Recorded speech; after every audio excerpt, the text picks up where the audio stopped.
Hello and welcome. And right off the bat, I've been invaded. Invasion. Yeah. Love you. Bye. My own good. Yeah. Have fun. I can't watch your stream. Yeah. It's always at least once. All right. Yeah. So we're gonna jump right into Honkaistarrail 4.3, and oh my god, I'm kind of scared. All right. Let's jump into it.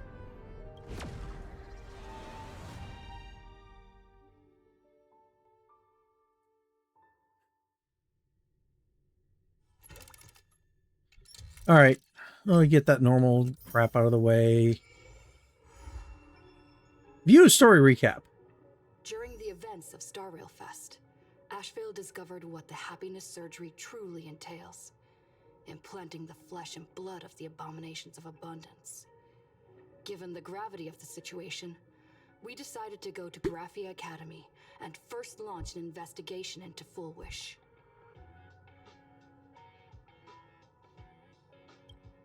During the course of events, we unexpectedly crossed paths with Full Wish herself. Also a survivor of the Bloodstained Games, she openly joined the Phantasmoon Games and invited supplicants to travel to Seafeld City, where the winner would be decided in a televised debate. During our exchange with Full Wish, Himeko realized that Full Wish might be a masked fool. As a result, I asked Sparksy to investigate the tavern for leads, and through that, we identified Full Wish's ability, the happiness syntax. Evanesia and Yaoguang established a cooperation agreement. After Evanesia's attempt to assess Full Wish in her capacity as the arbitrator failed, they encountered Blade and his group and learned that the flesh implanted in the happiness surgery originated from Shuhu, an emanator of abundance. Himeko and I went to the TV station to take part in the debate and met up with Sunday and Ashevale, who had arrived ahead of us. However, the debate turned out to be a carefully orchestrated trap. In full view of the public, all those who had undergone the surgery transformed into terrifying monsters. And Full Wish framed both the IPC and the Astral Express as the masterminds behind it all. When the disaster erupted, Evanesia willingly violated a forbidden taboo and revealed the real purpose of the Phantasmoon Games, to suppress the terrifying entity slumbering within plain Arcadia. Through this act, she unlocked the original power of the ambrosial arbor within herself and intervened in the unfolding situation. At the same time, Silverwolf, entrusted by Pearl, set out to investigate the anomalous signal responsible for the monster's emergence, only to be obstructed by Mr. Meanie. As the force backing Full Wish, he wields tremendous power, powerful enough to interfere with the Stellaron Hunter's script. Meanwhile, Full Wish continued to livestream our movements in the TV tower, distorting the truth by every possible means. Drawing upon the wish power of 200,000 victims, she manifested the Meanie Phantasmoon in an attempt to defeat us individually. Thankfully, Silverwolf regained the power of the Ether cartridge, level 999, and dealt with it before it was too late. After overcoming every obstacle in our path, we reached the top of the TV tower and confronted Full Wish head-on. Drawing on the people's wish power, she briefly held the upper hand. Ultimately, I used the Stellaron within me to bear that wish power, thereby stepping onto the path of elation and defeating her once and for all. Even so, those who had undergone the surgery did not recover. At Blade's proposal, everyone joined forces to concentrate all of Shuhu's flesh within his body, freeing the victims from the influence of the happiness surgery. Just when I thought the crisis was over, Evanesia requested that I warn the creator of the world in canvas. According to her, Asat Pramad, the Lord Ravager who once attempted to eliminate plain Arcadia, has returned again.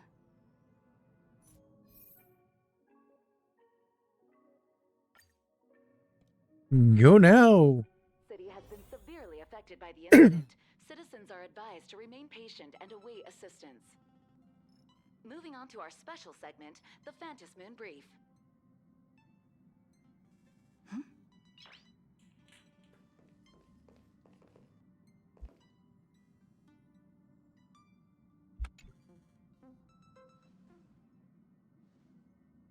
You're back.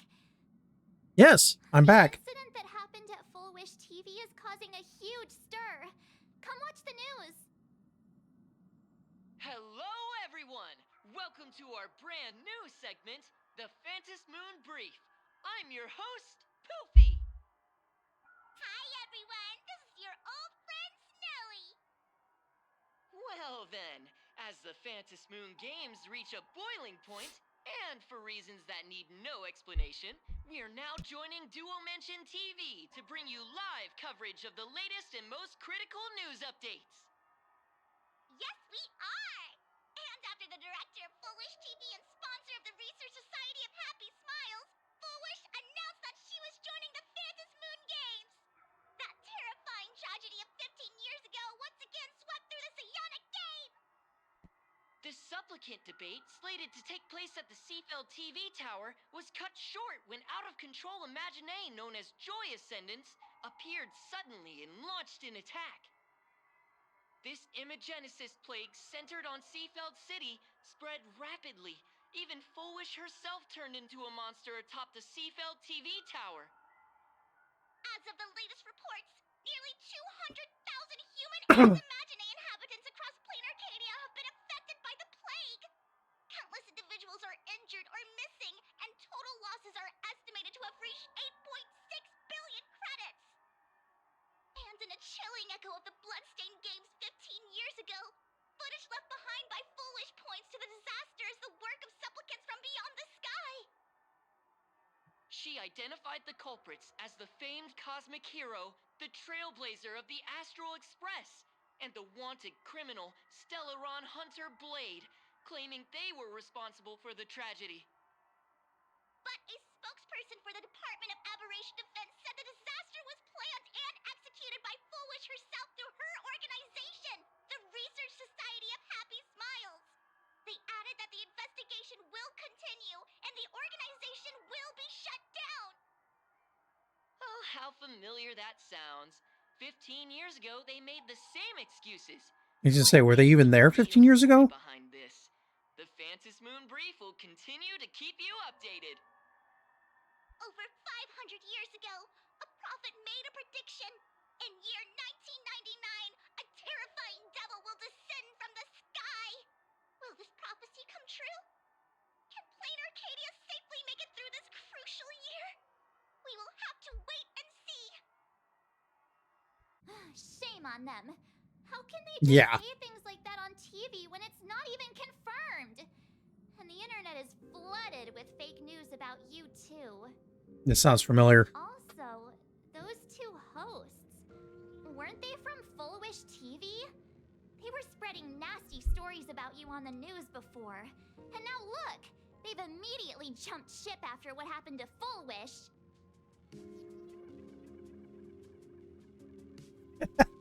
Classic media behavior. Ever since coming to plain Arcadia, nothing surprises me anymore. I'm happy you made it back safely, but somehow, you just don't seem quite the same. Oh no. You're trying to grow up and leave me behind. Don't tell me you're becoming the next Don Hung. No.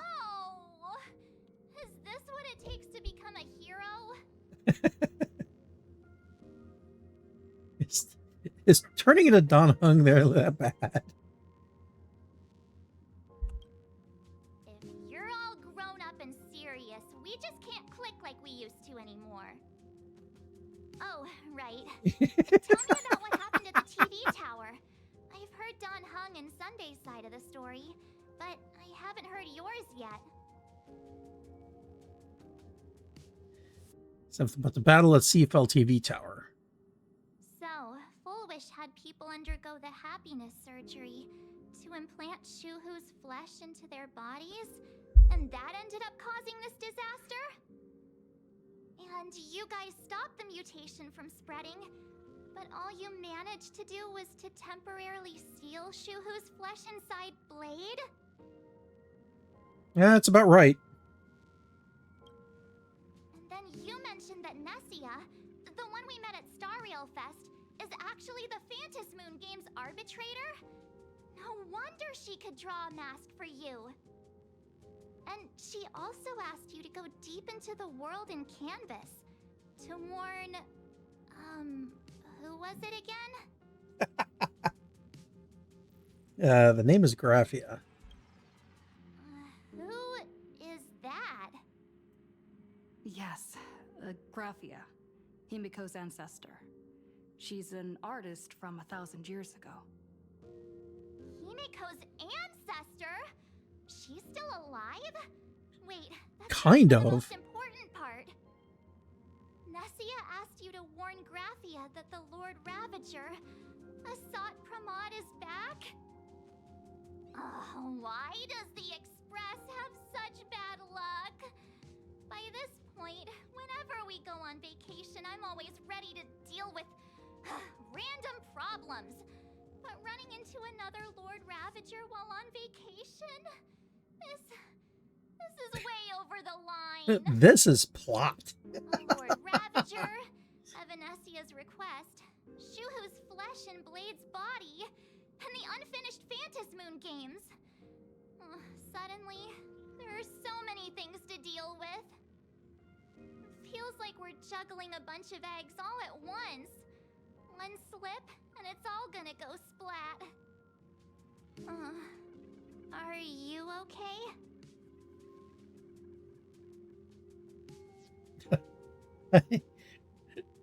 With everything that happened, I'm kind of better than ever. I wish I were as calm as you. I'm gonna go take a minute and collect myself. So many things to deal with right now. Oh, what should I do next? Nah, I've had a long day. I should just get some rest. I'm surprised they're having her go to the sofa instead of going to her room. Sofa with a plush velvet surface like a cradle. The moment you sit down, you practically melt into it. I've sat on sofas like that. They're not necessarily that comfortable. Okay, static from the news broadcast. Marshall Lynch is questioning looming presence of Lord Ravager, dangerous flesh writhing on Blade's body, future of the Phantom Moon Games. All these tangled problems had knotted themselves into one chaotic mess. What can you do? You're just a poor little raccoon. You want to unravel the mystery, but now you're tangled up in its threads. You struggle uselessly for a bit, then give up, letting fatigue shroud your... Yeah. My thoughts exactly. Shh, Welt. She's tired. Let her sleep.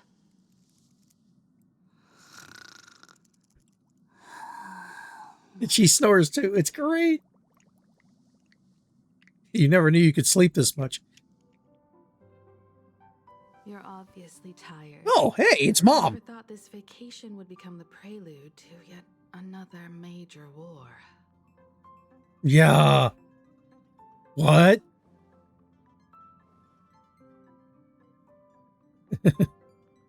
There's so much to deal with. I don't know where to begin. From our very first steps, trouble has always followed the Nameless.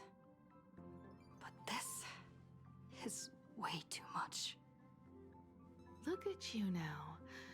It takes me back to when I first got the Express running again. Aside from Pom Pom, I was the only crew member on board, constantly stretched thin and feeling out of my depth. All I could do was note every problem in the navigation log, one by one. A world's coordinates that needed an update, a glitch in the Express's warp system, The notes were as dense as the coordinates on the astral charts, leaving me completely overwhelmed. Back then, I never imagined the Astral Express would one day have to face a Lord Ravager. But strangely, now that the time has come again, I'm not panicking at all. Come to think of it, it's because of you. Because of all of you. Along the way, we have defeated 2 Lord Ravagers. Yep.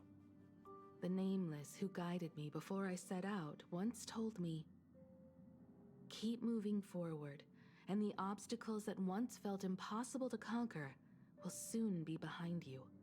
And along the way, you'll find companions who are just like you. I've seen you grow through the Phantom Moon games, becoming someone others can trust and lean on. And I heard the declaration you made atop the tower. I'm truly proud of you. That's why I want to share a story from the past with you. A promise from 15 years ago.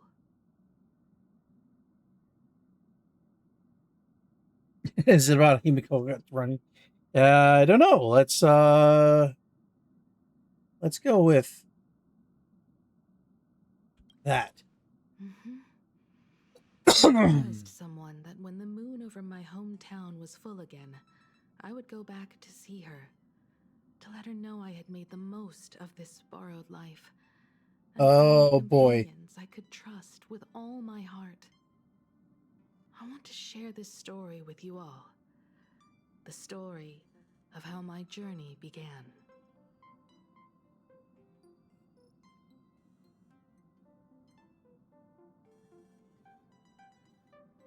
Yep.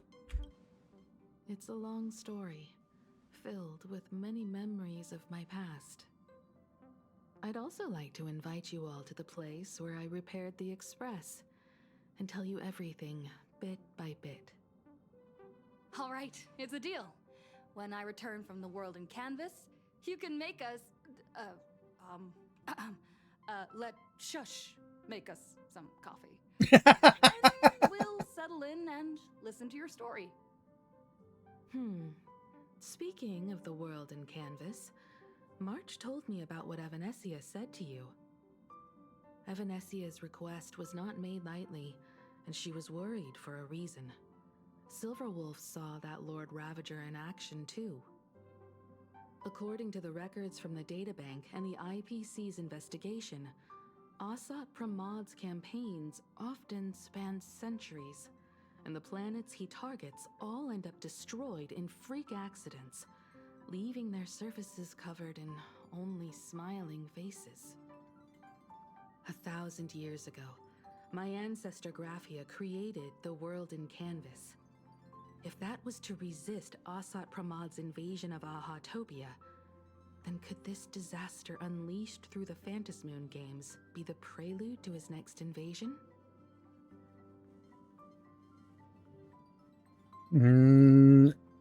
It doesn't really astonish me, but I want to hear what she has to say. That's the first of many mysteries.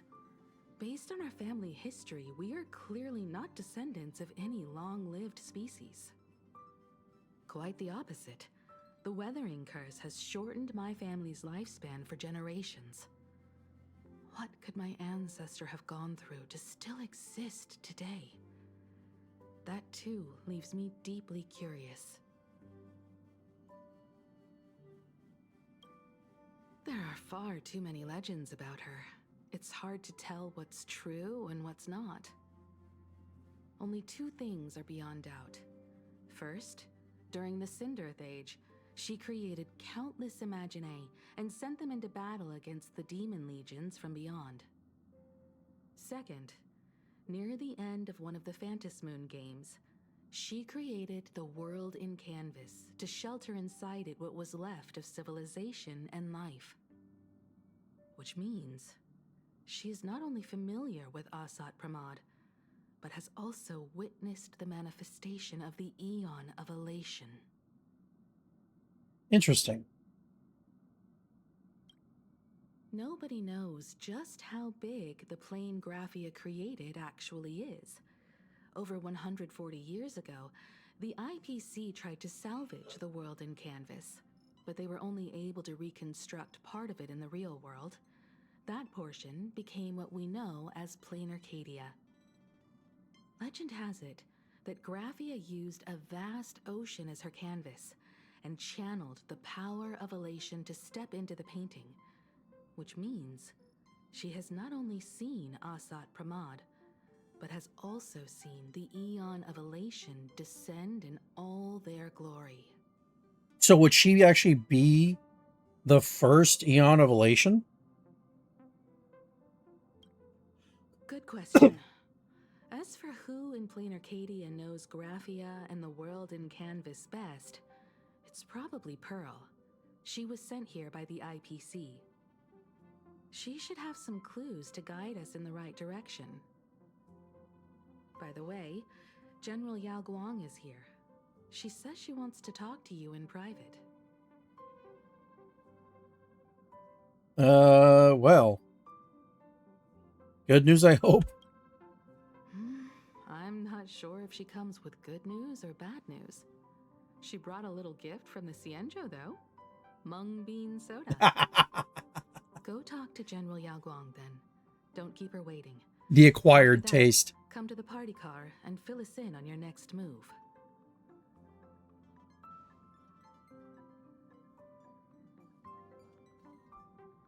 Oh, not having to go anywhere. Nice to meet you, Ishvara.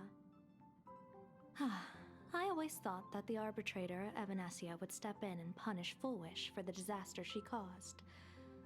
But, to my surprise, it was you who defeated Fullwish. In my capacity as an Arbiter General, I extend my deepest gratitude to you for halting the plague and sparing countless lives from suffering.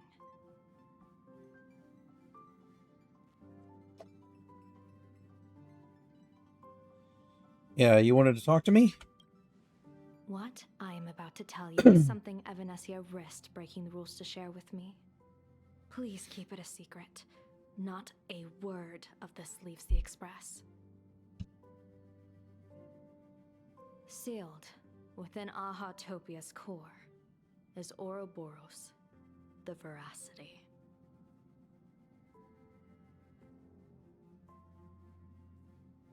That is cosmic level bad news.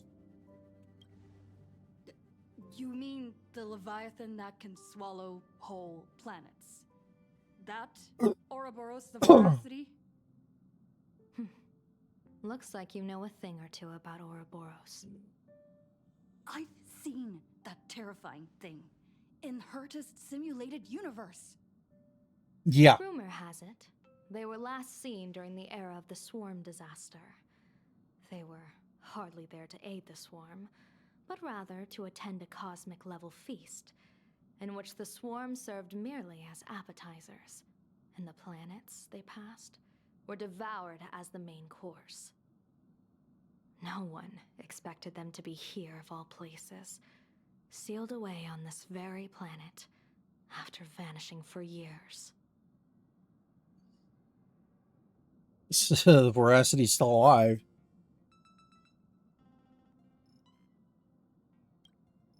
The true situation remains unknown. But with this information, we can understand why Asat Pramad set his sights on this world. Aren't you a little afraid, facing a huge disaster like this? I have a poker face. Interesting. You wouldn't flinch even if a star fell upon you. A true Ishvara. Yeah. Fortune I follows don't when have fate that good of a takes its poker face in last real life. ebb. Every crisis comes with an opportunity. Now that we know a force capable of devouring stars is deep in slumber at this planet's core, perhaps we could make it devour the problem inside Blade's body. It might just be a risky path worth taking. Blade has agreed to my proposal and will venture into the world in Canvas to seek out the Veracity. From what I've heard, you are going there as well. I cast a divination, and the hexagram shifted between the marsh and fire trigrams, yielding the judgment. Heaven and earth are separate and apart, but the work which they do is the same. In other words, though your paths may differ, they are destined to intersect.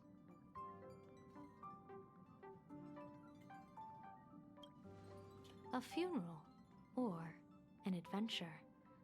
Will it be a battle with only a 1 in 10 chance of survival to tear away Shuhu's flesh from his body and eliminate the Xianzhou's arch-enemy? Or will it be a journey in which he settles all grudges and never looks back?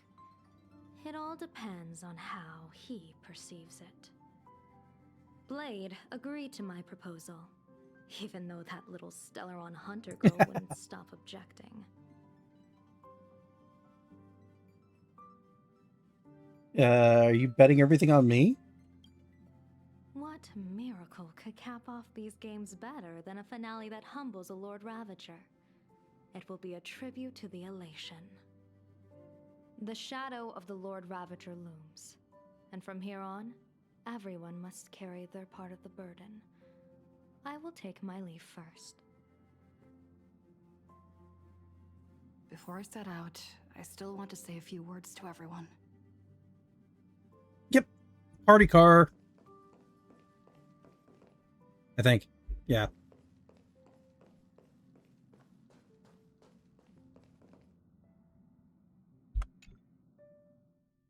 No, not the co-op party car. Not yet. What are they all up to over there? That's a good question. And it's Himeko behind the counter. I'm scared. Oh, there you are. We were waiting for you.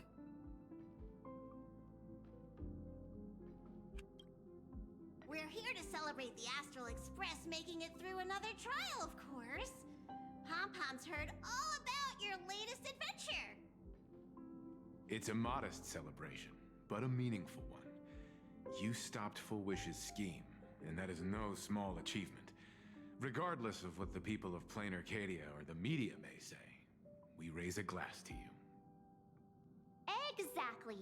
You knocked out the mastermind behind all those creepy whatever their name is. I didn't get to see it myself, but Don Hung described it for me. You killed it! Yeah, well, unfortunately it's not over yet. Victory gave Blade a chance to free himself from Shuhu's flesh.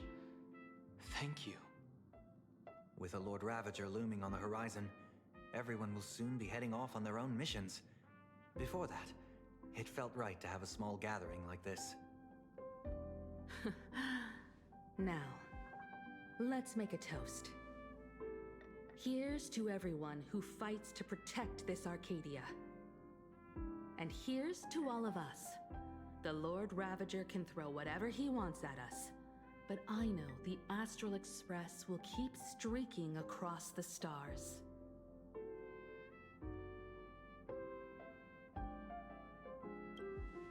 Thank you. All of you. Having you by my side is what gives me the courage to face the future. I'll carry this strength with me through the rest of this journey. Cheers!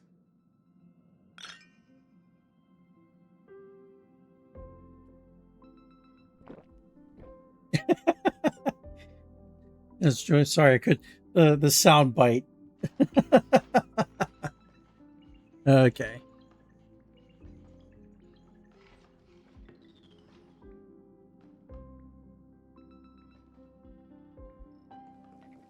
Sunday. Did you need something?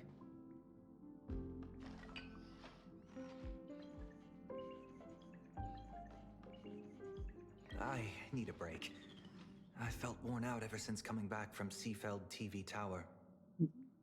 Right now, it feels like I'm back in Oak Manor's banquet hall. At those parties, no matter how tired I was, I'd have to clutch my glass and smile, keeping myself calm. Oh, have a seat, dude. I should get a full day of sleep, but I didn't want to miss the chance to toast with you all. I should thank you Grassy butt. for letting me embark on this journey. Okay. Next is Welt. I heard from Sunday about how the televised debate went. It didn't. We won this battle because of you.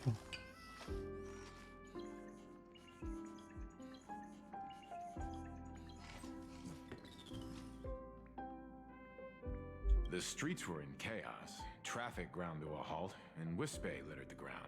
It was like a scene straight out of a disaster movie.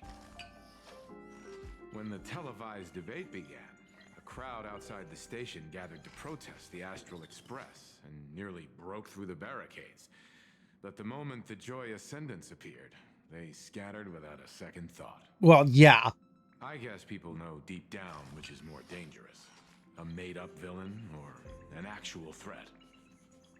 But I am more concerned about you.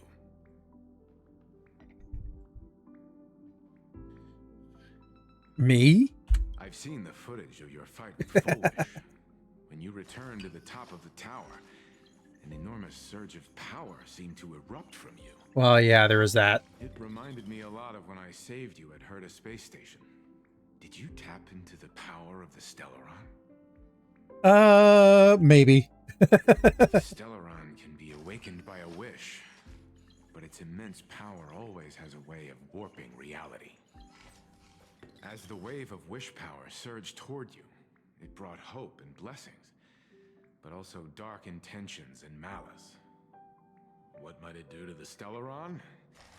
We have no idea. Be careful with this power you have, no matter how tempting it may seem. Yes, Dad.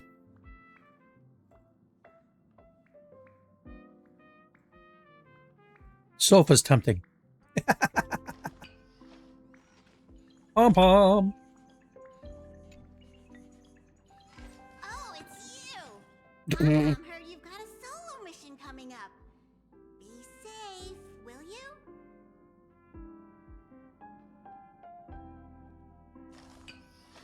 you? Do you remember anything from before the Express got back up and running?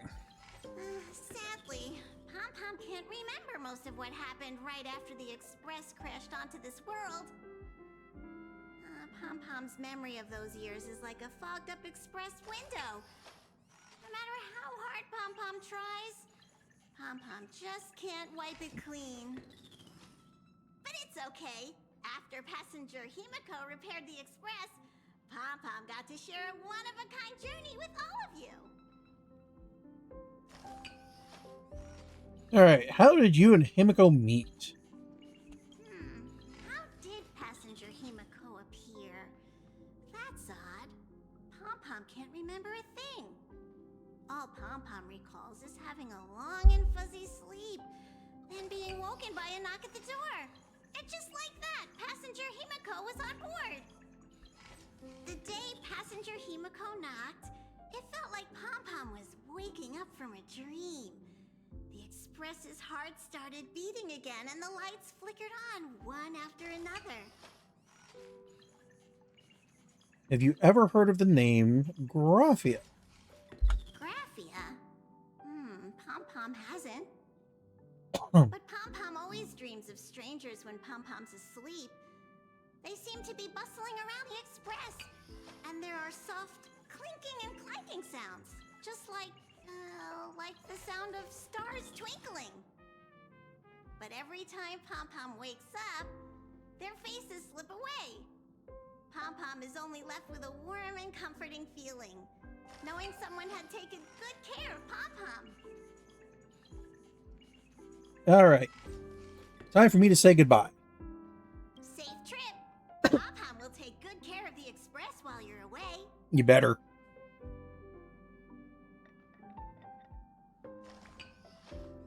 Funny enough, they actually don't have you talk to Himeko.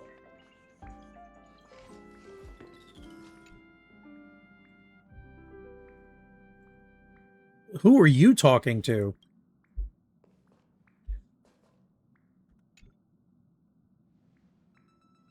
There you are. March and I were talking about you. You two miss me? Yeah, of course. When expressing his feelings like this. I guess pigs really do fly. This trip to Plain Arcadia is the first time we weren't necessarily working together toward a common goal. You dove into the Moon games. I crossed paths with that relentless old friend and foe again. As for March, well, she spent her time wandering and eating. Her perfect little vacation. Until disaster struck. Wait, hold up. How come all I get is wandering and eating? I grab plenty of comics as well. I call it cultural exploration. Yes. With a little extra time for me to recharge, of course. Right? Now that we're having this little break, it hit me that I might have neglected you and March. You're overthinking it. Seriously, you are. Yeah, we are actually more concerned about your condition, Dan Heng. Blade has accepted General Yao Guang's proposal. Perhaps he has finally moved on from past grudges and that abundance curse, and is now ready to do something for himself. It's going to be a path fraught with danger, so I had hoped to accompany him for a bit longer, but he refused. From now on, I will turn my attention to this world.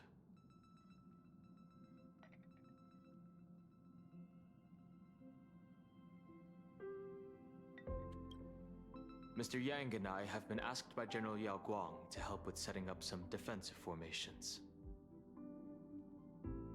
I've got Interesting. work to do too. Mr. Ashvale wanted someone to accompany him to the tavern to investigate clues about Asat Pramad. Yours truly figured she'd been resting long enough, and it was time to stretch her legs. So I volunteered. Yeah. It's the mission. Stay safe. Problem. When you come back, you have to share everything you saw in the world. Dude, it's plot, and at this point, each of them are overpowered on their own. I mean, freaking... I've been using Dan Heng's shielder mode. It's the easiest way for me to pronounce that stupid thing. Just more than I've used healers. Unless I've got no. Yeah, we'll figure that out. All right, where am I? Oh, now I get to talk to Himeko. Who are you texting? Just in time. By the way, how's it going? She will handle all the arrangements for your passage, so you can enter the world in canvas to find my ancestor Graphia. Yeah. When should I set off? Actually, I hoped you could take some time to rest first. Once you've fully rested, you may make your way to the dock in Seafeld City. Madame Pearl has a special ship waiting for you there. It will take you to the border between this world and the world in canvas, a place known as Inkford Hermitage. That's your final stop before entering the world in canvas, a place to gather your supplies and rest up before you set out on the journey ahead. I know you'll have to go alone this time, but I don't think it'll be dangerous. After all, that realm was created by Graphia, my ancestor. Yeah, well... The thought of it makes me feel calm, in a strange but comforting way. If you get to meet her, please give her my regards. I will. It sounds like she is. Please tell her that one of her descendants became a nameless on the Express. Go ahead. Set out once you've rested up. I'll be here with Welt and the others, awaiting good news from you. What's funny is playing Honkai Impact, I've come across a couple of Himeko after spots in the story. In other words, that woman wants you to take Shuhu and jump straight into the veracity and leave the rest to the Eon's stomach acid?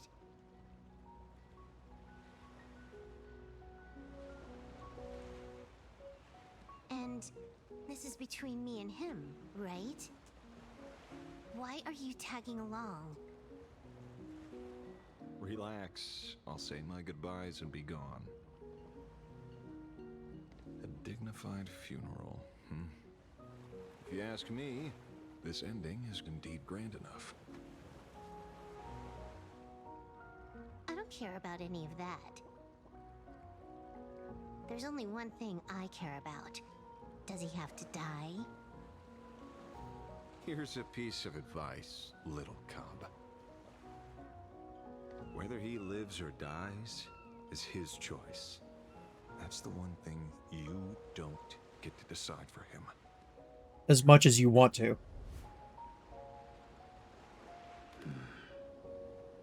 It has landed. What? Nothing. Just a seabird landing on the rocks. Liar. A blade forged of mortal steel cannot sever an undying fate. If Shuhu is to be put down, the options are few. And that Leviathan is one of them. In time, people will say this. The culprit of the Juming gave his life for the greater good and plunged into the abyss alongside the abomination.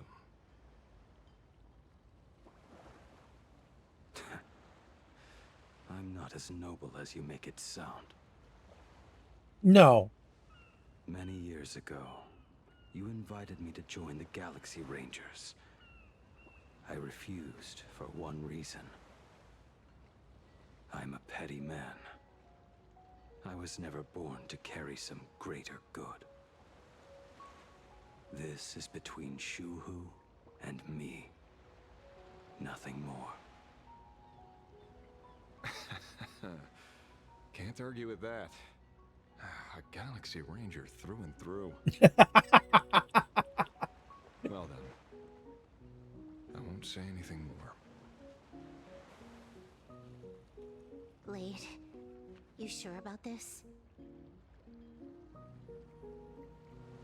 For years, death has clung to me like a curse, etched into my bones. If there is a chance to make a god feel the same pain, I would do it, even if this body is reduced to ash. As for everyone else, there's no need to drag them into this. We'll proceed as Yao Guang proposed.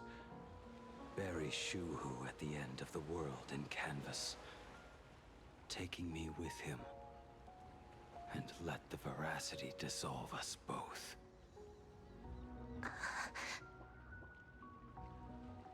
Take care.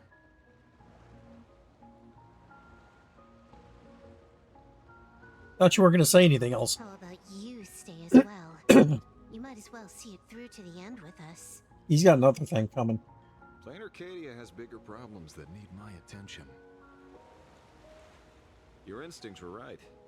That meanie pulling strings from the shadows is none other than Asat Pramad. Who else would want to kick a Ha's head like a ball? So, quite a few people, actually. I need to get back and finish my job. Investigating a Lord Ravager sounds like a job you don't come back from. Therefore, it also pays very well. Then here's hoping you live long enough to collect your payment.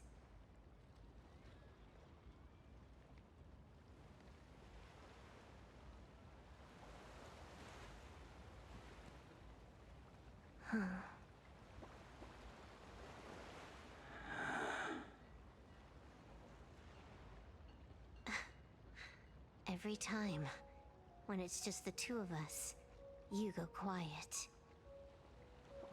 You know what I'm going to say. The seabird's flown off. It's time for us to go too.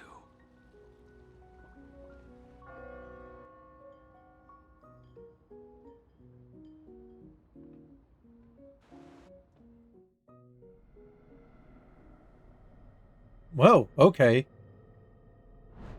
The terror slumbering at the heart of Plain Arcadia is Ouroboros. After the swarm disaster, the Veracity vanished, never to appear again for more than 700 Amber eras. Their last rumored sighting was 500 years ago. History fictionologists claim that Ouroboros lies in wait at the edge of the cosmos, guarded by their children, awaiting the day of their return. I've heard that story before, but it wasn't about the edge of the cosmos. It was Pier Point. They say that the preservation is nothing more than a facade, and the IPC is, in truth, a cult devoted to the Veracity. Organic life has quite the imagination. They've said other things, too. That Louis Fleming seeks to ascend as the Eon of Wealth. That the Council of Mundanites are mere hounds of Dr. Primitive. That the Marketing Development Department colludes with the destruction, turning a blind eye to the spread of Stellarons. Such rumors are endless. I believe the General should be able to tell which are true and which are not. Partially. I've never heard the last one, so let's assume it's the only one that's true.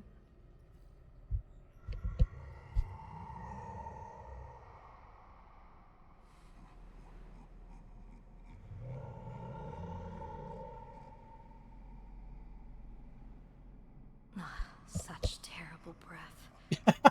Once this Leviathan awakens, the Arcadia's destruction would be all but instantaneous.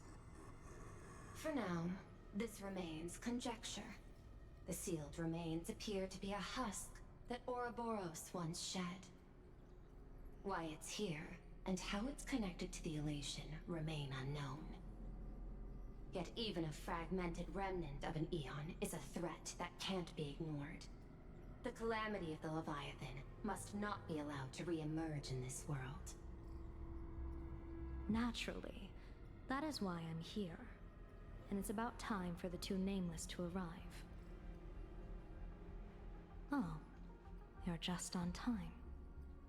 General Yao Guang, as instructed, warding talismans have been placed at over a dozen sites across Plain Arcadia. My thanks. It was Mr. Yang's talent of creation out of nothing that allowed us to reproduce dozens of plumes and complete the deployment with such speed. Now, with Yin and Yang aligned, and all four aspects in place, as long as we set up the last formation core, the Decalite reflection barrier will be complete. Using the divine eye of the Spiritus to weave a giant web, one that ensnares countless possible futures. General, have you truly made up your mind? What is she Though planning? Shuhu has been eradicated, the signs of doom have not faded. On the contrary, they grow ever clearer. After much consideration, the source can only be this restless corpse. One crisis is yet to pass, and another is already upon us. The Arcadia's ley lines were already riddled with scars, and now even the ancient trees seal is starting to loosen. While Evanescia is asleep, someone must take up her duty to guard this place. But defending isn't the way of the hunt. If you don't want to become the prey, you must become the hunter. General, do you intend to go on the offensive and suppress the remains of the Veracity? How could I? The Joy Seeker could barely confine that husk using the Abundance's ambrosial arbor as its cage. I'm not that arrogant as to place myself alongside the gods. I'm not here to guard against an Eon, but against a lesser menace. Lord Ravager Asat Pramad. This barrier is prepared for him. Interesting. Asat Pramad has been meddling with the game from the shadows. His intentions unclear. We know little about him or the Veracity. By chance, however, a friendly citizen has provided us with intel. Ouroboros' remains are in Ahatopia, aren't they? Silence is an answer in itself. I've seen that reaction too many times. I'm not surprised that you were the first to discover it. You were in the Torn Scroll too. The probability of you noticing was 24%. That's a little low, don't you think? I'd put it at well over 90. What I don't understand is this. There were countless ways to verify your hypothesis, yet you chose the most unconventional one. You bypassed security and broke into the building to confront me in person. What is your objective? This is no confrontation. It's a warning, Madam Pearl. I'm a security officer, and there is only one reason I'm here. While everyone else is fixated on the Phantasmoon games, only the Department of Aberration Defense is watching other places. Like the location where the new Herald of Death case was closed? Correct. The incident involved 4 Daybreak warriors, 3 nameless, 1 detective, and 1 officer. But just moments ago, a 10th set of footprints appeared at the scene.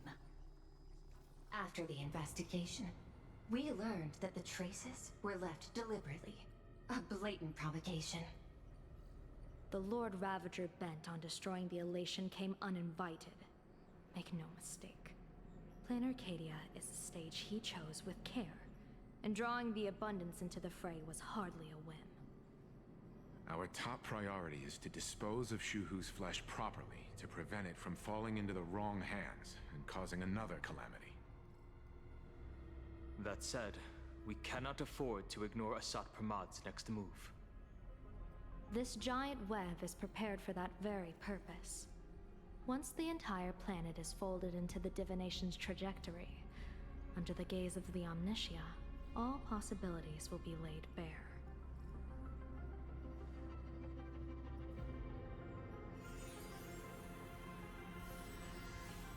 When that time comes, he won't wish to leave any footprints behind. One final question. Why did the Lord Ravager choose to visit this place? Does he have an ulterior motive? Or is this merely some twisted joke? That question should be left to the professionals. Don't forget, we have a detective who can't seem to rest. Let's hope the accumulation of variables can tip the scales in our favor.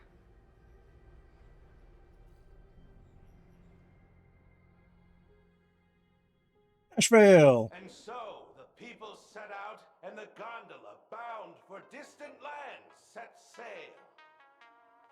At the end of the world, the Elation once again declared war upon the Veracity.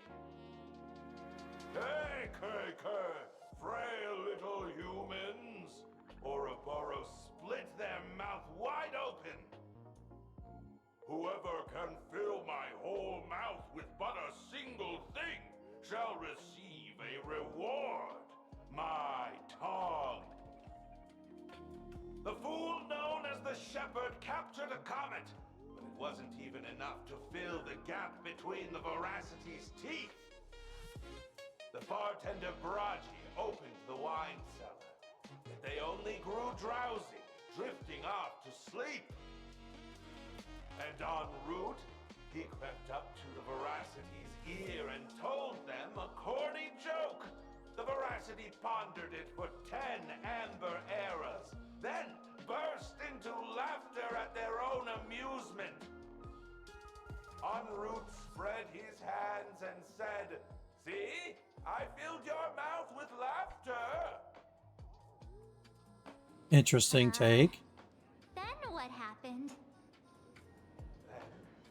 Then the Veracity said, "Are you kidding me?" And with that, they opened their gaping maw and tore en route to pieces. What kind of nonsense is that? Ah, those are the facts, my inquisitive auditor. If you want to hear more stories, you're welcome to discuss with your classmates.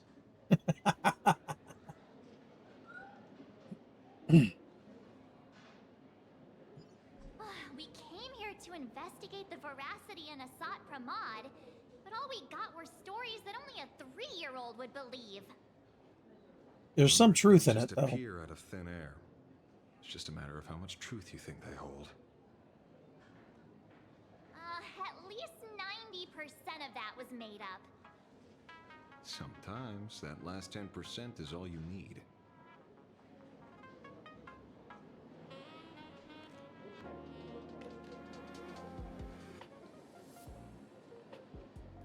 Oh, plenty of bystanders around.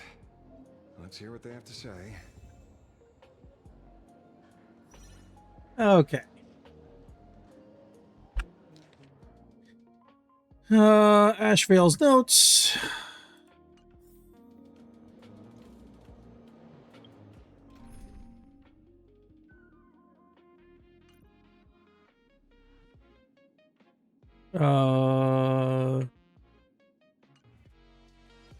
Really? You're not going to let me do that? Okay. I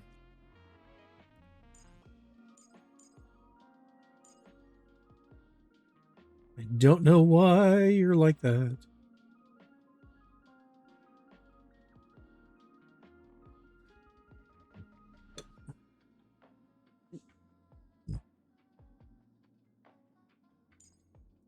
Let's spread that out a little bit. Yeah, I need to get Sparksy up. Damn it.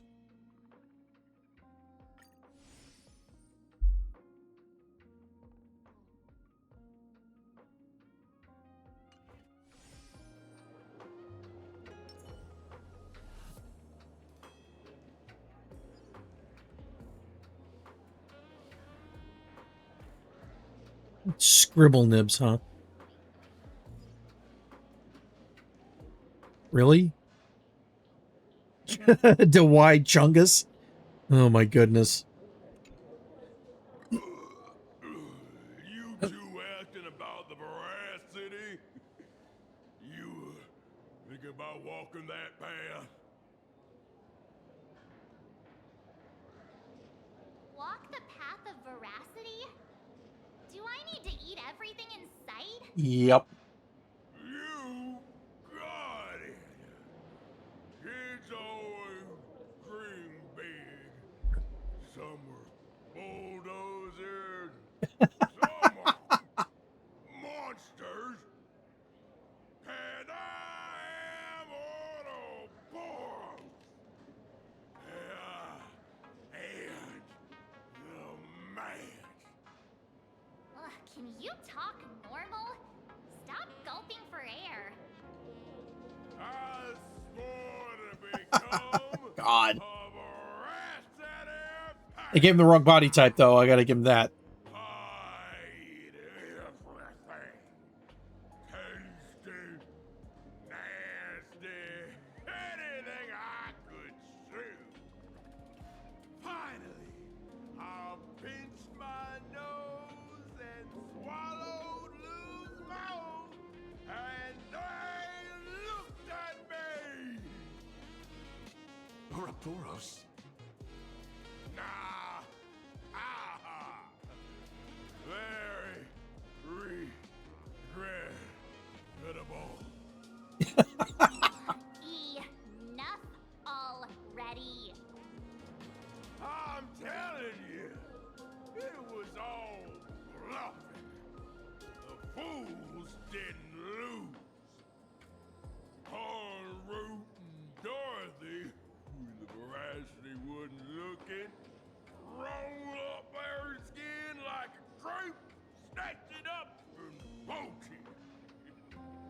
Good grief.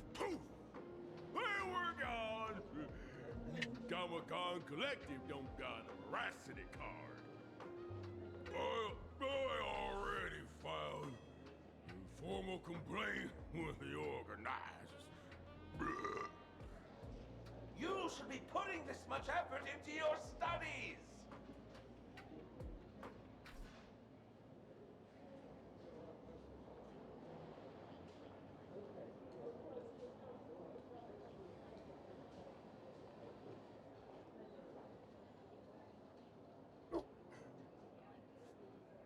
All right, that's one down.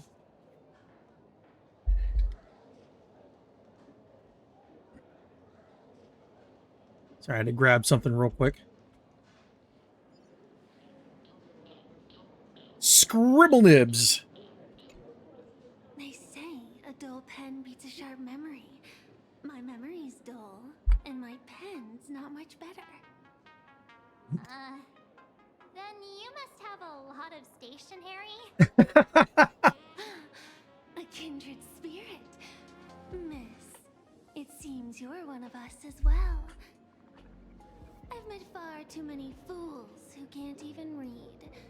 Oddly enough, those of us who truly love learning are the rare ones.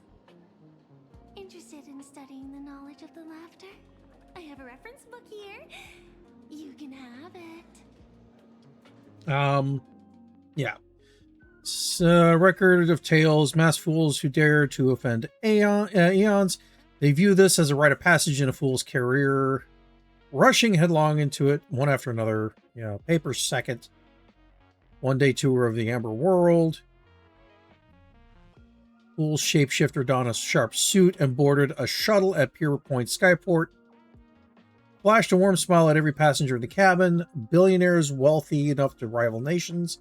Monarchs of galactic belts. Board members of industry monopolizing foundations. All of whom had emptied their coffers for a single pilgrimage. Audience with the Amber Lord. The shuttle pierced through the debris disk, drawing near the Amber Lord's fossil form.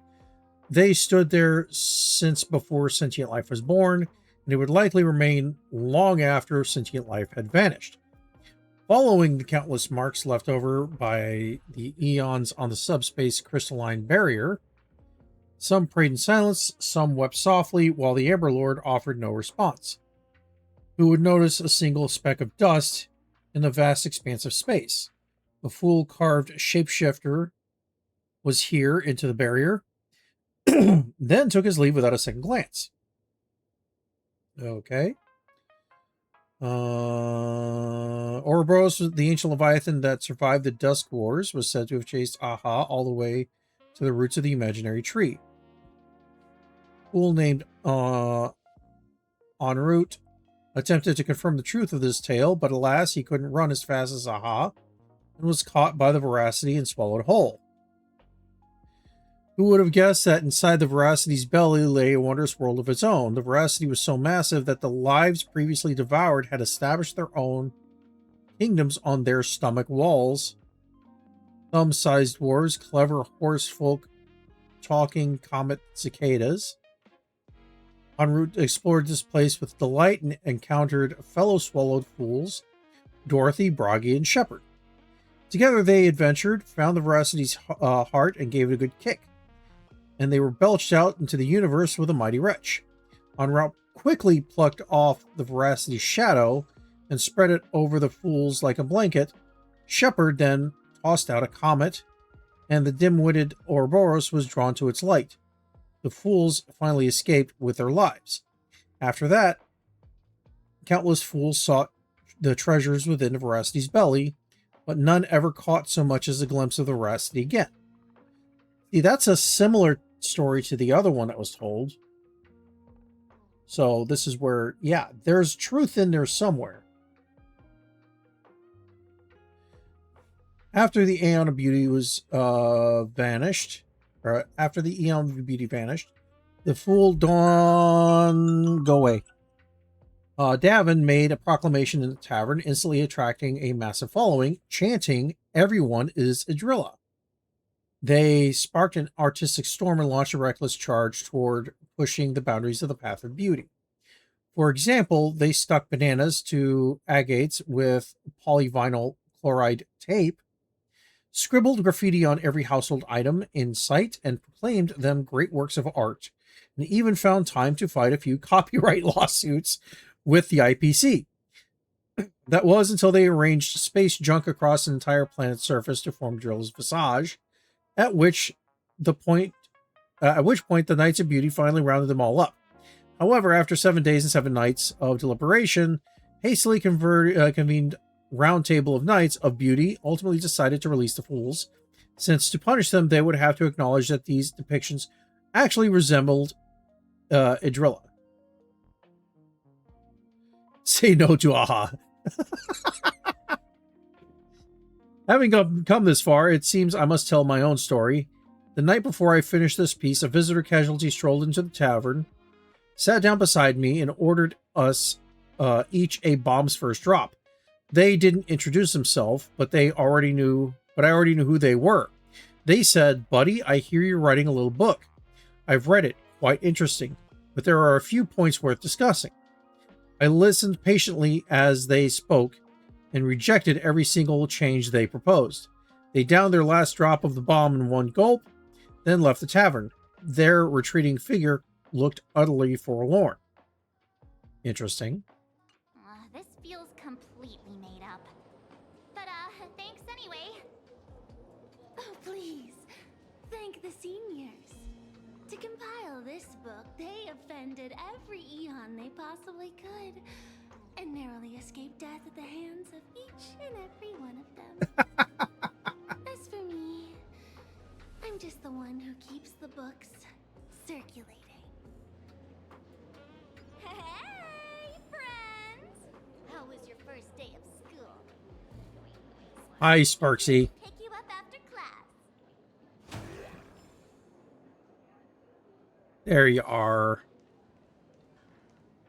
Where were you just now? You opened the door for us and just disappeared. Don't tell me you're up to something again.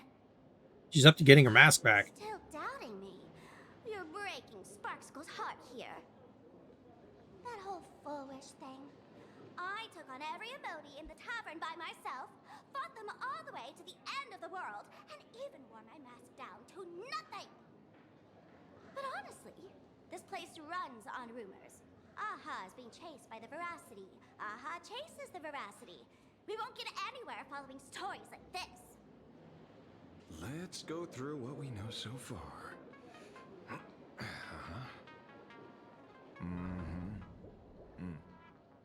Ooh. Yep. Yeah, it's a complete mess. So, after a bit of thought, Lady Sparksy came up with a brilliant idea. I borrowed a nifty little gadget from a friend. The Unreal Sparks and Spark! No idea how it works, but apparently this light bulb makes you smarter the moment you put it on. Does this friend know you borrowed it? Asat Pramad has a gun to our heads, and this is what you're worried about? Yeah. He'll find out one day. Well then, I'll go first. It, doesn't look very reliable. Are you sure about this? No, but what choice do you have? No worries. If anything goes wrong, the friend in my head will protect me. Yes.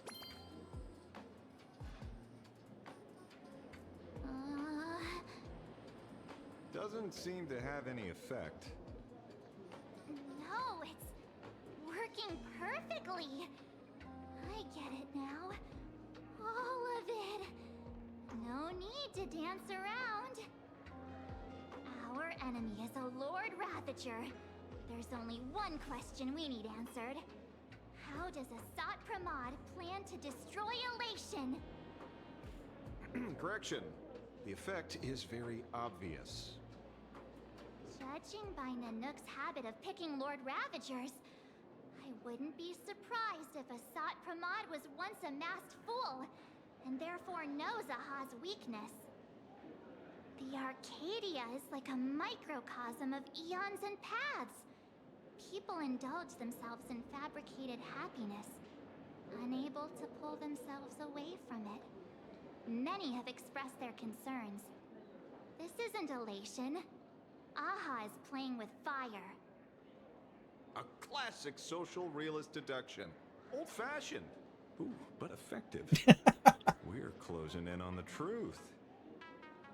Yes, the answer is all but revealed. You are Asat Pramad, Sparksy. Do you have evidence? Of course. The truth is so simple that everyone overlooked Oh god, yeah. The evidence is you were the first person I met when I got off the express. Oh god. Asat Pramad, would you and Grey Hair have been able to walk out of the school alive?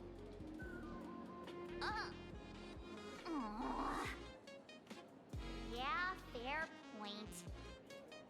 Just take that thing off already. That's weird. I thought I was on the right track.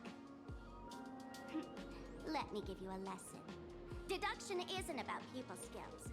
It's about smart tricks and flawless logic.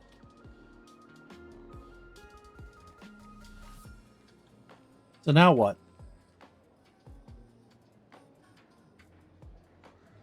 Watch and learn. Sparkle, master of the classic whodunit, has entered the chat. Yeah, I doubt this is gonna go anywhere. You changed your clothes just for this? First of all, Ouroboros likes to eat. Secondly, whatever they eat disappears completely. Therefore, veracity is also a form of destruction. Yes. This is the classic mystery of one culprit, two identities. The one trying to kill elation is the Lord Ravager, Asat Pramad, played by the Veracity.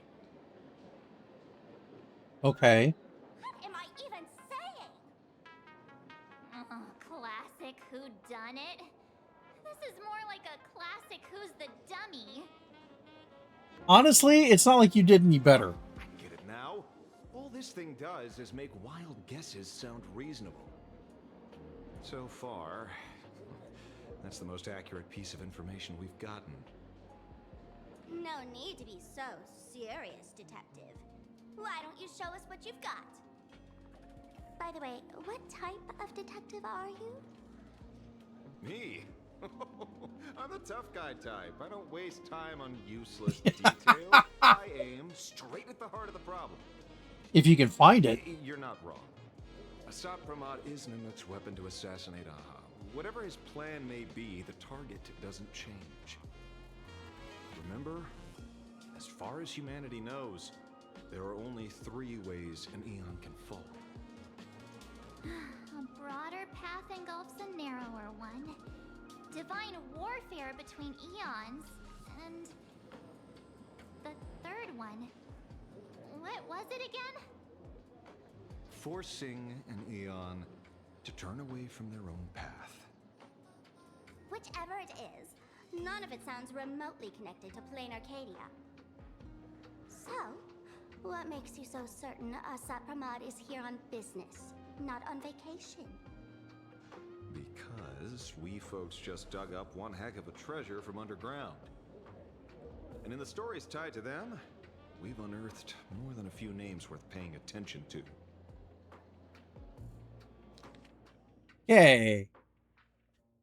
Trail of unknown footprints appeared at the abandoned station. Weird motive. Refrigerator schooling systems scribbled.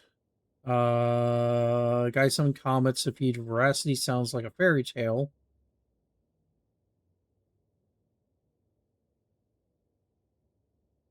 Bartender's Laughter's Tavern, but he's the most famous one. Still hasn't paid off the tab from the one time he cracked open a wine cellar. Yeah.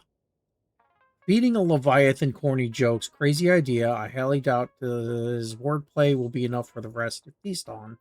In another version of the story, En route didn't tell the lame joke, He just made off with the shed skin. In a bizarre story, en route once ventured into the belly of the Veracity and managed to escape after plucking their shadow. Haven't seen that name in a while. She has ties to en route too. I guess he can be considered an old friend. I actually wrote a book. Interesting.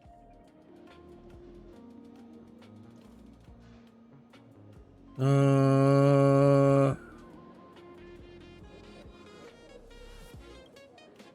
old pal who can't stop lying. He goes on and on about death being a solitary feast, but I just saw him last week, alive.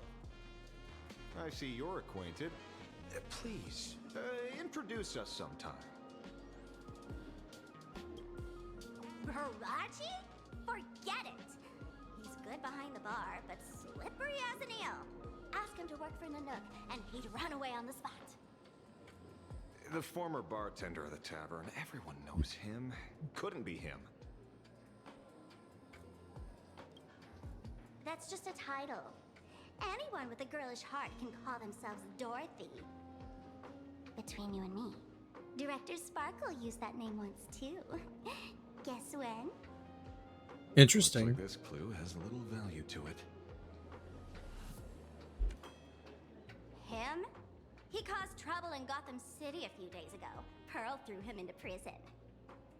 I know. I was the one who caught him. Right. He's the one I can't stop thinking about.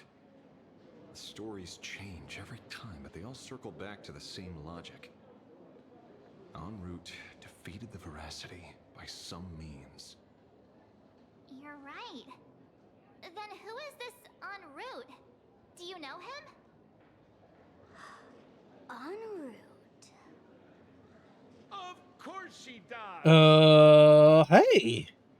Everyone in the tavern knows that name.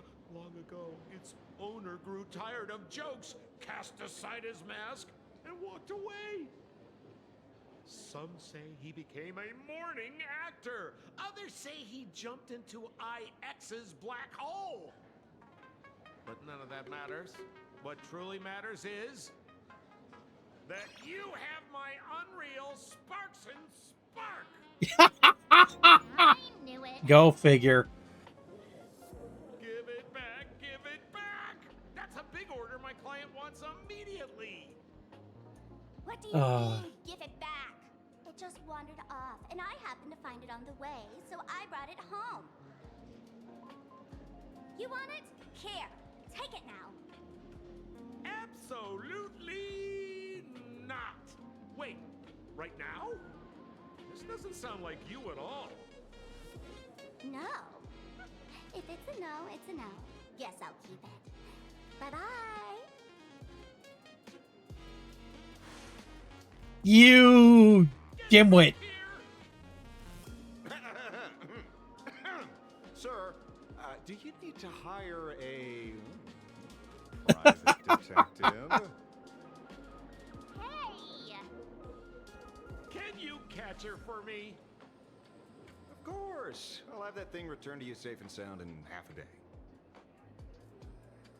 But, in exchange, I'd like you to elaborate a bit more on what you were saying. Oh, so that's why you're here. Now, old Sempo's intel isn't cheap. Waiving the fee won't quite cut it, will it? Name your price. Put it on Pearl's tab. Just kidding. Money talks boring. Besides, the Astral Express and I go way back. Oh, and I wouldn't scam you two. Yeah, you would. The en route you're looking for lives up to the name. There's nowhere he can't reach. Only places he hasn't been yet. He's the gold standard of the masked fools. He only shows up where he's least welcome. A mourning actor's stage, a friend's wedding, even inside the Veracity's mouth. All for the sake of a good laugh. Oh. That lines up. Sounds like the origin of the legend. Yeah. So, he's a friend of yours? Not a chance. Back when old Sempo was still a kid. En route was already a name in the history books. He left the tavern during the Second Prosperity. They say after hearing 30 trillion jokes, he never laughed again. Before he left, en route said one thing that, at the time, no one cared about. Elation has been dead for a long time. Where did he go after he left the tavern? The tavern That has doesn't sound 10,000 good. mouths, all telling different stories. All I know is this. He said he was headed for the true world's end, and then he vanished without a trace. How do you know all this? Oh, I've been around long enough to have my own channels. Just trust old Sempo. And about catching Sparksy? Leave it to me. I keep my word.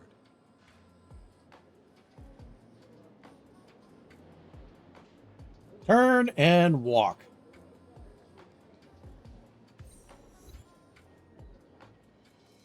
Okay.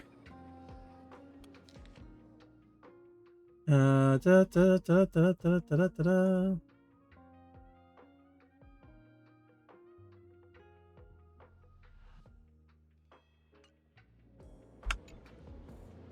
See? You only need That 10% of the story. True. The last thing he said was really scary. So many unanswered questions about en route. He has to be tied to Asat Pramad somehow. But our leads at the tavern have run their course. Let's go pay a visit to another expert next.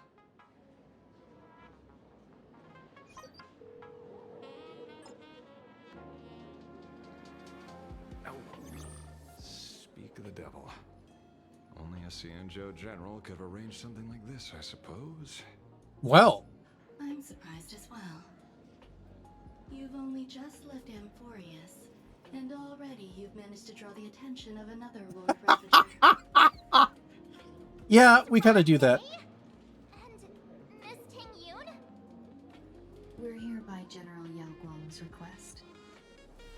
It seems we arrived just in time. At first, I only came because the Shenzhou extended an invitation, and it seemed impolite to refuse. Now that I'm here, I see it was well worth the trip. So, let me get to the point. Ouroboros has long been dead. Their death was merely buried beneath layers of secrecy. Hardly surprising. They disappeared after the swarm disaster, and there are many different opinions on where they went. The Intelligentsia Guild claims the Veracity ate their fill and entered hibernation. I don't buy it.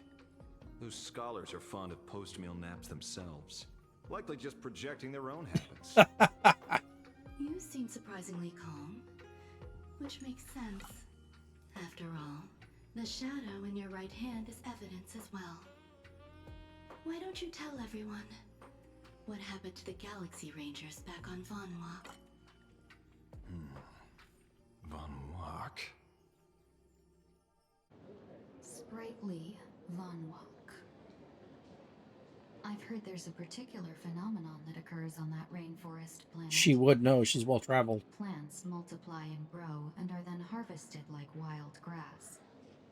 A cycle repeating every few decades. Almost identical to the Phantom Moon games. But how are the two connected?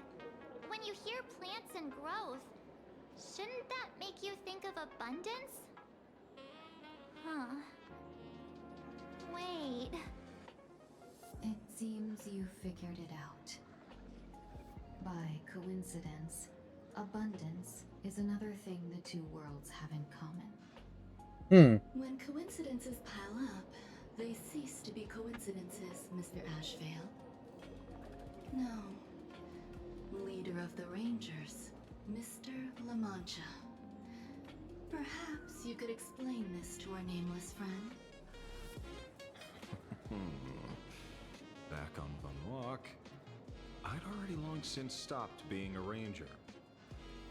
Your conjecture is basically correct, Miss Ron May. You're not the only genius to take life as a subject of study. By the time I arrived, the atavistic experiment was already approaching its final phase. Dr. Primitive had set his sights on an ancient Leviathan. Beneath Von Walk's surface, there also lay the remains of the Veracity. You stopped him. The Rangers stopped him. Back then, Mr. M was still human. Interesting. That's why he was there. Deep beneath Ahatopia, another corpse of the Leviathan lies buried. If I'm not mistaken, there are countless other worlds carrying out the same ritual. So why is he focused on here? Aha sealed Ouroboros' body among the stars, suppressed it with abundance, siphoned the power of the Path of Veracity, and called it a game. This is what people call the Phantasmoon Games. Uh-huh. Why would they do such a thing? You may remember, the Express once delivered a Leviathan's carcass to me. That wasn't the only one in my collection.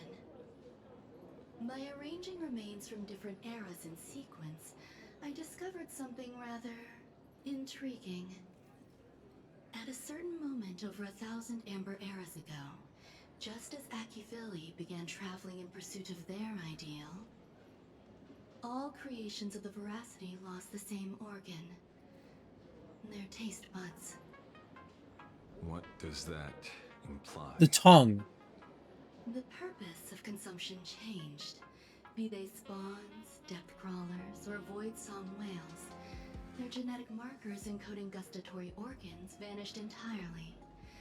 Creatures walking the path of Veracity became nothing more than biological black holes, consuming without discrimination. This was not natural evolution. Through the simulated universe, I identified the point of divergence in history. A concept had disappeared from the path of Veracity. Consider this. What do taste buds provide? Yummy flavors? Precisely. Simplified, yes. Aftertaste is an act of elation. So Aha stole the original Prima Mobile of the Veracity? The simulated universe proves nothing on its own, but the primal desires of life have always been entangled. Think of it as my intuition. The conflict between the eons of elation and Veracity stretches all the way back to primordial times. How many people know about this? There used to be 2. I only told Yu Qingtu. Now, there are 5. After this, I can't be sure. Exploit the old conflict between Aha and Ouroboros to ignite a divine war, or allow intersecting paths to devour one another. Of the 3 known ways to kill an Eon, the Arcadia fulfills at least 2. Now who still thinks Asat Pramad is here on vacation? Considering he's Lord Ravager, I would never. But you still haven't explained where it came from. You mean the shadow? It has nothing to do with Funwalk. Oh? Call it a twist of fate. This isn't my first encounter with the Astral Express, nor my first time dealing with a Lord Ravager. When my home was destroyed by Zulo, I had a brief encounter with a former navigator. A navigator of the Express? Was it Himeko? Yes.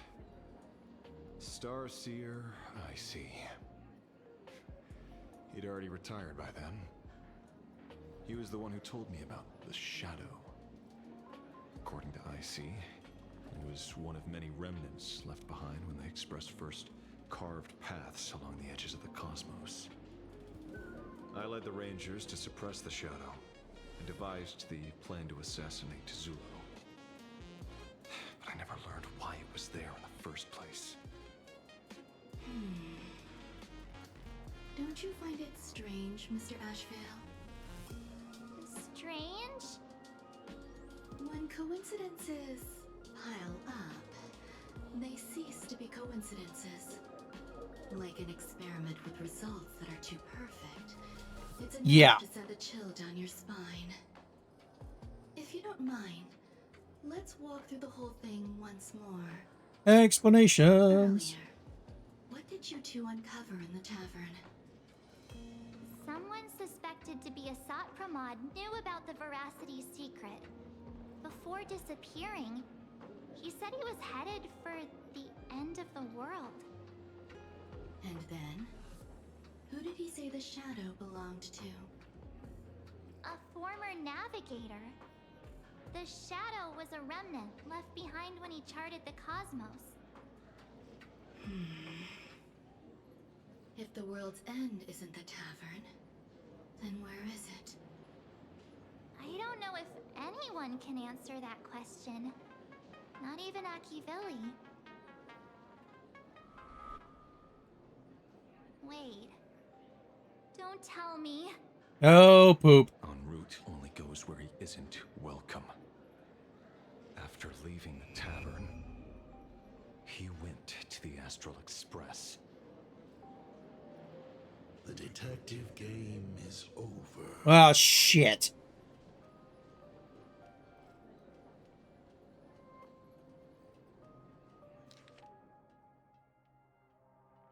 God. Yeah.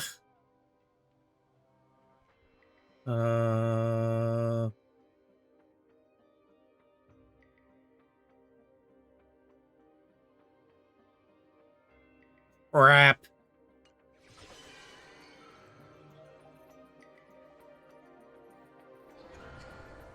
Oh, double crap.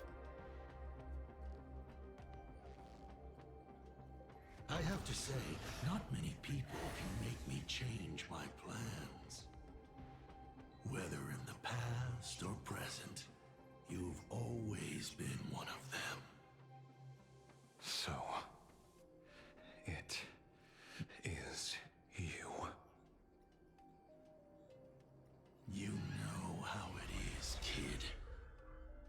I've always enjoyed arriving uninvited. Crap on a brick.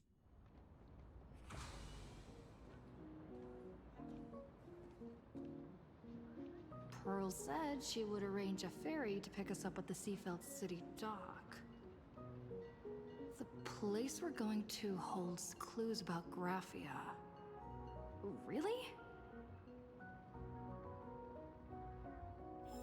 All right. We're going to take a couple minute break. Model passenger. We wish you a pleasant journey. So I will be right back.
All right, sorry for the delay. We are back. Going back live. Oh yeah, gotta actually do that. There we go. I see you.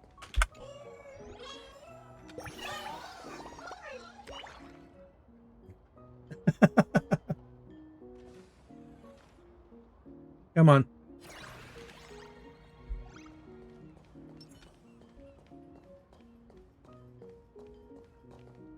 All right, let's see. Are we gonna do... That's better. Okay. Switch. And don't save. Thank you for the colors you've scattered across the world, Hyacinth. Neat.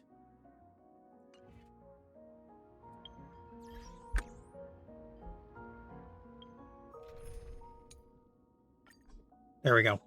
Attention passengers. Welcome to the Give me...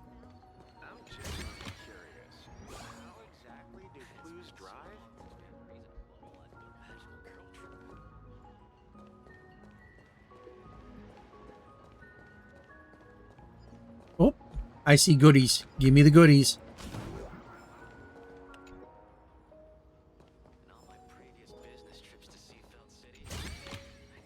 Looks good. Do.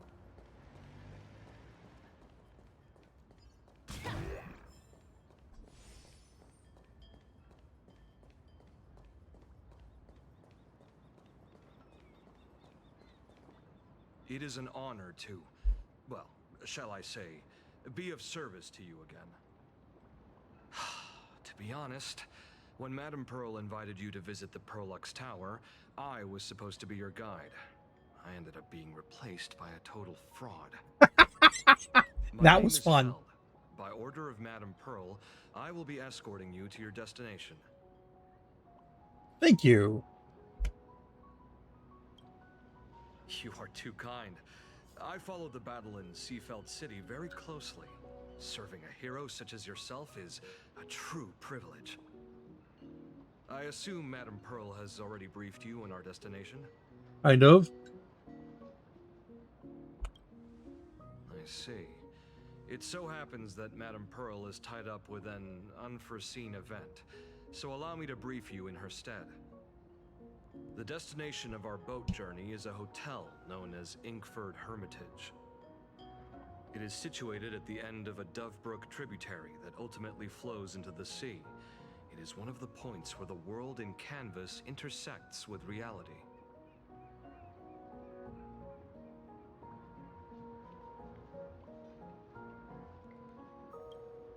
Yes, to be precise, she lived there 1,000 years ago. Legend says the miraculous canvassing of the mortal world happened there. Would Madame Pearl, a die-hard fan, pass up a sacred site like that?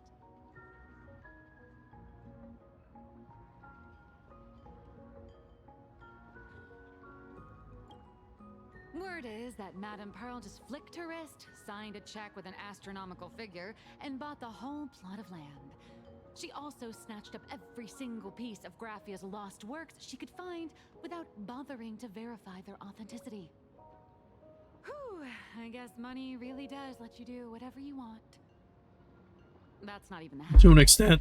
I don't know where her obsession comes from, but she's dead set on the idea that Graphia is still alive. If she gets even a whiff of anything remotely related to Graphia, she's got her people on it at the snap of a finger. I mean, all they could find were Imagine knockoffs. rank has its privileges. Pretty redheads based on nothing but imagination. I bet her reaction went something like this. Objective. Locate the original. Error. Detecting excessive quantity of low-quality merchandise. No. You! I remember you! You're that fraudster from Perlux Tower! Perlux Tower? I've never set foot in that place in my life. Oh, I know it's you. I've seen the footage. You're wearing the exact same outfit. Oh, a slip up in an otherwise perfect plan. Relax. Your job is safe this time. Cut it out, you scoundrel. You can't talk your way out of this. Who exactly are you?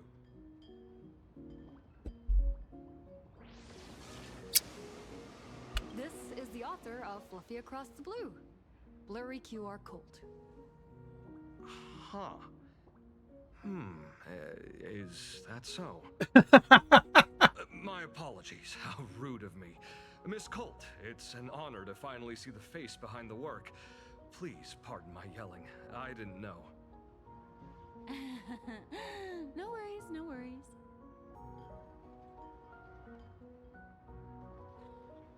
Are you headed there as well? Well, yes. Would you believe it if I said I was going on vacation? Miss Blurry QR Colt, let's be clear. You are being transported under escort. Your current credit balance is in the negative. Madame Pearl has offered you a lifeline by asking you to complete the next volume of the Fluffy.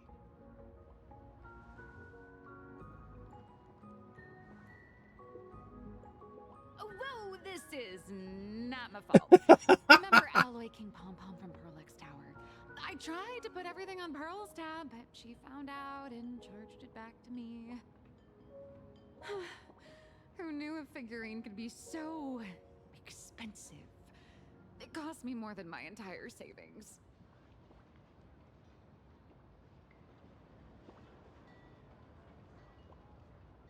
Didn't you just release a new volume?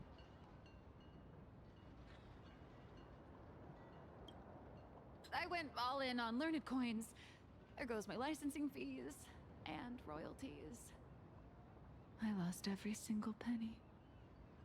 So you're escorting her to, shall we say, an intensive creative retreat? Correct. The objective is to deliver the manuscript and clear her debts. The estimated duration is 56 days. Hear that? It's not a hotel. It's hell. Where you get whipped for not finishing your scripts on time. Oh, what nuts.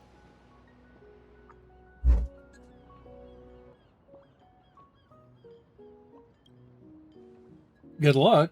So how's it going? Boat has arrived. When you're ready, 2 hours in and not any combat. Mind your step as you board. Wait, what do you mean 2 hours in and no combat? Well, minus a few minutes of taking a break so I can grab food. In the last 2 hours. Because there's just a lot of freaking story. This is the snowy shore of the canvas world, Ingford Hermitage. Oh. Are those Wispae floating in the water? Hmm?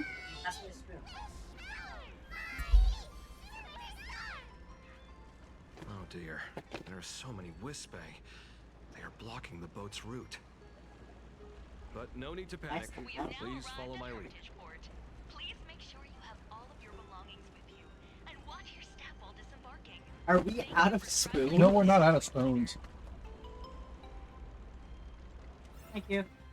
Thank you. Love you, bye. Bye. Time for a jump.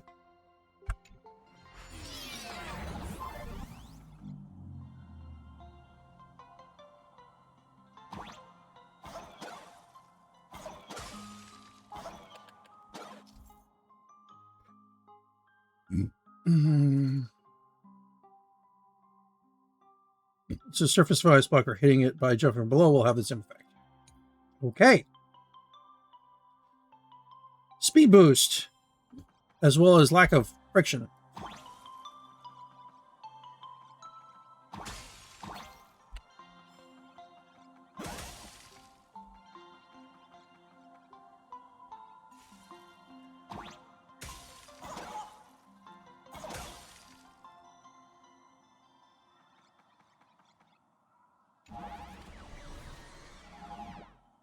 All right.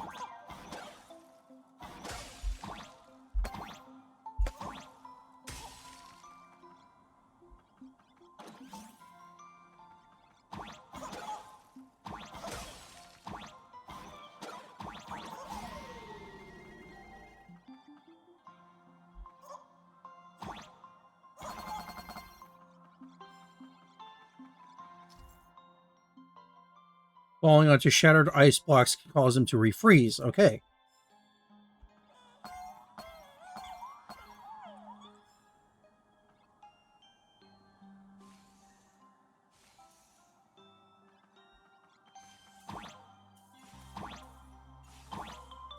Woo! That is a speed boost. As views you wouldn't believe, yeah. I'll actually believe that. And we made it. Whew, a safe docking. For a second, I thought we were going to hit an iceberg or something.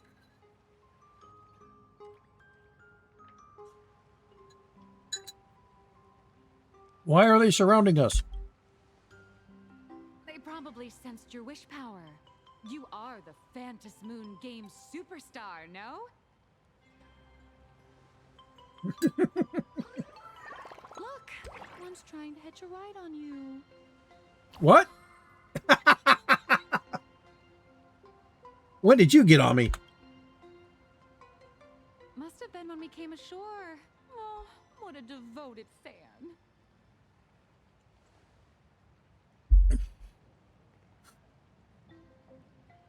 Everyone, welcome to Inkford Hermitage. I was imagining a Benzai Tengoku style manor or something. So you demolished your idol's old residence and replaced it with a luxury hotel. Of course not. Benzai Tengoku vanished more than 1,000 years ago. The original structure is long lost to time. The IPC only chose this location because this is one of the weakest points between reality and the world in canvas. Many Imaginae are born every day, but just as many ancient lineages of Imaginae hide themselves away in the world in canvas once their wish power dry up, or as they grow weary of the mortal world. This is the final stop before they enter the world in canvas, and this is where they bid farewell to reality. They rest here, organize memories spanning centuries, and then pass beyond the point of no return. Rumor has it that Graphia's soul appears from time to time to guide these weary Imaginae on their path. There's a sense of parting in the air. No wonder the soul of the mother of Imagenesis feels an attraction for a creator. This must be the finest well of inspiration. Miss Colt, now that you're in this well too, you ought to make the most of it. Let's go. I'll lead the way.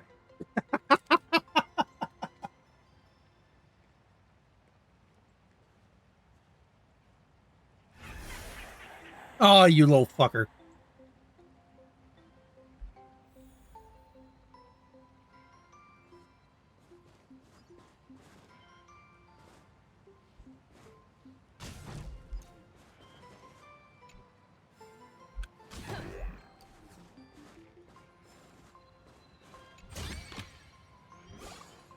Do do do do do do do do.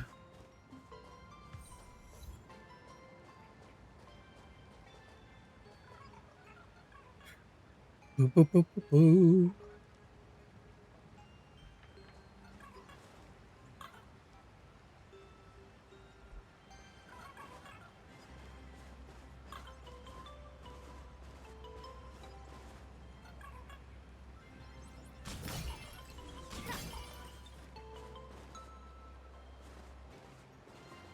Is that? Ah, the golden tree in the distance. We call it Myriad Wish Grove. No. It's said that it shares the same lineage as the sacred trees on the floating island of Seafeld, and the Phantasmoon courtyard. Before entering the canvas, the Imaginae go there to return their wishes, setting out unburdened.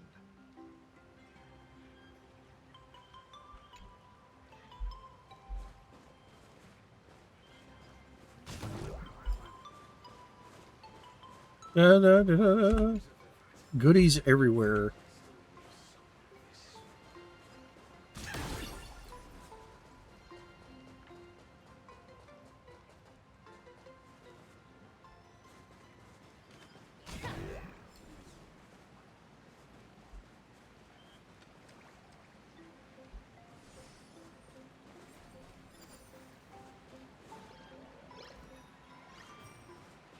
Where are you? You gotta be near. Ah, there you are.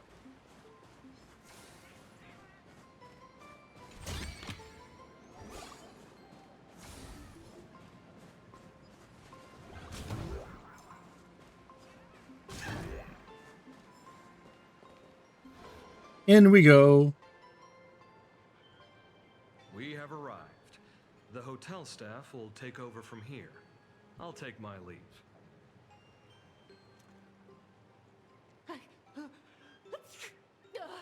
Oh, it's freezing.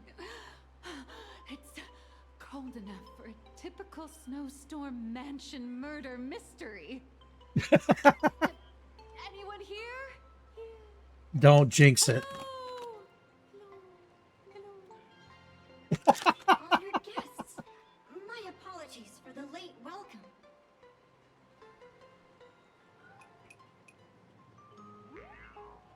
Oh, no wonder it's so cold. It's an actual snow wispy. Hello there, little one. I am the lobby manager, Casper. You have a very high body temperature. Please, try not to overheat the room.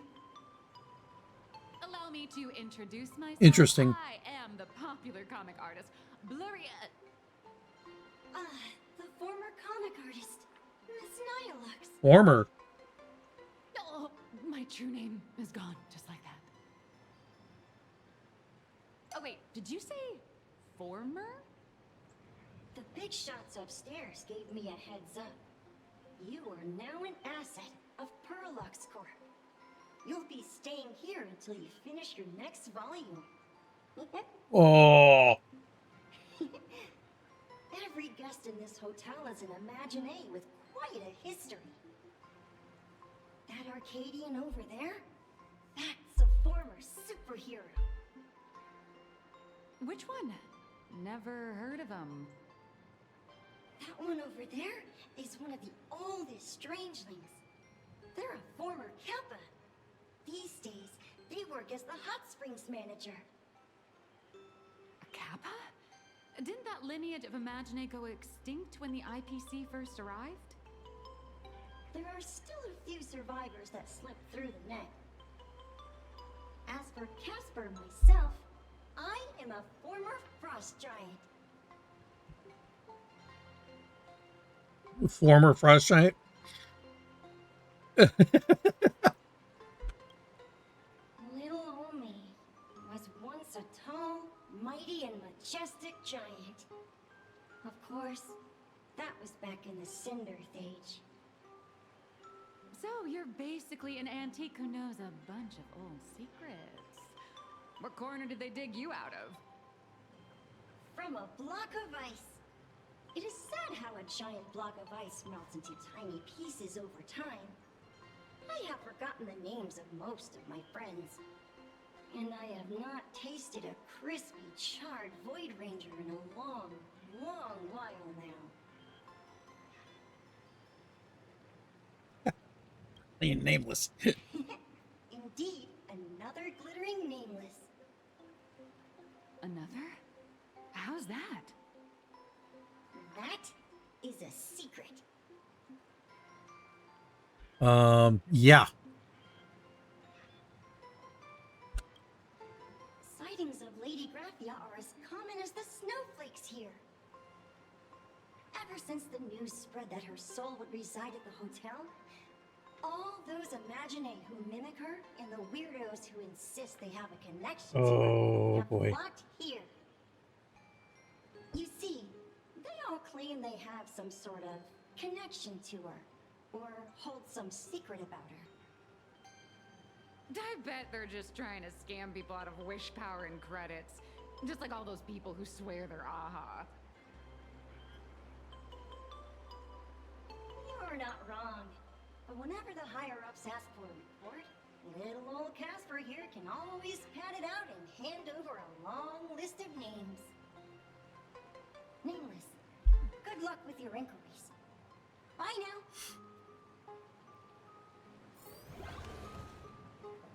Okay.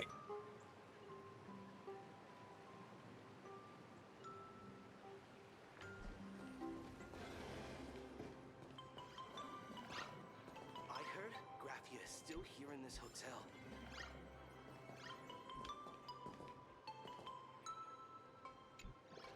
You can see me, and I shall hide no longer.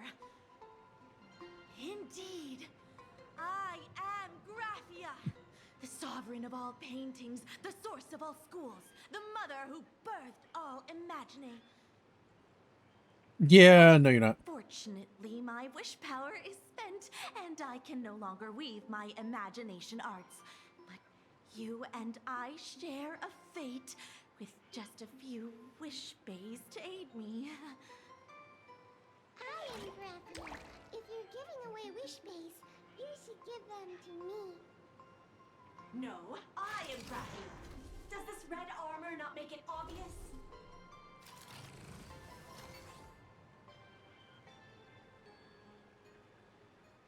Great, the more the merrier. I don't care which. One of you, come help me fight a Lord Ravager. The Lord Ravager? To be honest, we are Graphia, but we're not Graphia. Yeah. Simply put, we are Imaginae born from people's imaginations of Graphia. As for me, I was sketched by a rather unskilled illustrator for a history textbook, which explains why I look a bit rough. I am a wispy form from the concentrated longing for Graphia in plain Arcadia. I am the armored goddess Graphia from the 52-episode animated series Apocalypse of Ashes, Mecha Wars. Care to witness my signature move? Dance of the Inkblade?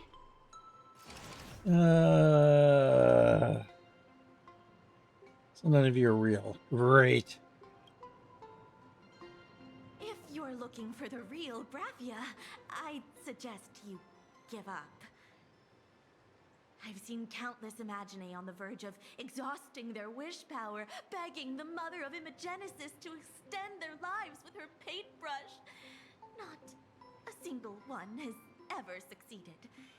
In the end, only those of us making a living off the Graphia brand are left. When it comes down to it, she's nothing more than a legend. Did Graphia really live here? Who knows? Maybe the IPC made up some story to boost the hotel's revenue. I mean, that is possible. I mean, the Sinless Age was over 1,000 years ago. Maybe the only thing left is the longing for Graphia.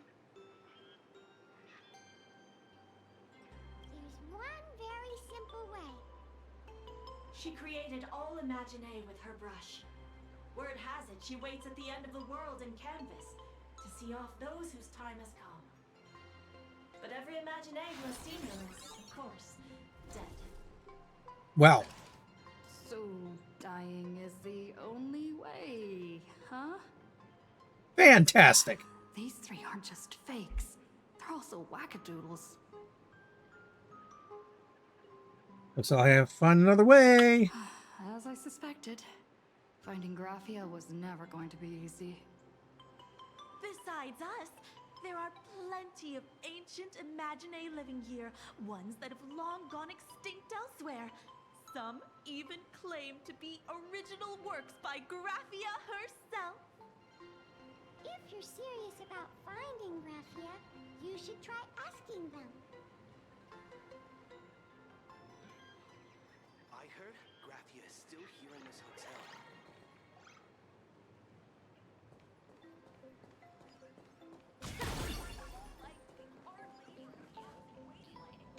Sun Scour. I sense more stray thoughts and disturbance in the water. The imaginae of today are far too restless.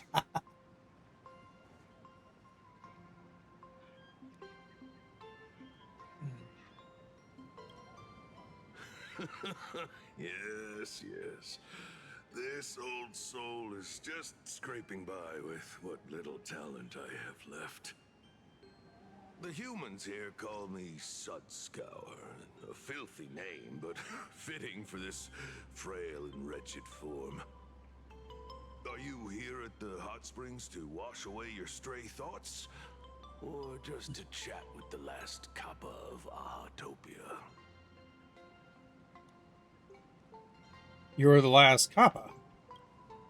Well, as you see, my kin have either been swallowed by the muddy currents or have fled into the canvas. Long, long ago, my people lived in every river and pond in Ahatopia. We tended the crops for the artists, and in return, they painted our descendants into existence.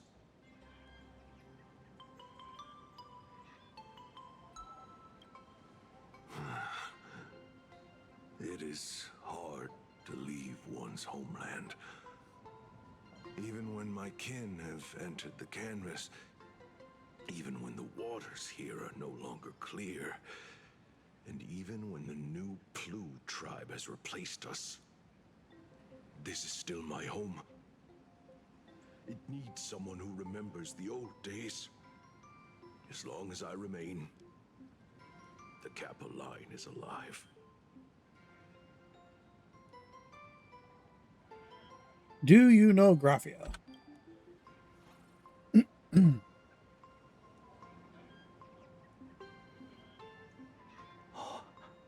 Lady Graphia is the one who guided all Imaginae. Her name shines like moonlight through my dimming memories. Back then, the demons from beyond swept in like a dark tide.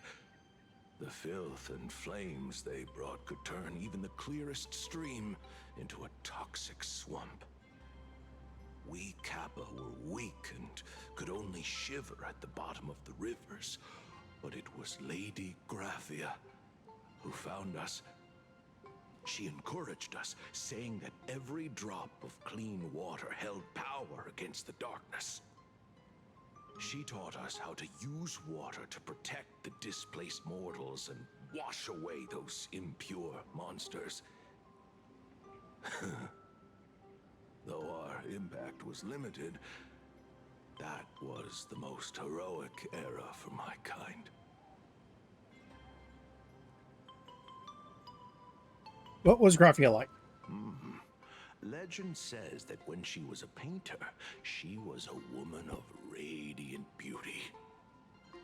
But in my fading memories, on the battlefield, she was a warrior with flowing red hair and pigment-stained armor. Some say she fought like a demon, but to me, her eyes shone brighter than the smoothest river stone. If you seek clues regarding Lady Graphia, you should visit the mountain behind the hotel. Oh, there's another building. Atonement statues left by Imaginae there, filled with their prayers. It is also the site of Graphia's former residence. Casper likes to wander around there. He is a strangeling far older than I. Perhaps if you play in the snow with him, he might show you the way. Thank you. That is all I can tell you. After all, I am just a stubborn old Kappa, trying to keep this one pool of water a little cleaner. All right.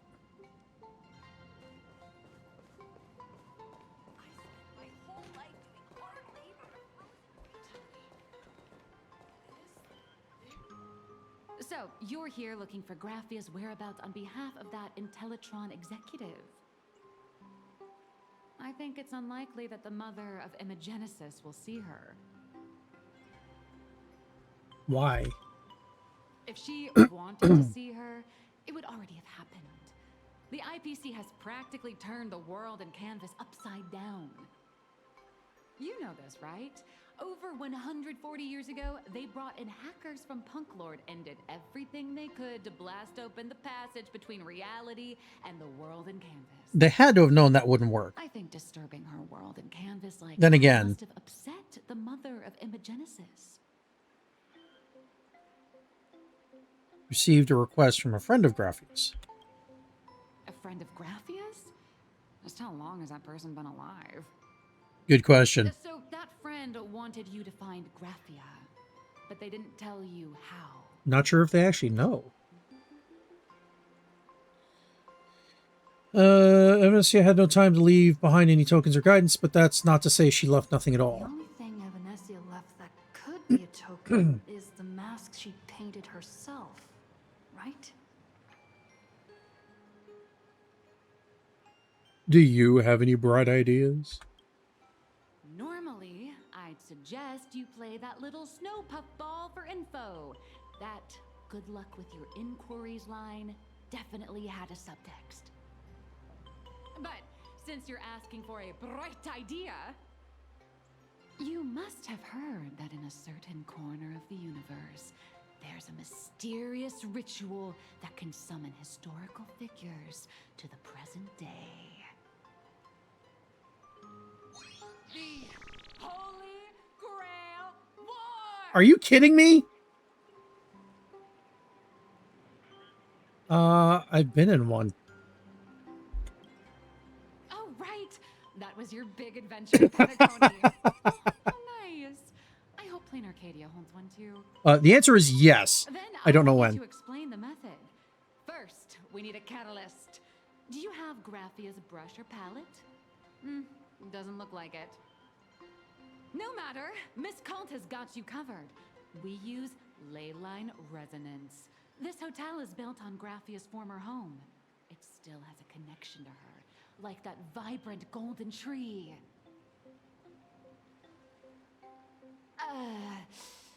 Wait, you aren't actually falling for this, are you? No, but you're absolutely right. I was just kidding. Sorry. I was just trying to lift the mood. Oh, honestly, I'm a chronic deadline misser who can barely save her own skin. How am I supposed to help you? I've heard enough. Break time is over, Miss Nihilux. Now that you understand your situation, stop wasting time. Start drawing. I just checked in and I have to work already? I'm not some fully automated painting Mechatron. You do know that, right? A Mechatron can run for hundreds of hours straight. You cannot. That's exactly why every second counts. Now right this second, start increasing your value as a quality asset. Now they're just being mean. This is kidnapping! Little raccoon, help me! Alex is hauled away by two bodyguards, leaving nothing but her drawn-out cries for help echoing through the lobby. Nihilux has a point. If that Casper guy is a survivor from the Sindarth age, maybe he really does know something. Anyway, I'll start by asking around here.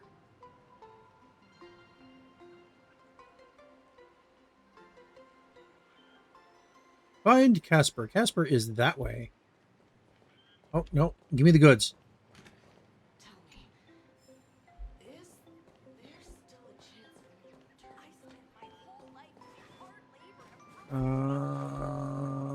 Just-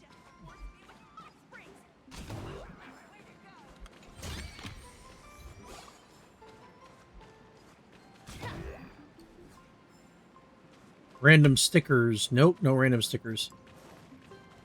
Please don't linger around here.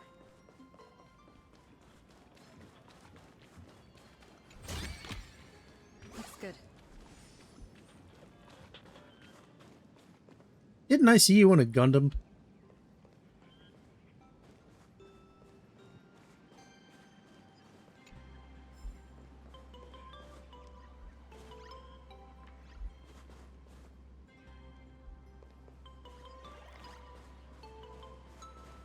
I'm a little surprised. Plenty of quick reads.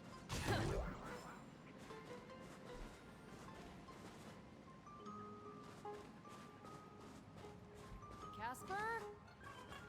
Are you there? Nope. I'm not. There you are. I knew there was one of you here.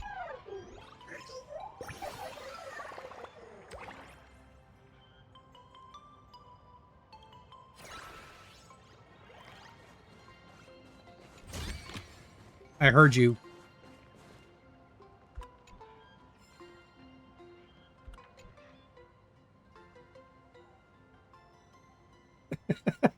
Kick away.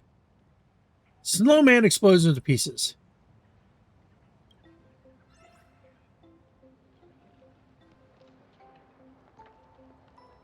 Yeah, you're a pain in the butt.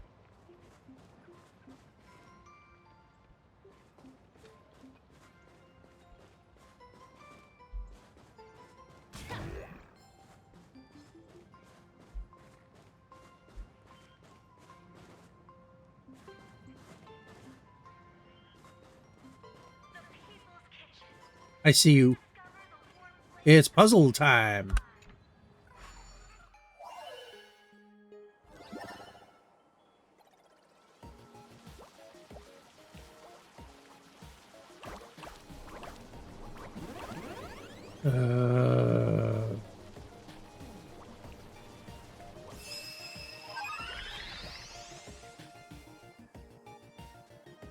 Well.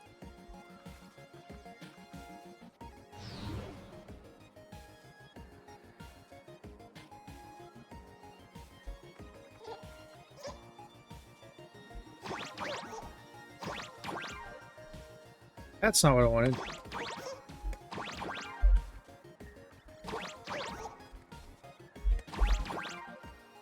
Woo!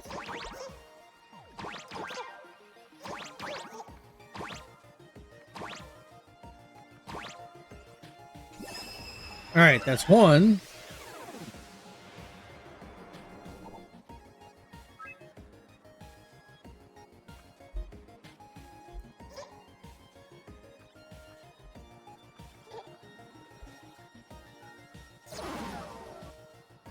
Okay.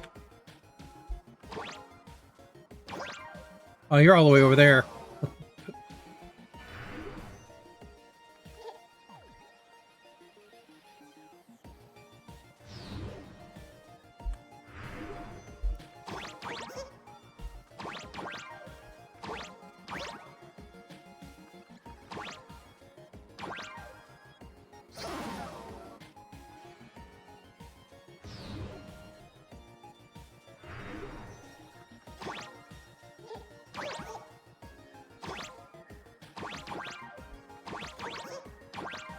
Okay. That works.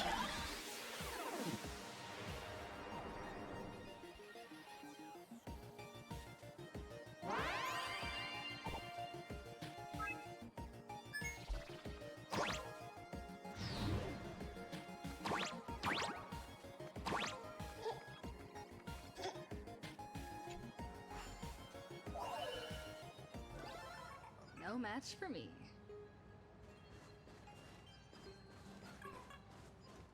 It kind of was.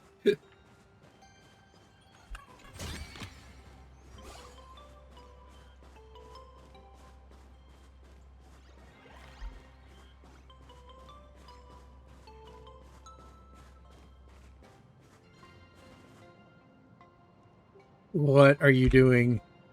You found me, current nameless. I knew you'd come to ask about Lady Graphia. Spill it. But if I tried too hard to remember things from such a long, long time ago, my soft, squishy head starts to throb, and then I start melting. Drip, drop, So much of my memory feels like it's shrouded in a blizzard and I can't see anything clearly. I'm sorry, but I don't think I can help you.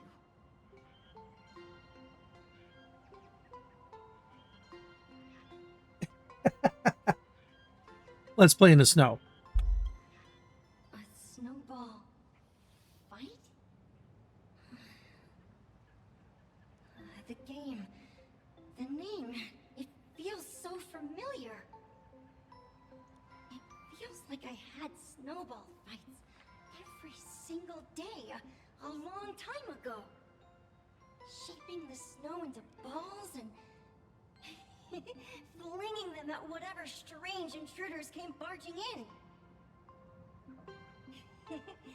Well then, come at me, Nameless. I'm a snowball fight veteran. I won't lose.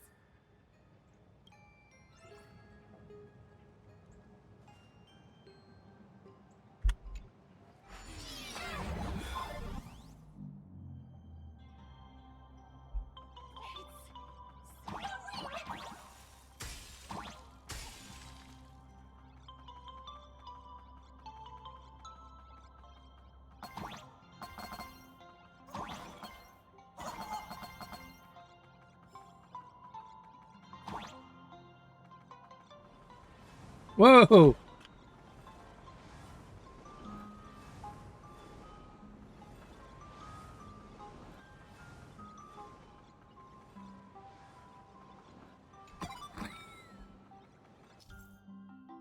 Okay, Casper used to be a tiring frost chat that would invite others to snowball fights, tossing out snowflakes, hedgehog, and gold coins as they pleased. Will knock Trailblazemon back. Okay.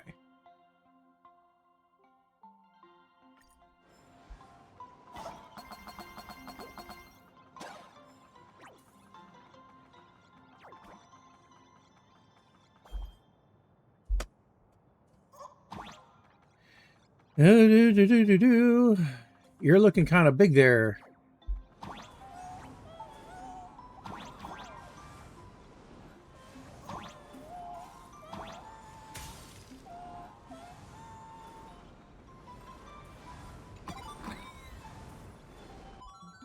Found you.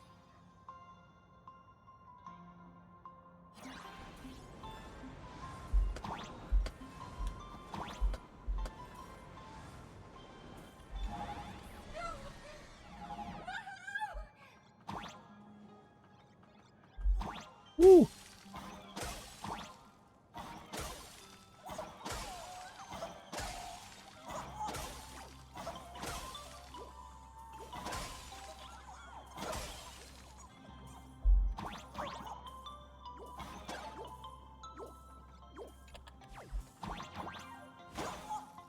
Ow.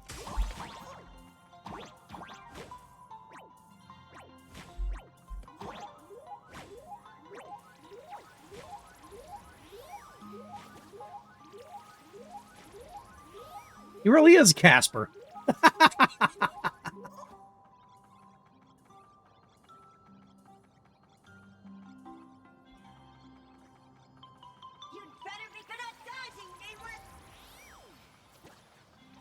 Maybe.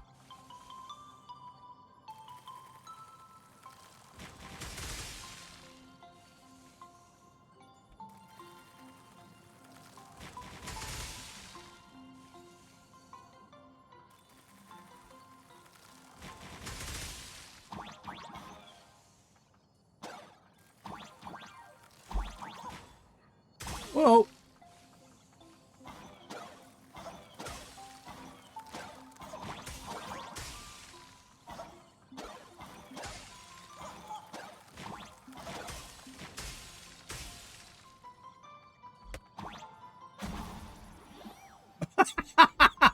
What was that?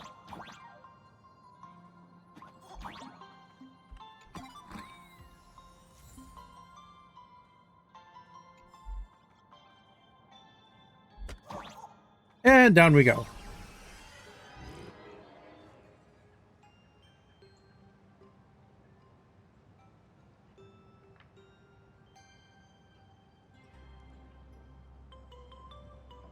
ring any bells?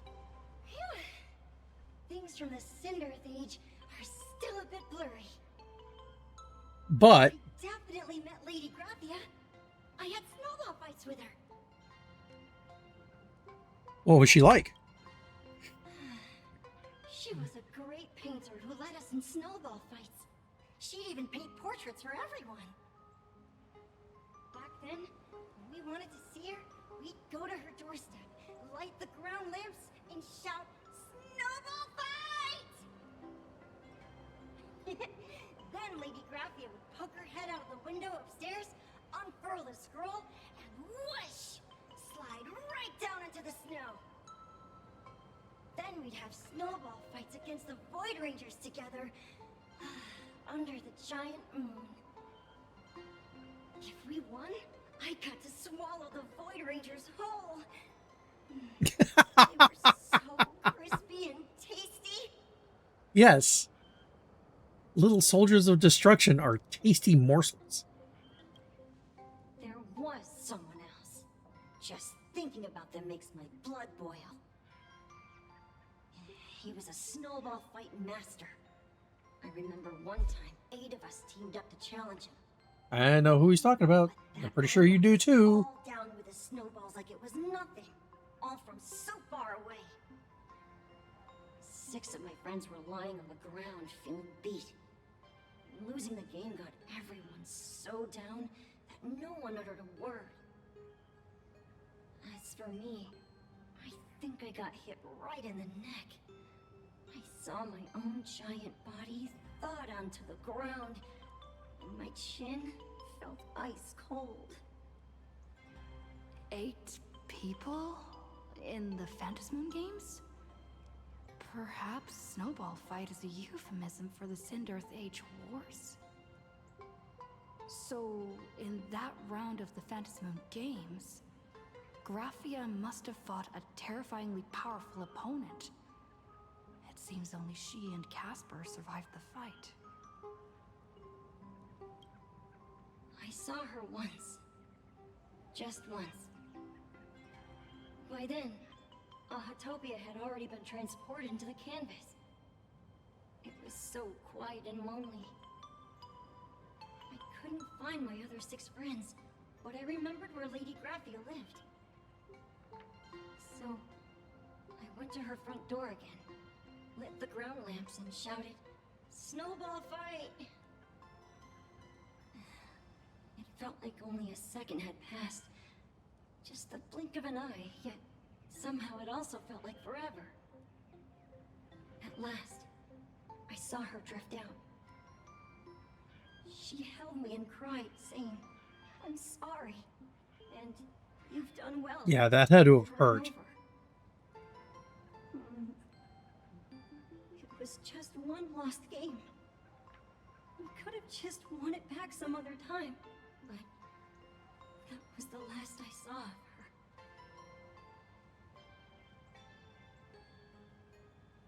Yep. Why are you saying that too? It's making me feel all strange. That's about all Casper can remember. If you're still up for fun and games, come find me for another snowball fight sometime. Definitely. Now, though... So, to summarize, Casper likes to light the ground lamps and call for her near Graphia's old home. Now, where can I find those ground lamps?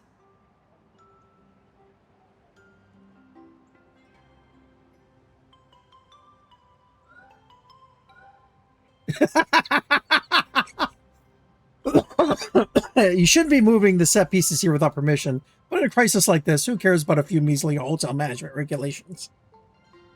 In any case, once you're done borrowing it, you can always play a couple of rounds of snowball fights with Casper to make up for it. You raccooned it!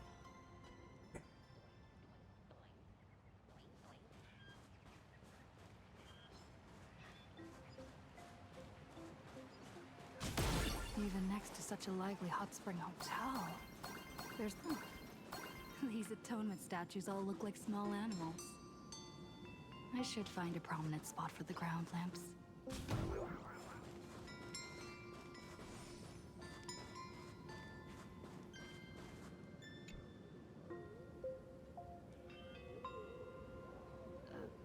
These two little lamps don't look reliable at all. Whatever. It's not like I have any other way. Snowball fight. Who dares disturb my 1,000-year slumber? Oh no. Not only will I refuse to grant you 3 wishes, I shall also lock you in my castle. Why do I have a feeling that's Nihilux? Are you dead or alive? I called it. I'm not quite dead yet, but I don't feel alive either. How'd you get away from those two? Weren't you supposed to be working on your story? I'm testing the deadline. I snuck out. This mountain path is so quiet and secluded. Ooh, what a great spot for a night stroll. Listening to the calming sound of the springs. Who knows? Maybe my inspiration will flow again like these waters. It'd be almost scary if she were actually Graphia. Hey, inspiration is dry, but your excuses for missing deadlines aren't. I was hoping to find some inspiration out here. With those two goons breathing down my neck, anyone would hit a complete creative block. I don't. Look at this old stone statue! Ooh, doesn't it look like Himeko? Actually, yeah, it does. The real versus fake Himeko arc in my comic. Let me pay my respects. Maybe Graphia will bless me with enlightenment. Miss Colt, when did you sneak out? Who be that? I let my guard down for just 1 second, and corporate asset, I mean Miss Colt, escaped. Now that's scary. No way are you running away and taking our jobs with you. Good thing this kind lady spotted where you were headed. Otherwise, you might have slipped away for real. Let's go. Back to the room to finish your work. Come on, not again. Little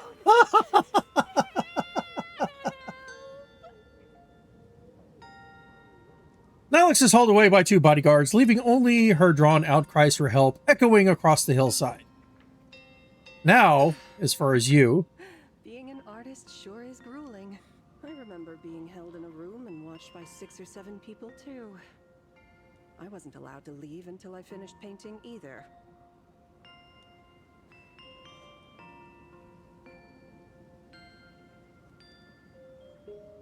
Who are you again?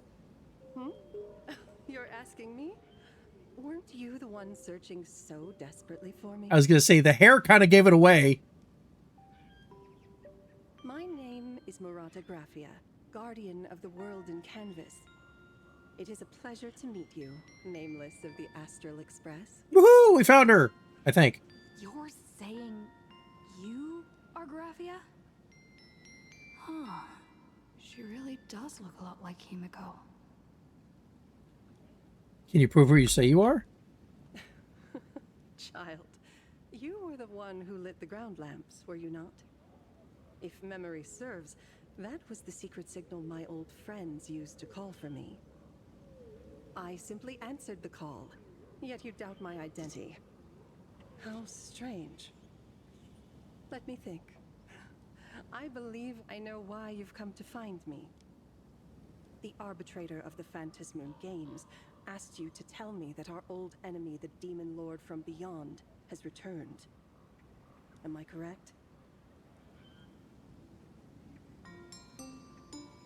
I'm starting to believe you really are Graphia. Since Ahatopia's in canvassing, Evanescia and I agreed to guard reality and the world in canvas separately, never to meet again. But over the past 1,000 years, I often hoped we might reunite in some way. Who would have thought, when word of her finally reached me again, there'd be no warm greetings, but instead only an impending crisis. You must have many questions. Yes.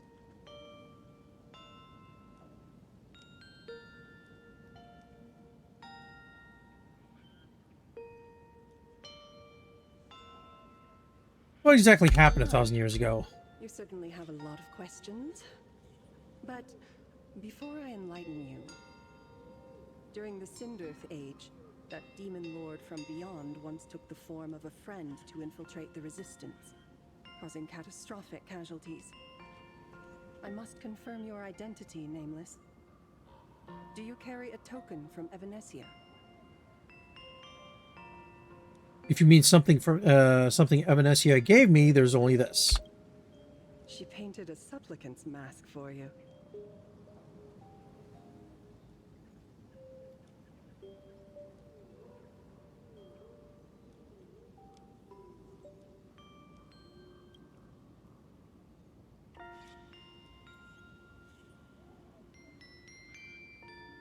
She hands the mask back. Well, that's good. The secrets you seek are many and tangled. Perhaps I should start by telling you a story. 1,000 years ago, the legions of the demons from beyond descended upon Ahatopia, marking the beginning of the Sindirth Age. For the destruction, taking a life is easier than brushing aside a feather.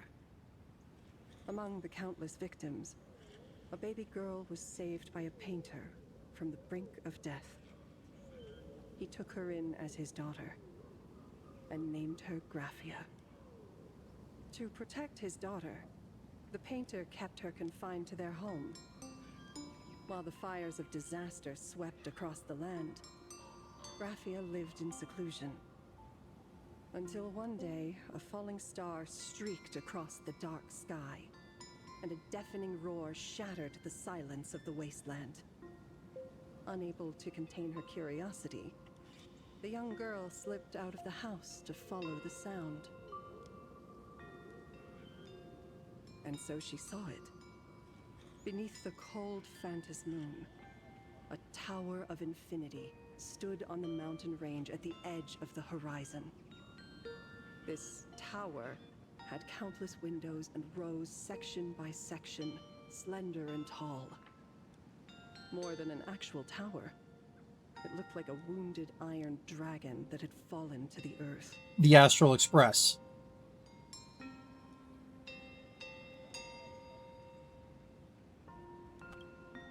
Indeed. That tower, which stood only for a moment, was the crashed Astral Express. And Graphia's family name, Murata, came from the wondrous sight she saw. At the time, the wrecked train was surrounded by countless abominable monsters. Amidst these foul enemies, a few warriors in strange attire fought tirelessly. But they fell, one by one, unable to withstand the endless tide of monsters. It was only much later that Graphia understood that those who fought and died for Ahatopia shared a common name. Nameless. The Nameless, who walked the path of the Trailblaze. That was the day that Graphia stepped into the mortal world. Her life as the mother of Imogenesis began. In a long, drawn-out war, fought at a severe disadvantage.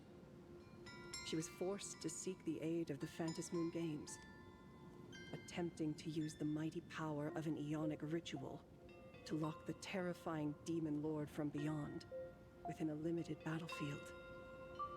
This was also the first time in the history of the Phantas Moon Games that the 8 supplicants joined forces to confront a powerful enemy from beyond, the Lord Ravager, Asat Pramad.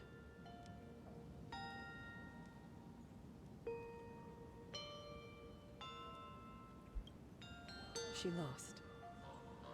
Graphia did not win the Phantas Moon Games, nor did she manage to kill Asat Pramad. In the final days of the Sindirth Age, She gathered every ounce of wish power to paint the world into a scroll. Using herself as a nail to steady the canvas, she sealed the Lord Ravager outside. She made a seal capable of shutting him out. Interesting.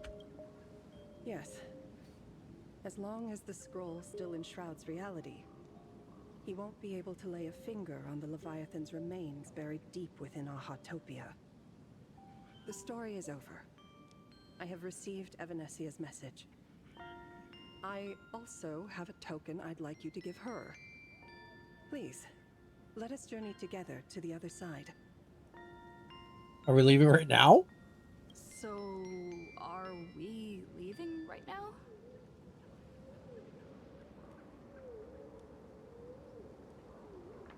No, there is no need to rush. You have a friend here who is lingering with a heart full of farewells. You mean... Blade? Follow this path down to the riverbank of Myriad Wish Grove. You'll find many Wispe gathered there. When you are ready, choose a Wispe. Whisper Graphia's name and your wish to cross over to the other shore. Then release the Wispe into the river. When the time comes, I will bring the ferry to deliver you into the canvas. Graphia vanished? How elusive. Yeah. Anyway, I should head to the riverbank of Myriad Wish Grove first.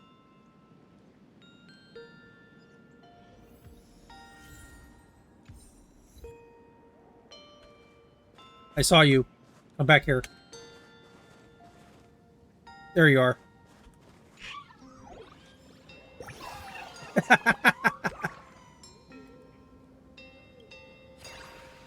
I'll staying at the tavern. Yeah.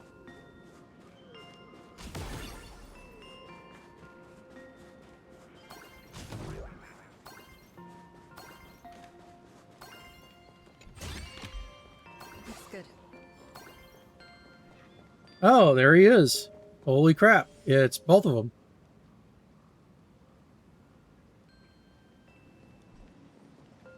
I've heard that in the same forest, giant trees will fight each other for nutrients. How about this? We just feed Shuhu to that tree in the courtyard. It would save us a long trip. You're trying. Say something. Didn't know you were a forestry expert. She's not. I'm not joking. I'm serious. If the Elwood absorbed another emanator of abundance, it would likely bring about an even greater catastrophe. Right now, there is no other option besides the Veracity Husk. If the abundance grows too strong, the ambrosial arbor loses control, and the Arcadia is doomed. If the abundance is too weak, the husk spirals out of control, and the Arcadia is doomed just the same. It's called an Arcadia, but the whole thing is built on a razor's edge. Does that mean the essence of the elation is just dark humor? You're afraid. I'm not. I respect your choice. Doesn't mean she has to like it.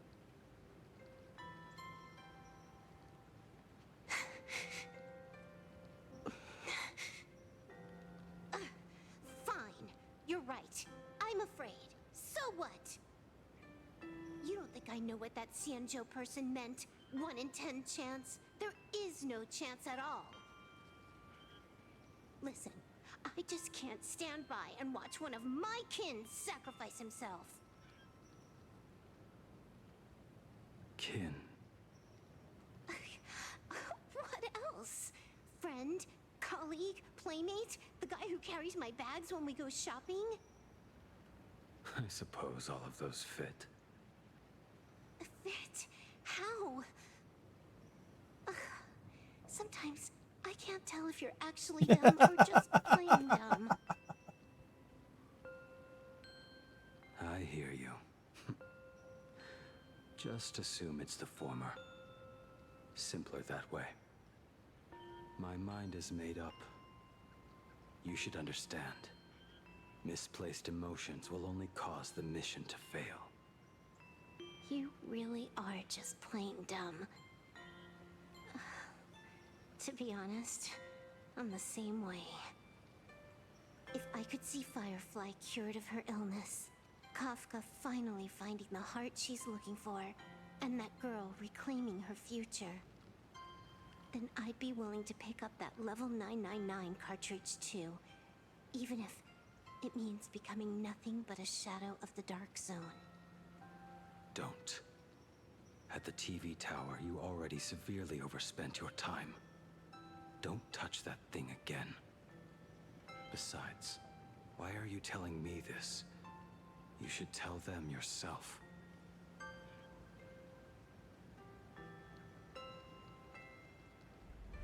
Because just like you, I'm a total, stuck-up softie. Happy now? Feel better. No. Unless you give me a sincere apology and a proper goodbye, we're not settled. Not settled. Is that right? Fair enough. Whether as Ying Xing or as Blade, my journey has reached its end. Before the final verdict, I should say a proper goodbye to my kin. Who's there? Hi there.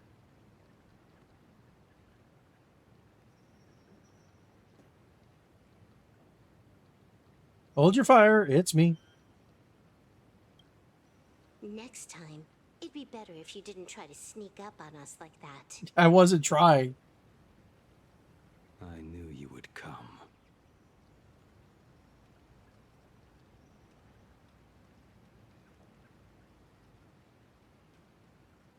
Found a way. The legendary Graphia. She told me a way to enter the world in canvas. If we simply chant her name and release a Wispe into the river, she'll come to ferry us. A legend from 1,000 years ago. And she's actually still alive? It really makes sense. After all, you two are practically the same age. Knowing that gives me a bit more hope that you can actually make it back. Then let's begin.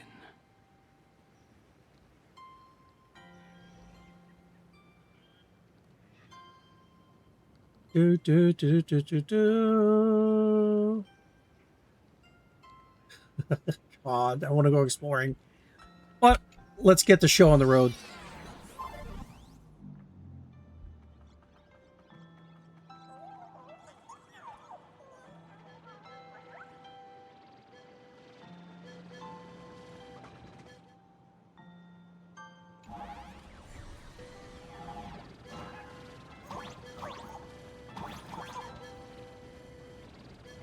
Little one, I choose you. Let's go find Graphia! Welded canvas, here I come! That should do it, right? I summon Graphia, mother of Imagenesis. May she come forth and deliver us into the world in canvas.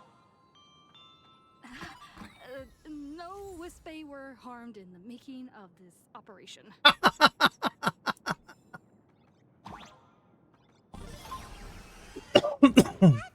Graphia! Everyone, into the world in canvas!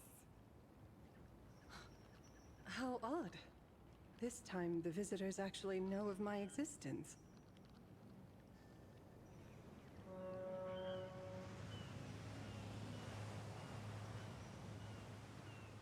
That doesn't sound right. Strange. Why is the boat coming from downstream?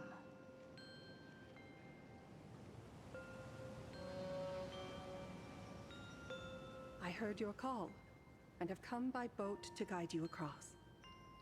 Greetings, travelers who seek to leave the mortal world behind. It is a pleasure to meet you. Oh? Not an Imagine, but someone here to settle the past and family members seeing them off? I guess so. The power of abundance. What a nostalgic scent. There is something terrifying slumbering within you. I've heard that something lies at the end of the world in canvas with the power to suppress it. Will you show us the way? Ah, I see. You are better informed than I thought. I understand. Time is of the essence. Please, step aboard. Thank you. The mountains lie distant. The waters still. And snow settles. A fine moment to bring this weary life to its end. Bring a weary life to its end? To my eyes, the power taking root within you is far from withering away. It's just a matter of time. The journey downstream is long. As is custom, I must collect your past stories as fare. I shall use them to paint the path forward, which will guide us to the other side. My past stories. I am not much of a storyteller. There is no need to weave your thoughts into a complete story. A single memory, a single breath. These too are parts of your past. Only by letting go of the past can you truly set forth with an open heart. Is that not so? Go ahead. Say something. I'm curious too.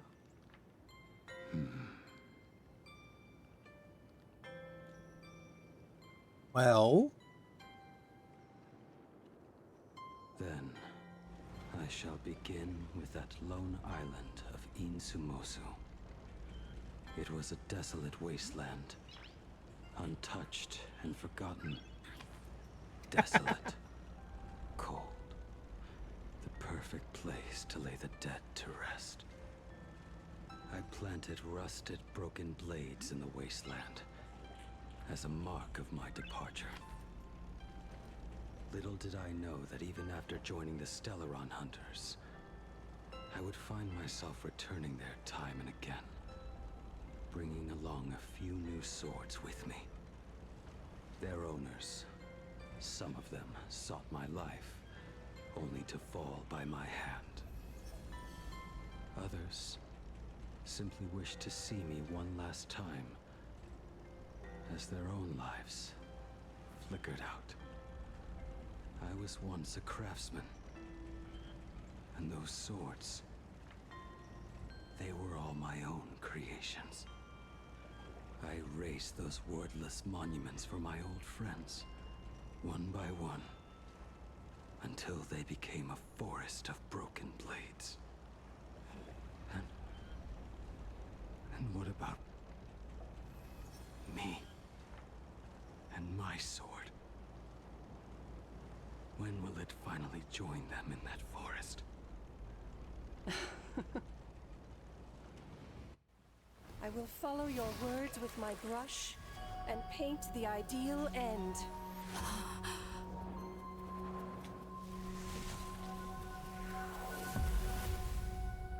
Sword barrier. We've reached the shore you've been seeking. What is this place? This is the world in canvas. A mirror to your soul, blooming as your heart dictates. May this meadow be everything you wished for. Superb artistry. And yet, I thought you would paint the desolation within me instead. Desolation? I saw no desolation in your story. Instead, I found the lingering regrets of a master craftsman. The fire that tempers black steel and shapes 100 blades does not burn upon the forge or anvil. It burns within your heart. That spark within you has yet to fade. It is why this plane has chosen to bloom into flowers. We've got no clue what you two are on about with all this cryptic talk. But you smiled just now, didn't you? Yeah. No, I didn't. We should go.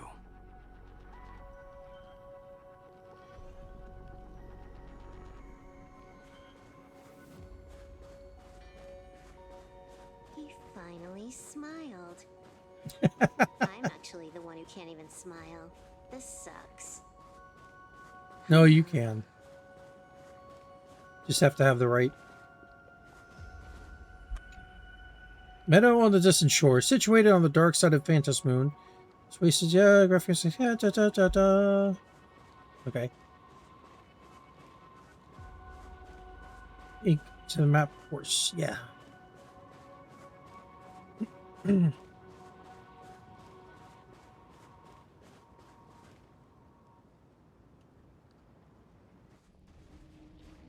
We have reached the end. That blue maw. So, this is it. Correct. Driven by the buried secrets of Ahatopia, you have come seeking liberation. And now, I have shown you the silhouette of the beast's maw. If you should find a way to get out, I ask that you swear to keep this secret. My lips are sealed.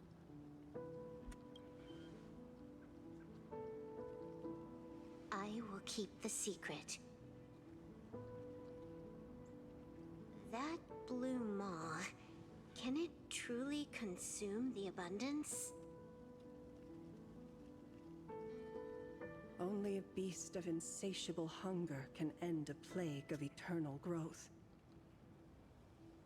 I have stood watch in this realm for a millennium, beholding the eternal conflict where the veracity and the abundance remain locked in strife. Oh, undying soul, the fate that awaits within those depths lies far beyond the reach of our conjecture. Perhaps you will vanish into nothingness in a mere heartbeat. Or perhaps you will endure a millennium of gnawing, constantly regenerating only to suffer once more, with liberation remaining an elusive dream. Beneath that calm of yours, I can feel an old friend lingering. Agony.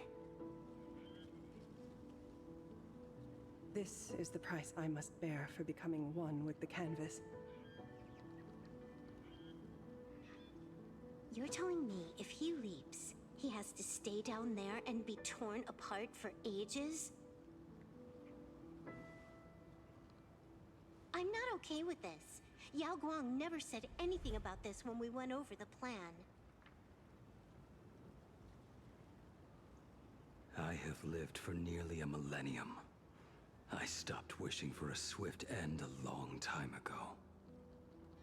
If the Leviathan does not consume me utterly, then I am still alive. And until that moment comes, I will pin Shuhu to the anvil and swing my hammer once, twice, and again, and again.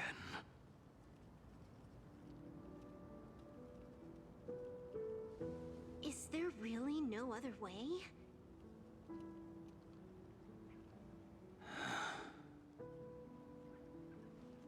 Silverwolf, I was never one for sentiment. I'll only say this. In my past life as a smith, I made it a point to forge something for those friends I found tolerable. But ever Ever since I joined the Stellaron Hunters. Oh, right, I get it. You want me to go back and take apart that box Kafka uses as a footrest, right? You already took it apart? A long time ago. Quite a few treasures in there. A master-crafted blade, a game controller, and a portable reactor. That's the armor core, reforged from the remains of the Glamoth Queen. Oh, and a cat-scratching post. When did you find out about these items? You? You mean we. We all found out. Think you hid it that well? Please, give me a break. We're a pro team, you know.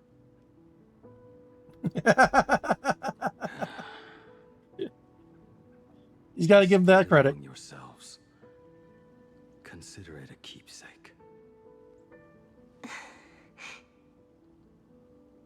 Kafka should be the one saying this, but you are the most perfect blade the Stellaron Hunters could ever have.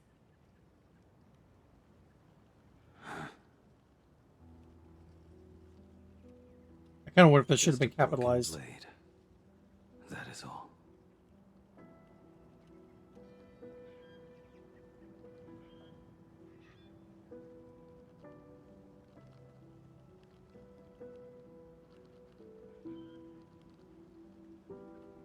Yeah.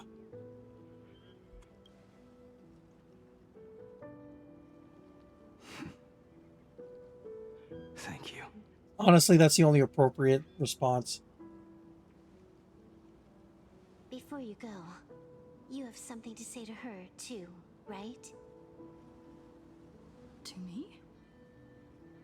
Don't take offense. It's just a few words.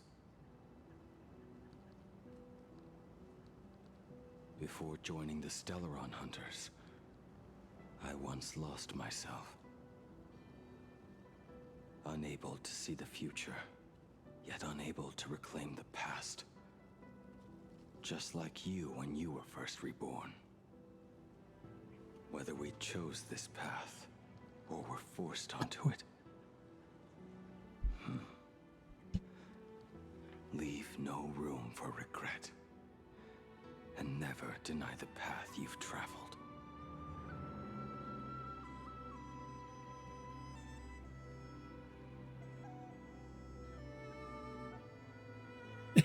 Understand what you mean. Then, let it be.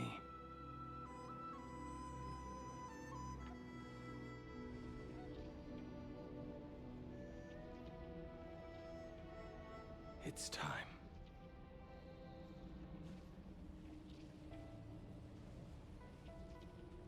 Do you still remember that passphrase?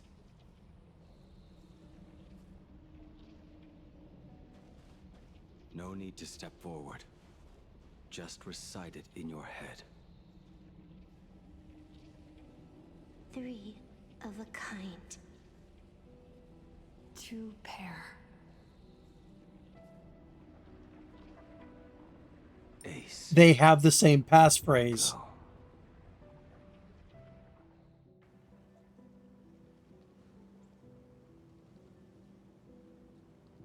Farewell.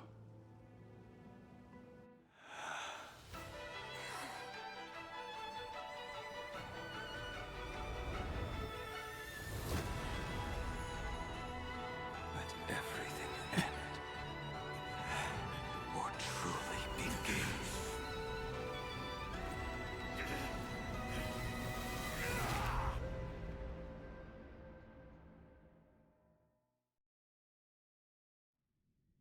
In the final moments of your life, what will flicker through your mind?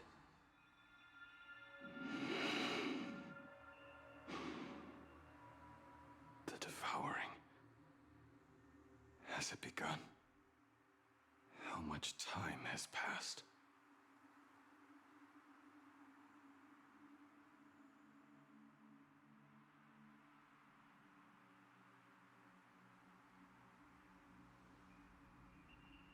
sea of clouds. Ambrosial Arbor.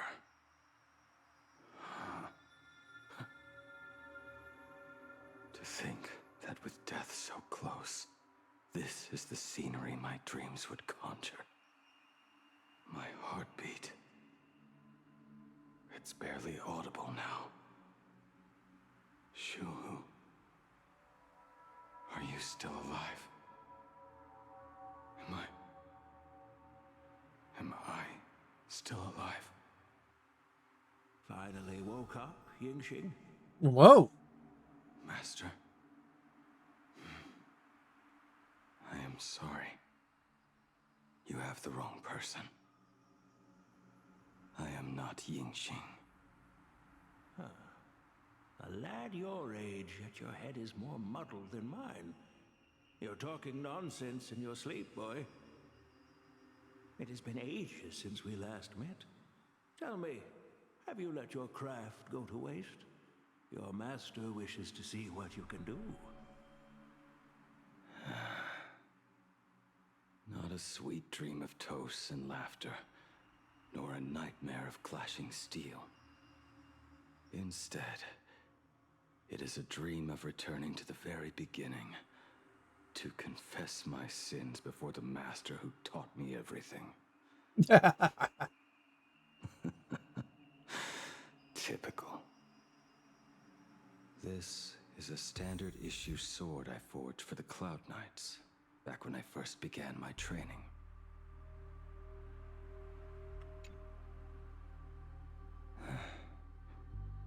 Looking at it now, it is a crude piece of work. Senior Frater, are you truly from a short-lived species? Why do you ask? I mean, no offense. I just wondered, why would you come all the way to this Yanzhou to learn the craft? My home became a grazing ground for those boars and beasts. My parents, they're fertilizer. Unlike you, I won't live to see them wiped out. But my blades will. Look at this blade. Fresh from the forge today. I made it. That is so cool! Stop flattering me. This is just a standard issue sword for the Cloud Knights. According to the template, its name should be New Blade 01. Senior Frater, how could you so thoughtlessly name your own creation? The very first assignment Elder Huayan gave his disciples is what defines a blade. He always says a name carries the weapon's destiny. A lone cloud drifts. A crane departs the woods. Let's call it Departure, Junior Frater. Senior Frater, I thought you'd go with Lone Cloud or Guiyun.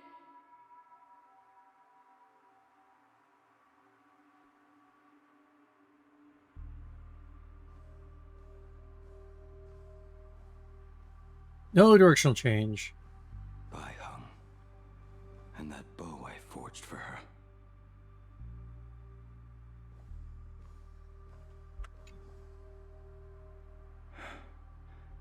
In the end, it was I who forged the greatest sin. For me? Thank you. I told you, didn't I?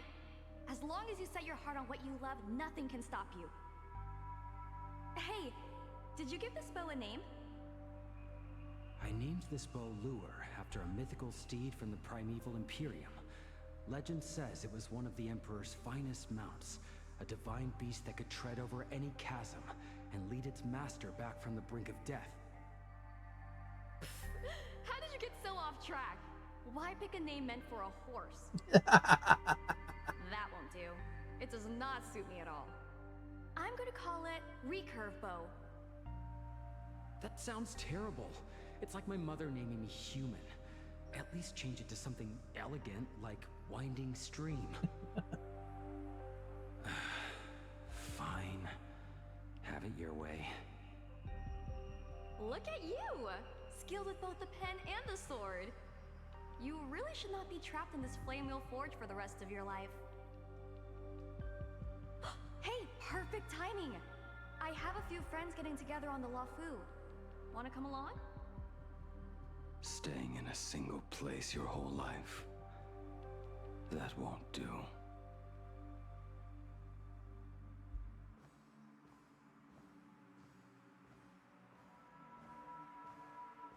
Jing Yuan's Devastator Glaive. The weapon I promised to forge for him all those years ago.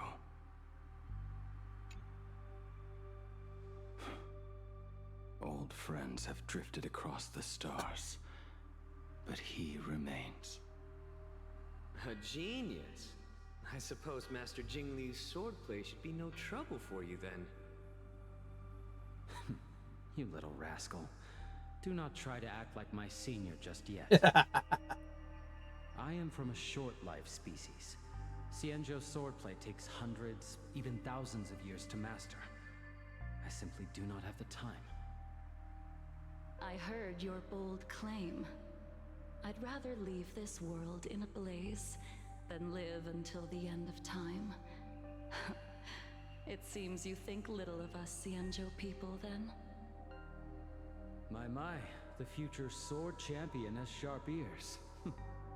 It was just drunken rambling. Don't take it to heart. It would be a waste to throw my skills away on the battlefield. You go to the front, and I will forge the divine weapons for you. It is a promise. Alright, deal. Then I want a Devastator Glaive, 4 meters long, decorated with green silk, and you should engrave the blade with cloud patterns. Or maybe lightning. Wait until you have grown a bit taller. Then it is settled. When the time comes, you shall arm each of us with a weapon of our own. Let us face the fires of war in your place, and handle all that tedious business on your behalf. Come, friends, drink up. We 5 come from all walks of life, but here and now, we are one. Together, we shall bring glory to the Xianzhou, and peace to all who dwell beneath the stars. By the rainbow and the 10 lords, if I betray our bond, let all of existence hunt me down.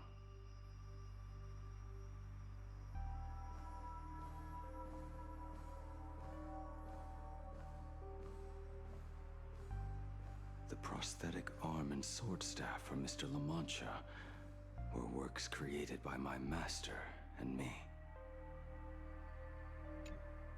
He came to visit me even after I was cast into the shackling prison. Yunqing. No. Yunqing. How did you end up like this? The shadow has tasted the flesh of abundance within you.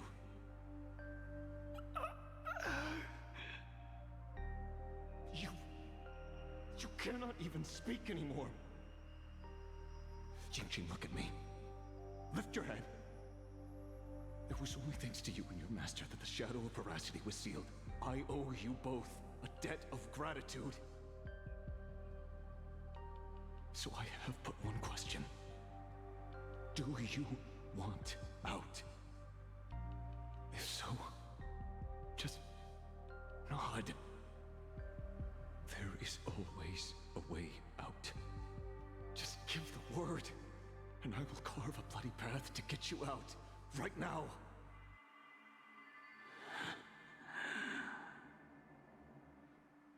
There is no need. I must atone for my sins.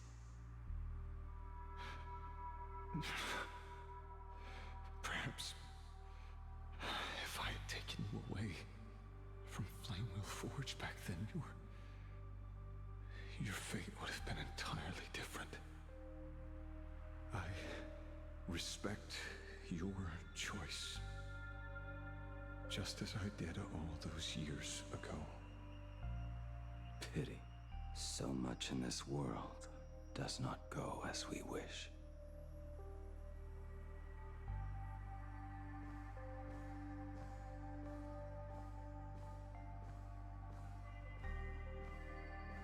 Oh, I know who that is. This is not my work.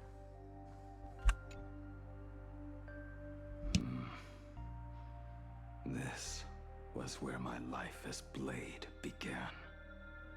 So you're Blade. You sound like quite the expert on swords. Oh, good timing. What do you make of the sword she's carrying? The blade itself is fine, but the technique is wrong. Swordsmanship is no song and dance. Power starts at the feet. Only when the eyes and mind follow through will the strike land. My oh my, Bladey. You really are the ultimate blade critic. Since you have so much to say, Master, why not forge a legendary blade for each of us?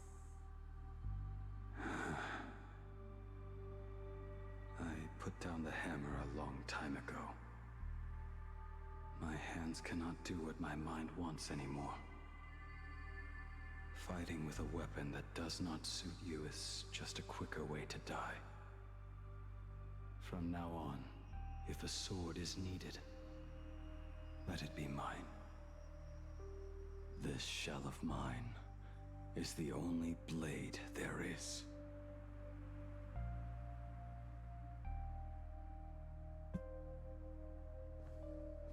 And everybody should remember whose weapon that is. A weapon given by Ying Xing to an old friend. But we are no longer who we once were to each other. Who I am does not matter. What matters is, do you remember this weapon? I don't understand what you're talking about. All that happened. You think you can just walk away from it all? You would do well to keep Cloud Piercer by your side. Or, next time we meet, I will be the end of you. What a pity. In the end, we still cast our weapons aside.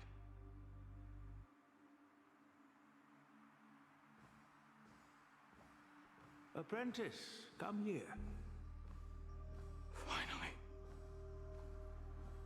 Is the end in sight? We'll figure that out.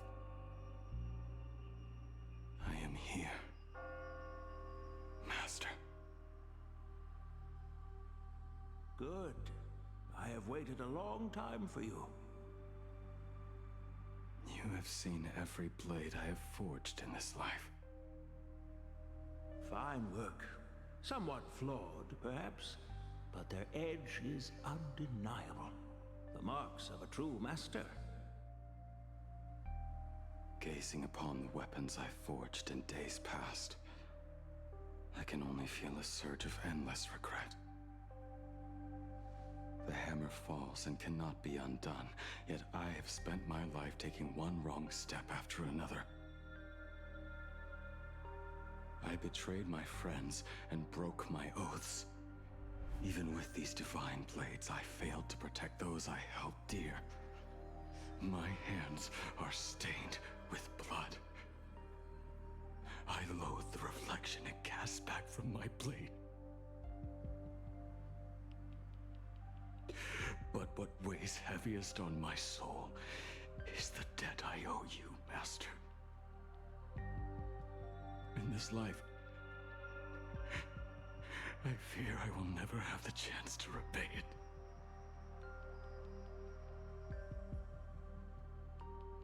Let it all out. You feel a bit lighter now, don't you? But isn't there one last piece you've yet to show me?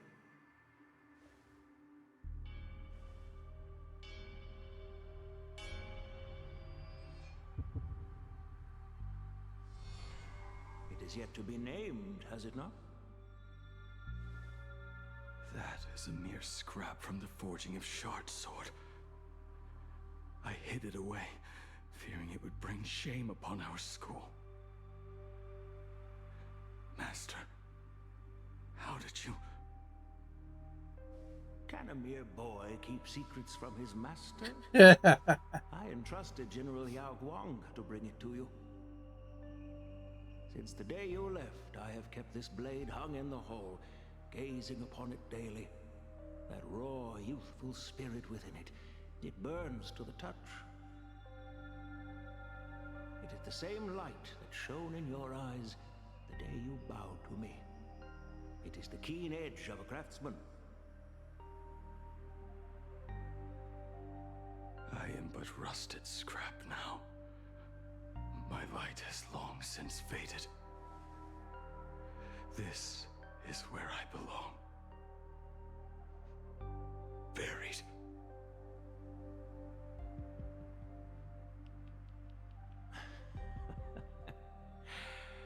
Crushed ore, old materials, rusted iron. As craftsmen, we spend our entire lives in such company. Waste not the bounty of the world, but perfect it through craft. To take what is useless, to take every failed scrap and forge it anew. Isn't that our very mission as craftsmen? Even for a life that has reached its end. A life built on nothing but mistakes. As it is with the work of a craftsman, so it must be with the life of a craftsman. Do you still remember the question I once asked you? What defines a blade?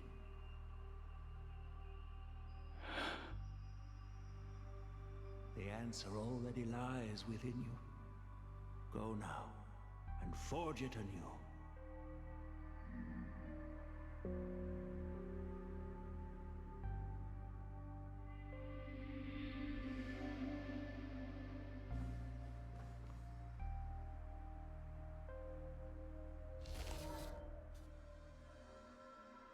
Forge it anew.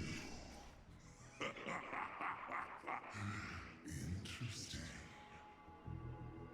Well. Now I wish more than anything that I could just live a bit longer. Ying Qi himself said that back when he was nearing his end. Shoo. You fought me all this time and leapt into the Leviathan's maw. Nothing more than a bid to drag me down with you. A pity, truly. For so long as a single soul in this vast world prays for abundance, I shall return to bestow my grace.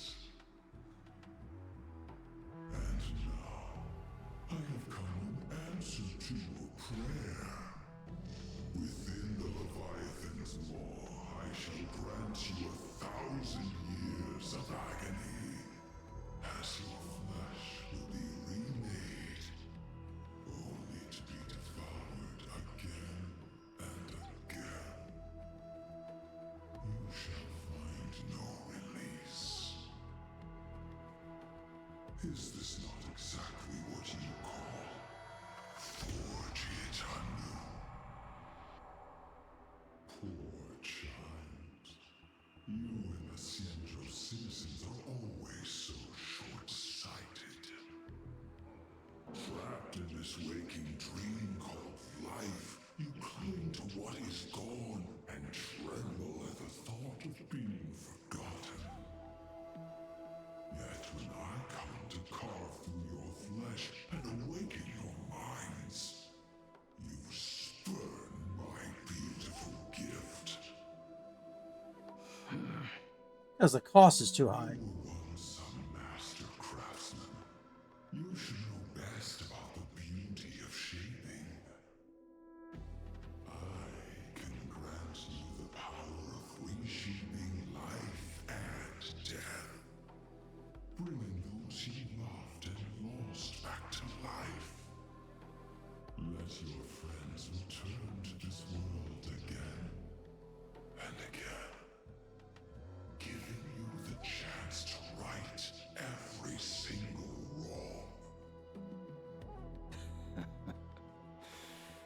righting wrongs.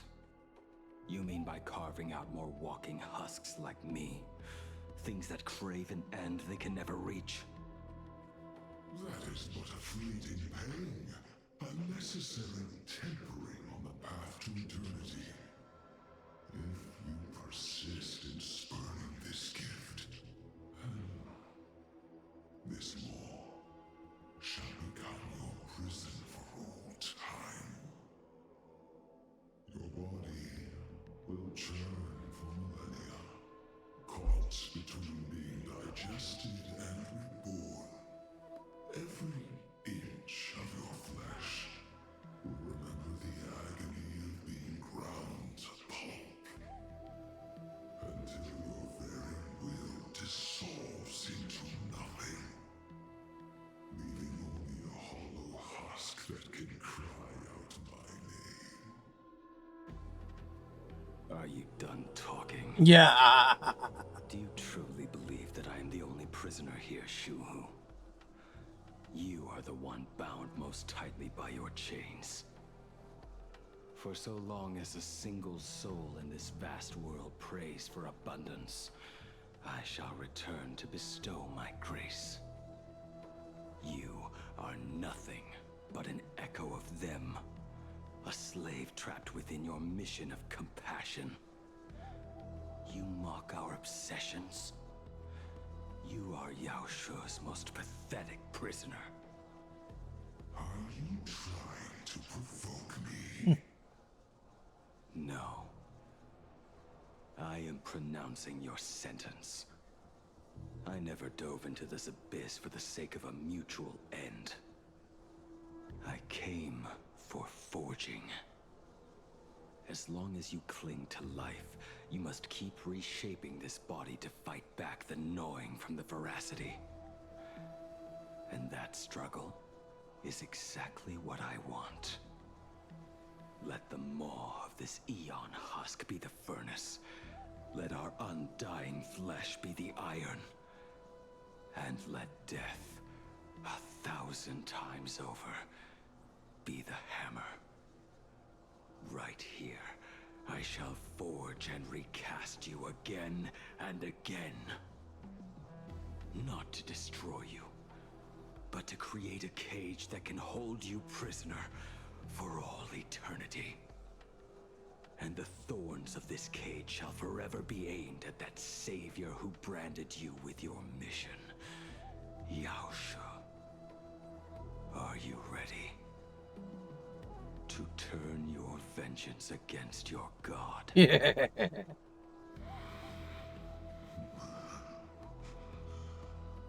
see now. So, this is how you forge it anew. Very well. Let us see how this duel between the condemned unfolds. This forging within the furnace. In the end, which of us shall forge the other into a blade?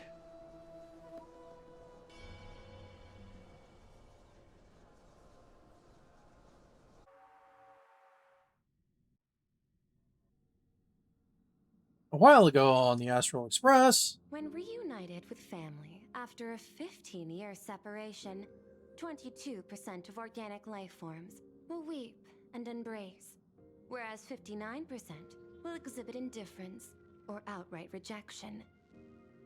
Yet, choosing to conduct a covert investigation instead is entirely unheard of. You harbor suspicions regarding Mr. Ryusuke. Why is that, Miss Himeko? Before Star Rail Fest began, I stopped by his office to look for the family's records on the Phantom Moon games. Out of concern, or perhaps curiosity, I leafed through his portfolio. The artwork was magnificent, with each piece serving as a microcosm of a different planet. That was when it suddenly dawned on me. 5 of the worlds he captured in these paintings are now gone. lost to the fires of war waged by the Antimatter Legion. Just as you suspected, Mr. Ryusuke's travels have been highly suspicious. In the year 1969 of the Arcadian calendar, he traveled to the Delcor Ring to sculpt a statue for the Doctors of Chaos. 2 years later, the IPC received word that the last local resistance group had rejected all aid and launched a suicide charge against the Legion. Also, in 1984 of the Arcadian calendar, he traveled alone to the planet Goliath's Shepherd. After a century of resistance in the fires of war, the planet was officially declared dead 9 years later. Both incidents point back to a single culprit. The Lord Ravager Asat Pramad. However, there is also evidence suggesting that Mr. Ryusuke was still in plain Arcadia when Asat Pramad appeared. Additionally, the IPC recovered a commission he received. It read, "Please carve a trace of our lasting glory, just before the world meets its destruction." He accepted the commission, even though he knew the Legion had surrounded the planet? Legends of the Graphia clan abound within plain Arcadia. To this day, many believe the Weathering Curse is a scar seared into your very bloodline from Graphia's struggle against the Legion. Conjecture. Mr. Ryusuke was tracking the demon from beyond. He likely believed that finding him was the key to breaking the Graphia clan's curse. I don't know how accurate that is. Any other conjectures? There is another possibility. Please forgive me if this sounds out of line. There is a 52% probability that Mr. Ryusuke was being used by Asat Pramad. He might have even chosen to work for him. I'll have a word with him. I'll leave it in your hands, Miss Himeko. Dad, do you have a minute to talk? I do. I'm 1000% free for you. What brings on this surprise call for your old man? I was worried you were too busy, so I didn't want to bother you these past few days. That foolish didn't hurt you, did she? Actually, what am I thinking? A mere herald of death is nothing to my Himeko. You probably handled her in no time. And that kid is something else too. I'm telling you, everyone at school is a huge fan of the Astral Express now. 15 years. The blood-stained games are finally over. And this time everyone survived. It's time we sat down and talked. Just as father and daughter. Huh? Am I dreaming? My little girl actually wants to have a real talk with her old man. Well, I don't care if I heard you wrong. I'm taking this to the bank. Praise the Astral Express. Praise Hachivelli. Give me 10 seconds. No, make it 8. Your old man is on his way. There's no need to rush like that. Love you, kiddo. I should have seen that coming. Himeko, open up. It's your time. Yeah, no. Himeko, come over. Tell me more about this.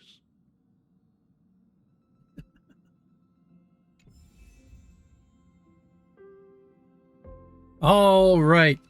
We're going to stop here. Because if we go any longer, I'm not going to be awake for work tomorrow. That said, it's been a fun time. As much as I would have rather played more than just the sub games. It's a lot to get through, but still fantastic story.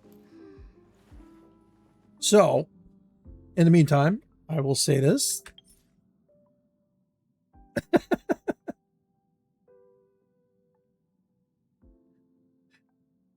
Oh boy, you're gonna really make me do this.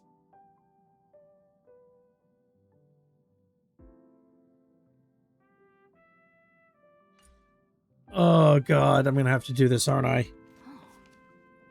Fudge sickles.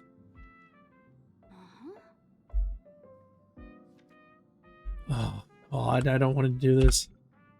I originally planned for us to meet at the school, but since you're already here, let me show you around the express. Yeah. Oh, I would love that. I was in such a rush last time. I really want to get a good look at the place where Well, you here we spent the go. last 15 years. Who could have imagined it?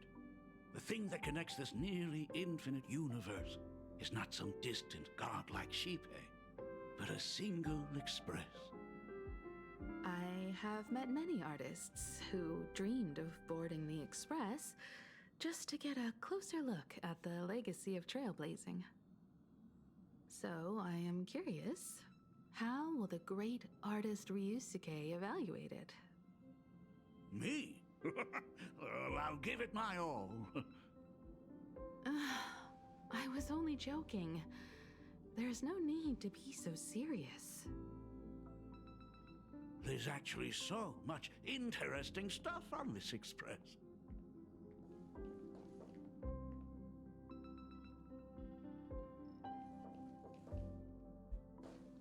This table is kind of different from the others, isn't it?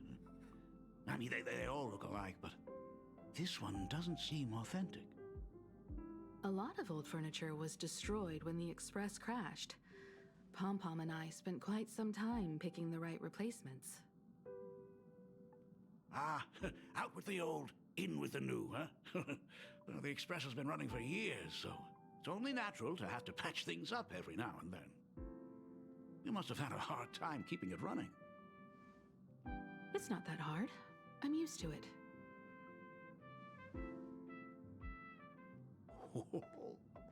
Just as I thought. The Astral Express looks amazing inside. These chandeliers. The designer used the skeleton of a void song whale as a reference. They say it's been here since Dolly's days on the express. It catches the eye of many people who board. But the light seems a bit dim in here, doesn't it? It's always been this way. Oh, have you tried swapping in a polarized conductor? Or rinsing the light units in an alkaline solution? Are you an artist or an electrician, Dad? Well, I am just speaking from experience. Don't forget, your dad was once the one who set up all the lighting in those classrooms. Is it there? Oh, let me see. What are you after? It's bigger on the inside. Oh, the phonograph also has music from all sorts of worlds, just like the versions I've heard before. Huh. It's a shame I didn't get to see the legendary infinite ice cream machine. Dad, you actually believe something like that exists? I thought only kids would fall for it. A long, long time ago, such a thing did exist on the Express. When the Express passed the desert planet Talon, Granholm left the machine there. Now, it has become a popsicle planet. Conductor! Long time no see. Your fur looks a lot smoother than last time. Really? Thank you very much. Hey, my daughter Himeko finally opened up to having a heart-to-heart with me. What a special moment! Pom-Pom will leave you to it then. They say family is one of the most precious treasures. Pom-Pom believes we should cherish them. See? I told you. This time, Dad wins. Oh, Himeko, you may be a fully capable navigator now, but sometimes experience still beats youth.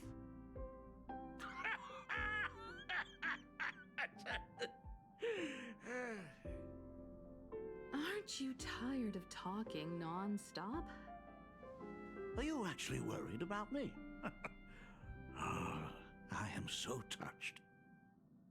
Perfect. I'll make you some coffee. Huh? Huh? Ah, well, might as well swing by the meeting car to say hi to that, Intellitron buddy. Meeting car? Pom-Pom finds Himeko's father very easygoing. Himeko, come on. Let's walk together.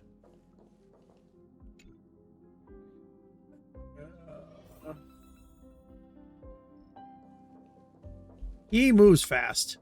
Intellitron buddy! Wrong time. Rumor has it that the drinks in the World's End Tavern are all brewed from jokes. Since we are in plain Arcadia, any single joke before a drink would be second to none. Since there is only a single joke, it is quite literally second to none.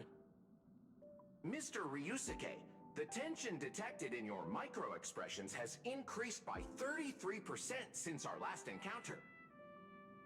Oh, nonsense. Himeko is brewing up a cup of coffee just for me. Is there anything in the world more wonderful than that? A cup of hot coffee right before the end. This must be what they mean by life is short and bitter. Huh. Well, now I see why they call you Shush. Well, since I'm still among the living, let me tell you a joke for a change. A long time ago, there was a truly terrible nameless. They snuck aboard as a passenger, seeking a certain answer. Now, one day, they ordered a drink from a service robot on the express and told it a joke. A long time ago, there was a truly terrible nameless. They snuck aboard as a passenger, seeking a certain answer. I have retrieved the same joke from the archived logs. It is indexed under the title, An Unfunny Joke. But did you know, the first time the robot heard that joke, it laughed with pure joy. Don't go filling Shush with nonsense. Its database is already enough of a mess. Dad, here's your coffee. This cup is huge. Himeko, tell me, are you still holding a grudge against me? What are you talking about? Now drink up while it's still hot. Analyzing components. Results show coffee concentrate, Heldoran butterfly scales, a species of fish from a gas giant, trace amounts of iron particles, and various other unknown substances. Mr. Sharp, you must be exhausted after telling all those cool jokes. How about a nice hot cup of coffee to warm you up, huh? My inspiration circuit is vibrating. My radar indicates that the conductor requires my immediate assistance. Good luck, Mr. Ryusuke. Gaze at the cup with a steely determination, as if the liquid swirling within were molten magma from the core of a planet. It might as well be. Himeko made it. If I do not make it out of here, please deliver my resignation to Miss Starley. Tell her I will not be coming in tomorrow, which is really no different from any other day. Blink of an eye, grabs his coffee and downs it in one swift gulp.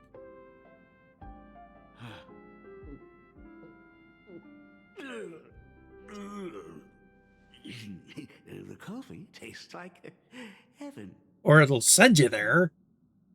Oh, want another cup?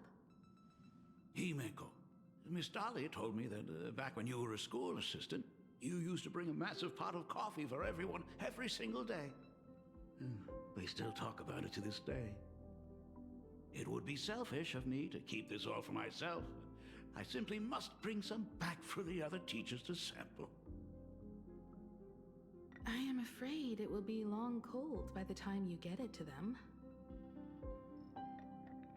But as you said, It is time for us to head to the school. We must return to the source of all these tragedies and put an end to the blood-stained games. Are you truly ready to say your goodbyes? We can stay a little longer if you like. We still have plenty of time. We should go now. I have been ready for 15 years.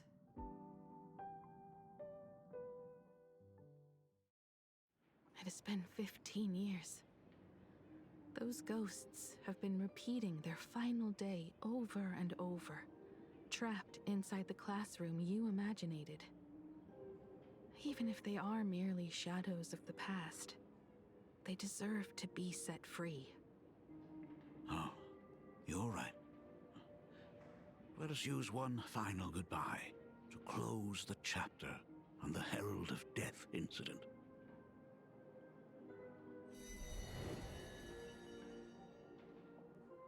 Senior, you are back! We're all waiting for you. Sorry I'm late, everyone. It's okay. Thank you so much for coming.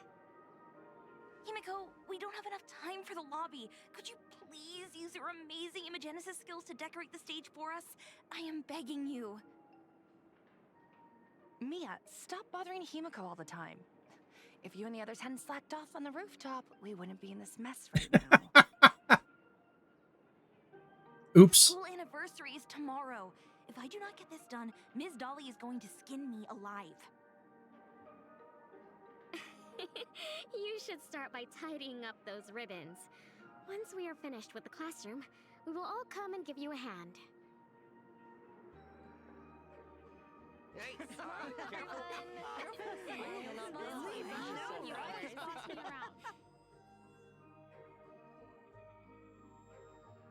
Wait, did you hear that? It's him. He's back again. Everyone, hide! Don't let them find us! Run, Senior! The Herald of Death is back! Don't be afraid, Belle. I'm here. No more running away. We don't have to face any Herald of Death anymore. Really? When have I ever led you astray? Look, even the Dean has arrived. Let us run through the anniversary program one last time. Right now? But we still have so much left to do. The decorations are nowhere near finished. It is all right. We have plenty of time. This sunset will linger for a very long while. Just long enough for us to finish our celebration. I hereby declare that the Graphia Academy anniversary and the graduation ceremony of 1984 has officially begun. Since the other grades are not with us today, we shall keep the proceedings simple. According to our school motto, every student must truly understand their purpose. I was actually going to end it a little sooner, but it kept me in. It trapped me. Have you all discovered who you wish to become? Why so serious? It's only a rehearsal. Well, in that case, I'm going to be an artist. And not just any artist. I will be even better than you, Senior. No, that is the murder year. I plan to study at the Intelligentsia Guild. I want to learn how to create even more interesting imaginae. I want to study cinematography and become a director. I want to capture every single moment of happiness in the Arcadia.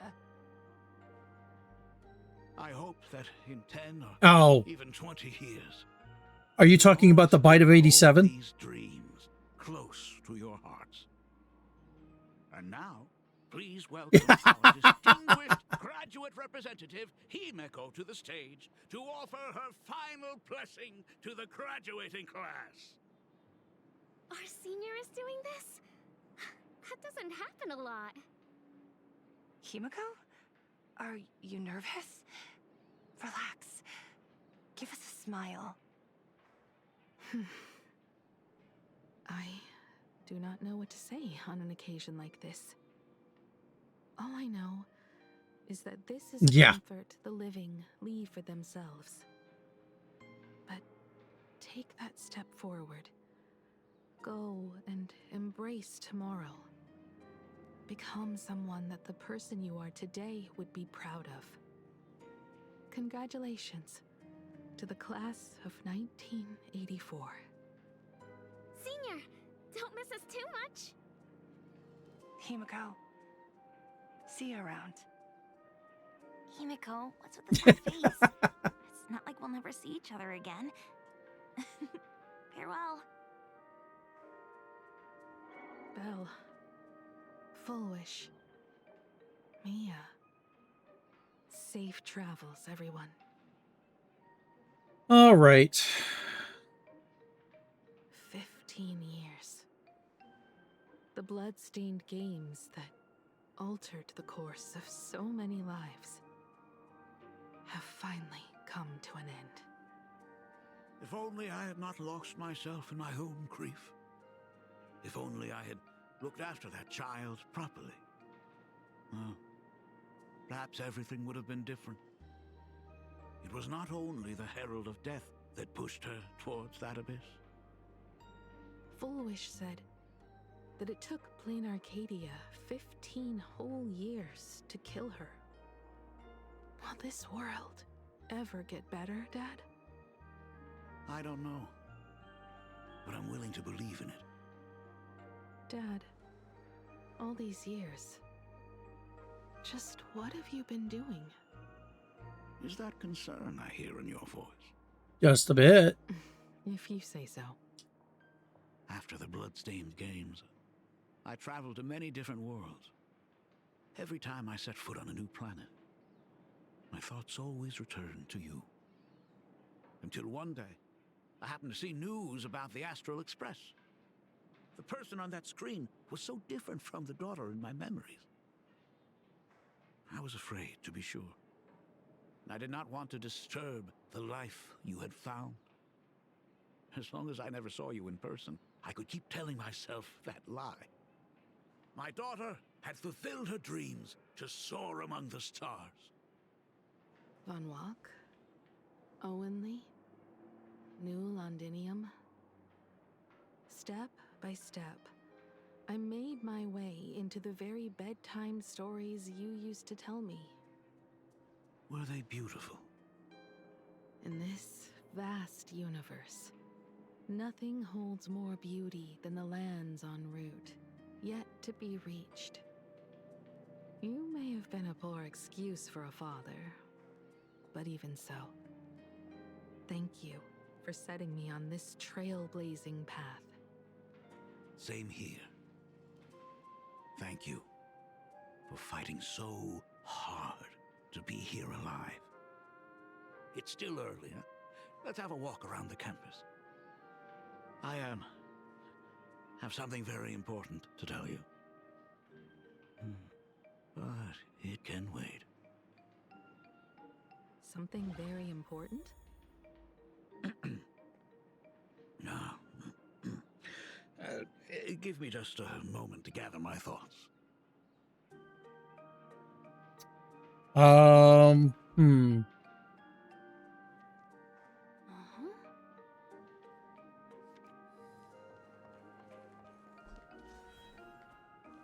Yeah. Whew, nice weather today.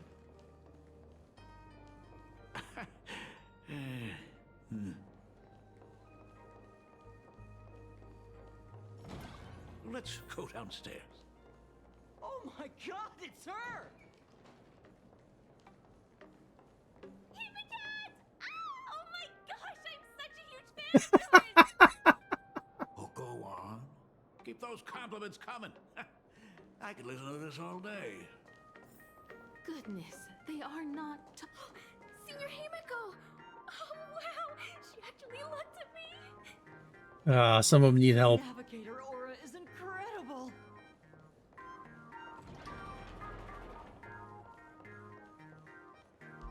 Astral Express, I love you! Oh boy.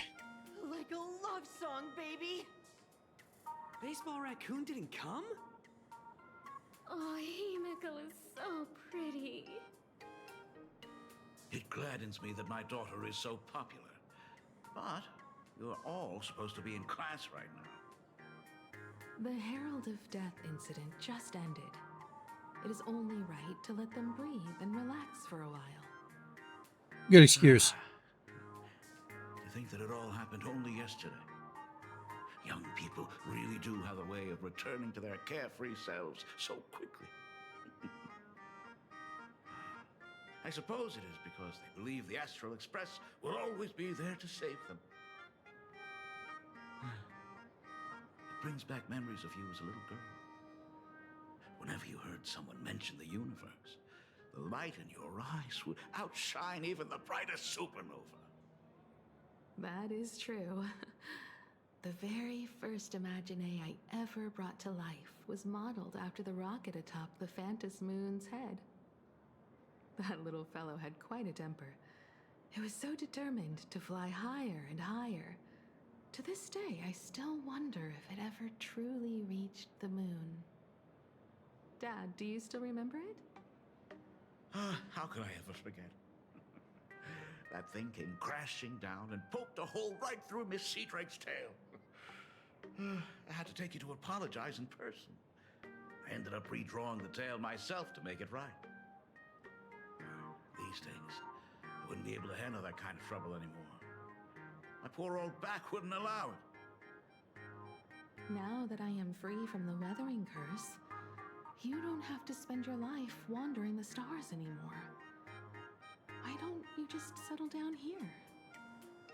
I just can't face the thought of coming back to nothing but an empty home again. Don't worry. I'm not going anywhere.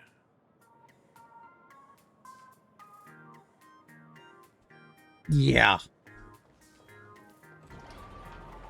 The Imagenesis classroom is ahead. Ms. Dolly? She might have taken the day off. I never noticed it before, but on closer inspection, this classroom is so much bigger than it used to be. It must be because of that incident. As the culprit behind it all, you haven't forgotten, have you? Of course. Well, since I couldn't get you onto the real Astral Express back then, I figured drawing you a substitute instead would be easy enough. The principal himself imaginated an express and went tearing across the campus with his daughter in tow. It even made the front page of the Dual-Mention City News back then. Looking back, you were always such a bright and spirited girl. Which is why I encouraged you to reach for the stars. When the weathering curse took hold, did that dream only end up weighing you down? If it weren't for those dreams you gave me, I wouldn't be the person I am today. I'll never forget. Whenever the weathering curse flared up, you would always sit by my bedside and hold my hand, telling me the stories of Sir Camor. That was always your favorite. Whenever your fever refused to break, you would cling to my sleeve and just wouldn't let go. So, I would start from the moment Sir Camor invented the diving device and go all the way to the second voyage of the Interstellar Explorers. Like clockwork, right about then, you would close your eyes and drift off to sleep. Yeah, that was the first story you ever told me.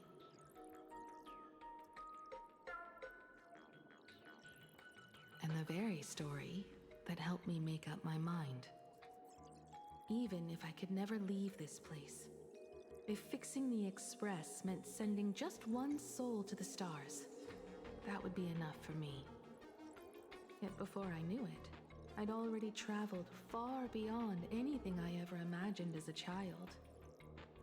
I think I understand how you felt back then. Perhaps one day, I'll set down my duties as the navigator and come back to this place too. What about the Astral Express?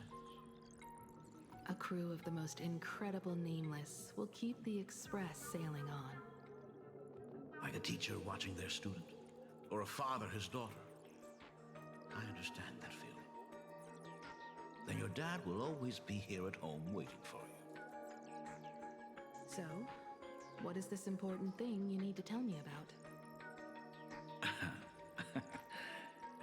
Yeah. That important thing. Dad, are you hiding something from me? Yes. I couldn't hide it for long, Himeko. I am sick. What? This isn't the right place for this discussion. Let's go to my office.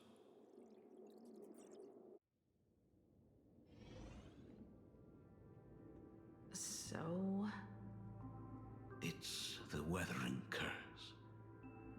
I know what you're about to ask. I do not share the Graphia lineage, which is why I believed I could find the demon from beyond and save you and your mother. But in the end, Ryosuke was just a useless man who couldn't save his wife or daughter, or even himself. Tell me, what happened in the past 15 years? You've seen my portfolio, haven't you?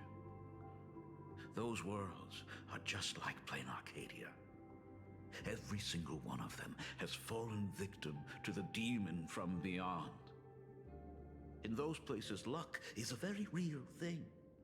And the demon from beyond can manipulate misfortune. What does that even mean? In ways beyond comprehension, you feel misfortune crashing down like a tidal wave. Solar storms, diamond rain, system failures, one disaster after another. But if you make it out alive, bizarre strokes of luck come swarming back to you. And so the cycle repeats, washing over the world, tearing it apart. It sounds more insane than the Phantasmoon games. The universe is sheer madness, beyond all reason. I survived over and over, yet my body has become as fragmented as Graphia once was. Is this his way of torturing the rebels? I don't know. But by the time I realized it, there was no escape. Why didn't you tell me earlier? I could have reached out to the IPC's doctors. It's no use. I've been chasing after him my whole life. I know him better than you do. Himeko, remember when you first learned to paint? I told you then why we must paint the beauty that we see. Because the ugly, the despicable, and the cowardly, they endure forever through evasion, like beasts driven by survival.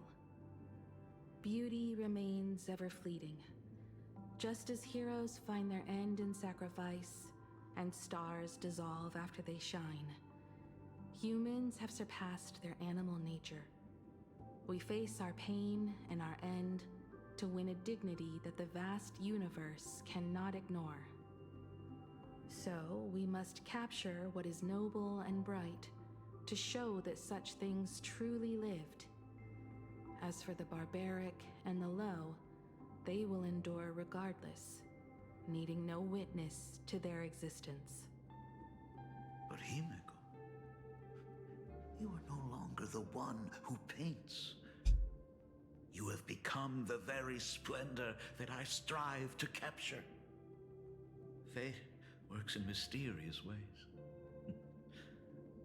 I'm so glad to see you once more in my final moments, watching you fulfill your childhood dream. You are standing before me as the navigator of the Astral Express. I should have come back earlier. I'm so sorry. No. I am the one who came back too late. I've thought about it 1,000 times. On that final night of the Bloodstained Games, If only someone had been there to sit by your side. After everything, does this tardy father still even deserve to hear what his daughter wants to say? If you're willing.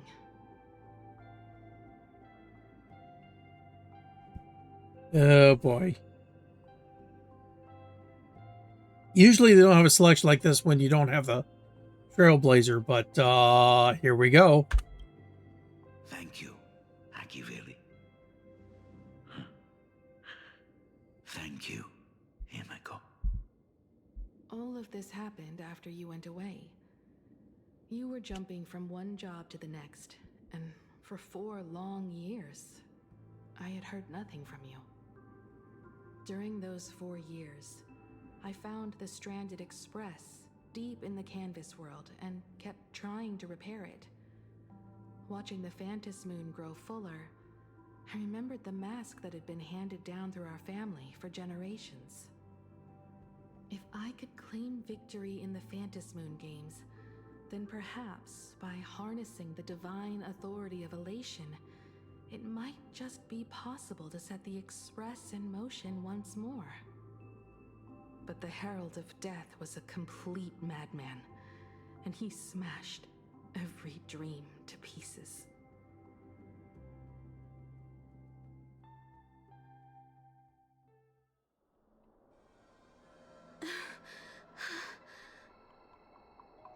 These bloodstains. The Herald of Death is heading to Dovebrook. He's already killed so many people. When will it be enough? Himeko, are you afraid? You're asking if I'm afraid? Of course I am. After seeing all that carnage along the way. Belle, Mia, everyone was splattered everywhere. Like spray paint. Twisted and crushed. They watched themselves turn into... while they were still alive. God damn, that's cruel. But Himeko, I'm here for you. I'm okay. I'm fine. If I don't stop him right here and win the Phantom Moon games, there will be no tomorrow for anyone, let alone a new journey for the Astral Express. And someone needs to avenge those students at the Academy. That is not your responsibility. If you are afraid, let me handle it. I know hunting down the Herald of Death isn't my responsibility. If I turn around and walk away, no one will blame me.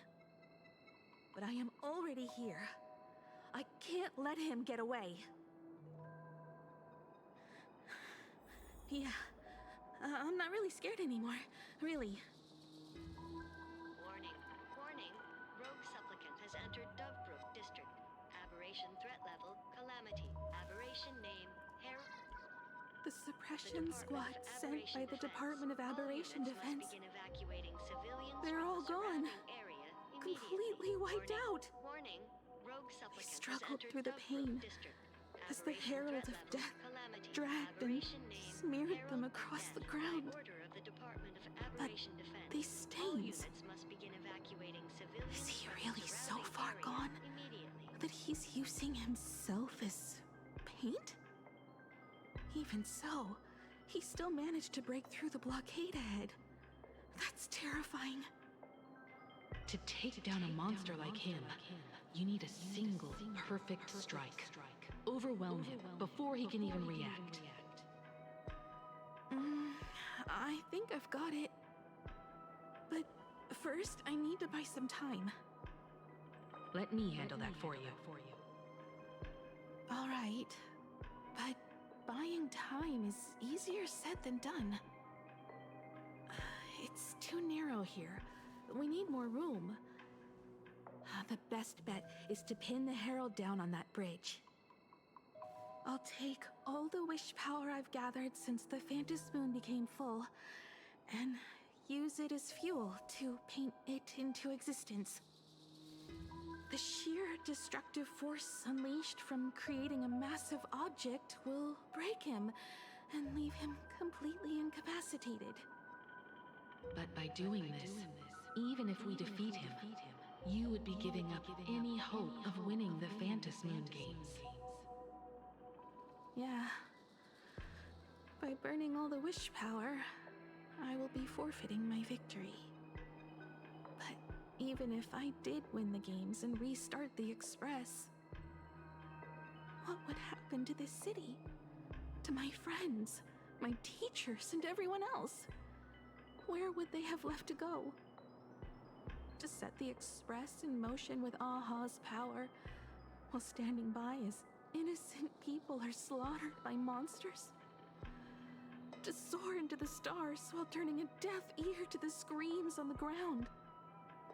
Someone who does that has no right to call themselves a nameless. I knew I should have stuffed an orbital cannon or a molecular saw into the case, using that bigger on the inside Trailblaze tech, just like the Astral Express. Remember that for the future, then. Right.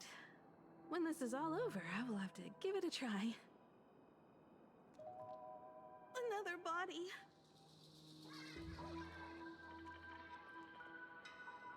Black Birch. Guess he was after the Herald as well. Black Birch, the masked fool? The one who turned Gotham City upside down not long ago? Only 2 supplicants are left in the games now. In other words, we are the last hope for victory over him. Just like those legends I grew up with. A hero confronting a monster to protect everyone. Now that responsibility falls to me. I will take him down.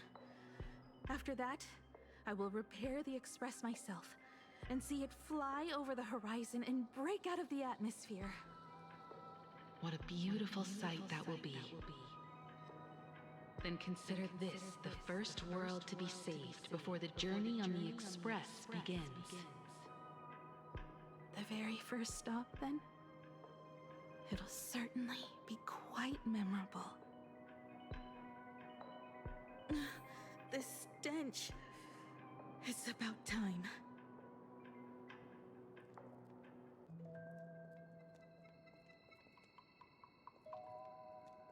Oh boy. So exquisite! These flowers blooming in plain Arcadia. Ooh, I can hear them dancing at the tips of my nerves. What is that? You say this is not enough? Still not enough! I need more pigment! I will mix my colors with screams of terror and pray for the catecholamines to drown me! Department head, I shall show you the error of your ways! This flesh is the culmination of life! Its kin is right here! The giant tree running through our heartopia! I shall become her! We will be as one! No, I will surpass her. I will devour her and become the one and only existence. Another new shade, dazzling, shattered crimson. Are you perhaps the color I've been missing all along? Step into this masterpiece! Become one with me and lay the final cornerstone for the future of human evolution! Well, shit. Stop right there. Well.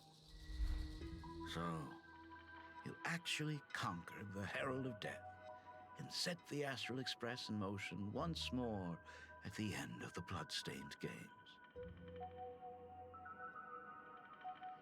Himeko, I believe in your bravery. When confronted by death, you will undoubtedly choose to resist. But you were so frail and sickly. How could you possibly defeat the Herald of Death who slaughtered every single supplicant? And how could you hope to repair such a massive, stranded express? Well, the answer is clear. It would be impossible for you. That is, unless you had another person helping you. Don't deny it yet. I've been tested by you enough along the way. So now, give your father a little room to breathe. While I was gathering your belongings, I found some of the manuscripts you left behind. There were 2 distinct sets of handwriting upon those pages. Every trace in that house proves that 2 people once shared a life there.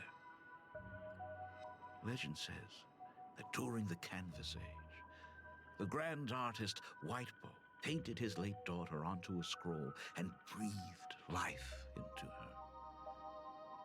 Suppose, just suppose, that my brilliant daughter created a likeness of herself, a self-portrait so perfect that it breathed and moved with her. If that is the truth, then every mystery is explained. During that night of the blood-stained games, a girl at death's door and an imaginary she created followed the trail of the Herald of Death all the way to Dovebrook. As a monster bearing Shuhu's flesh and a supplicant lost to madness, Marcus Antali defeated the pair before him without lifting a finger. Driven by pure instinct, he slowly closed in on them. He intended to use their very lives as pigment to paint a new bloody bloom. Little did he know that he was walking straight into a trap of their design. The moment he drew near, a massive iron fist was imaginated from the sky above. It crashed down and crushed into dust. It was the night of July 22nd, 1984, of the Arcadian calendar. A colossal shockwave radiating from Dovebrook District shook the earth. As the dust settled, a strange urban legend found its way into every corner of the world. Over 10,000 sightings reported a giant arm descending from the sky that evening. In the hours that followed, the Department of Aberration Defense confirmed that the Herald of Death was completely incapacitated. Theories were endless. Was it a divine act by Aha? Or a weapon built by the IPC? No one knew for sure. Yet the silhouette of that giant remained etched in every mind as a testament to heroism. It was just an arm. Yet beneath the brush of a girl who yearned for the stars, it became an extension of humanity's reach.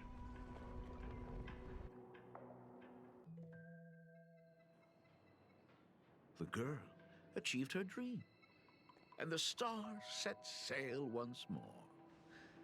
Truly a most romantic fairy tale. And now, unfortunately, I have to destroy this fairy tale myself. You don't believe me? I have no idea who you truly are. But that little girl who longed for trailblazing, my frail and sickly daughter. From the very beginning, Himeko never left Plain Arcadia. That is not something you should joke about. You know better than I do whether I'm joking or not. By the way, things outside aren't looking good. The Arcadia is drowning in problems. Is it really wise to stay here instead of helping the younger crew members? Those kids are all grown up now. They can handle their mission. And as for myself, I am staying right here to deal with the biggest problem of all.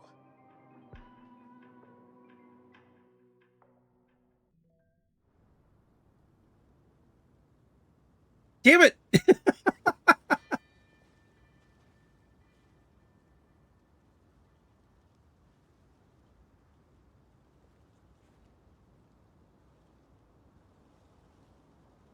Are you intending to stay here until the outcome is revealed?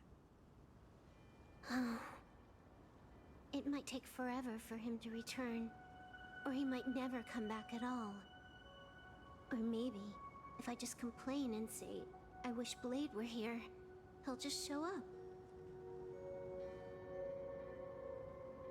Anyway, it was his choice. We already said our goodbyes.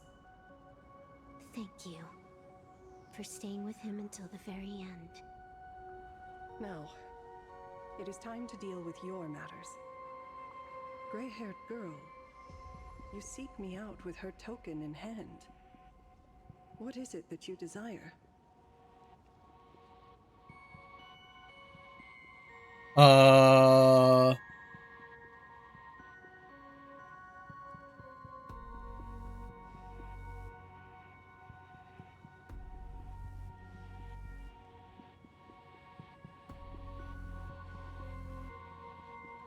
Did you ask me to come here? I don't quite follow. Our first meeting was just before we took the boat here. Oh, I Gazbot. answered the call of wish power because of that mask. The one painted by Evanesia. Without it, I would not be here. So, who is this me you speak of? Me, of course. Fuck! Not you again. A meanie will always be a meanie. Damn it. Misfortune and I share one thing in common. We both enjoy dropping in uninvited. A reunion after 1,000 years. Graphia, it has been a long time. Asat Pramad.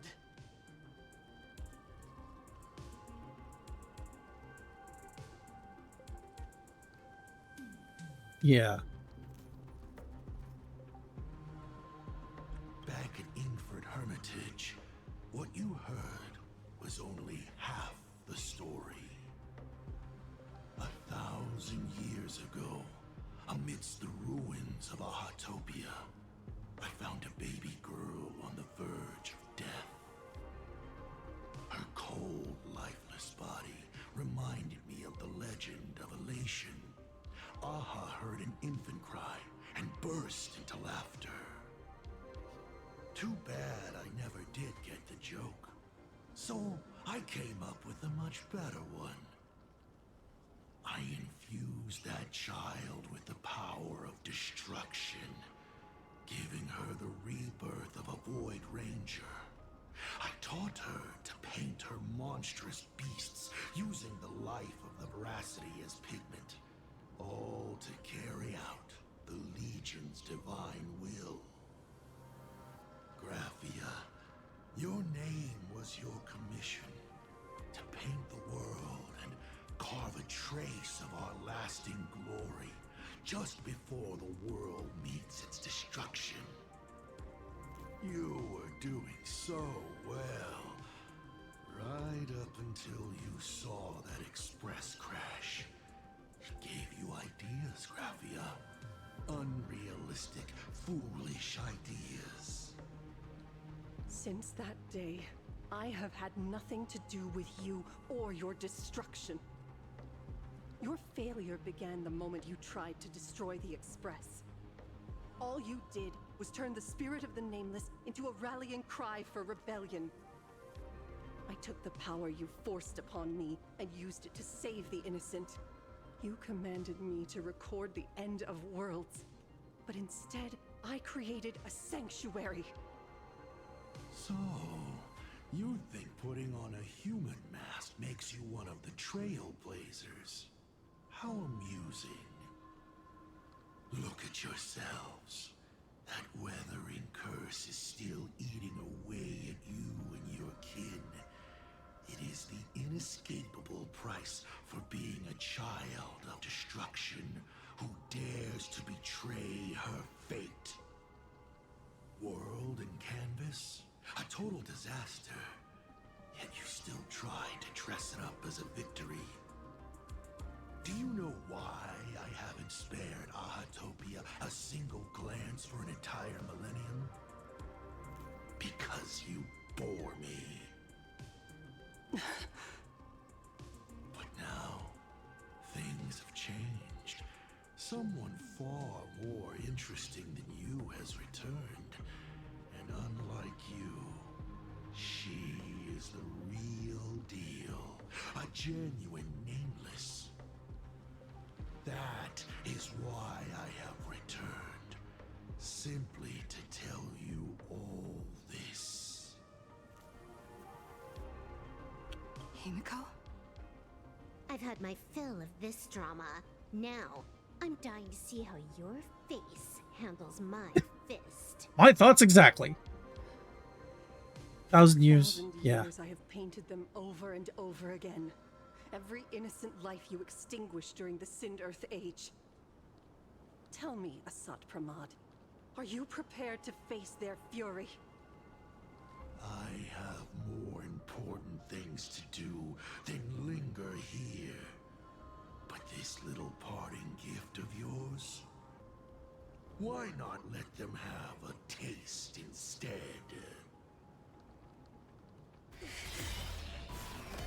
Come forth. Demonstrate your defiance.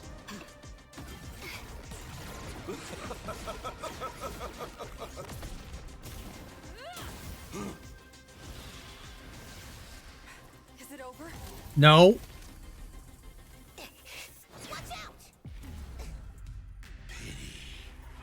Such a clean strike. But the odds Shit. are zero.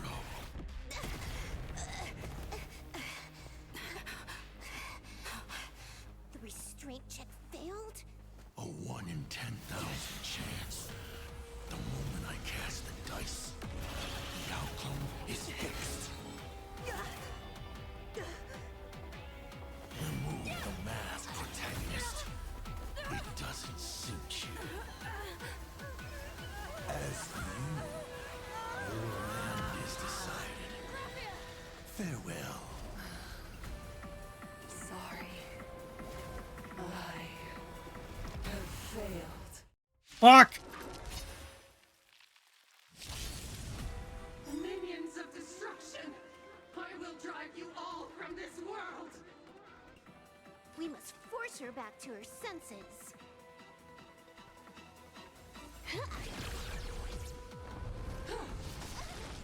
Uh-uh.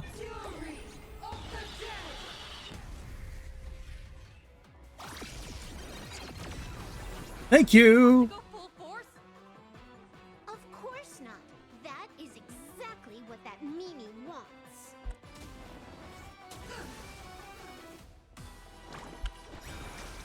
Do need some sunshine. I like the dream collab. Dispel the gloom. Restore clear skies. Once more. I like this dream collab. Let's go. All martial arts? It's nothing, men. You're done! I'll take it. Wipe the floor with them. Dear viewers, I've kept you waiting.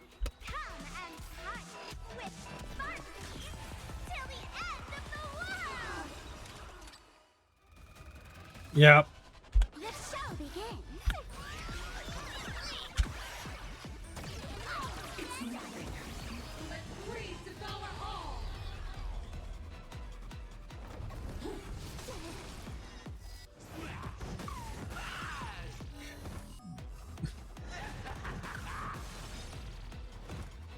Yeah, that didn't work out so well for you. Let me teach you some moves. Get all that?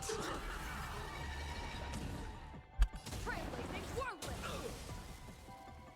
The future will be bright. Take the damage. I'll take 20. Don't think. Feel.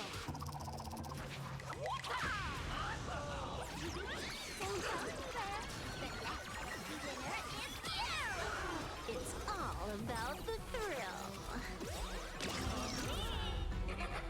Game time. No more messing around. This next round, real gaming. Yeah.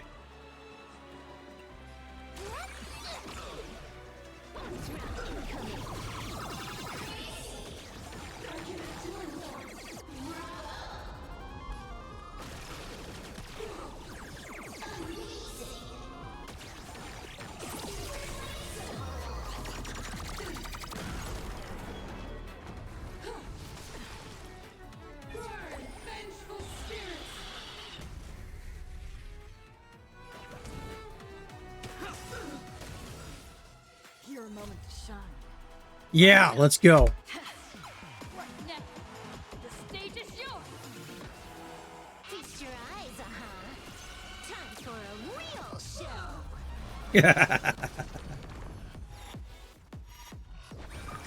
Everyone's been waiting. This backup is god tier. Okay, one down. Cannot let you touch this place. Ah, well. Excuse me? Ow? We need to finish this fast and catch up to Asat Pramad. Looks like I have to use level 999 one more time. No need for that. If a sword. Oh, baby! Let it be mine.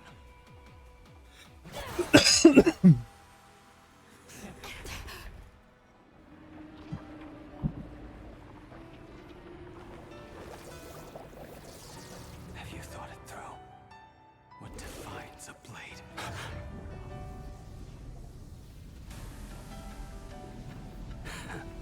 The sharpness that endures after all has worn away. Let's go!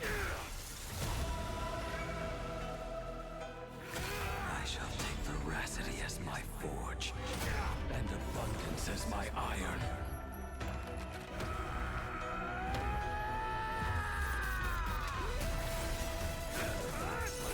Die a thousand deaths. Tempered into a blade.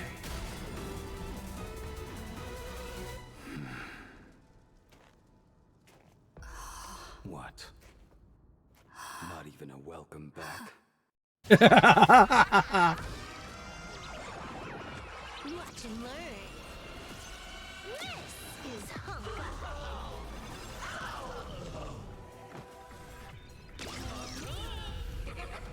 Bonus round incoming.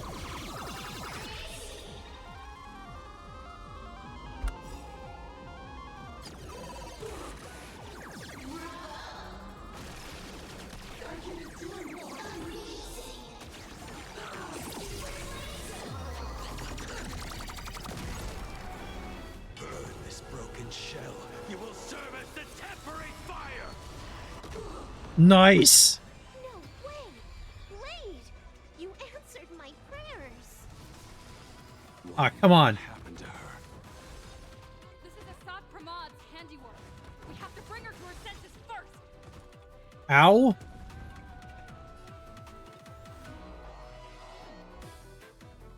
If I was select either flames or extinguish flames when taking action.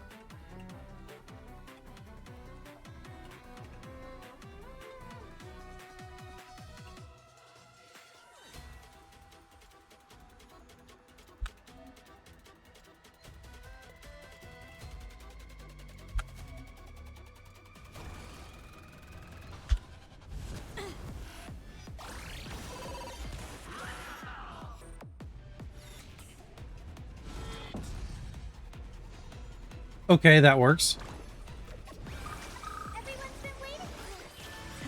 And now we're gonna do this. May this faint light dispel the gloom, restore clear skies. Once more, I like this dream collab. I hear it doing more.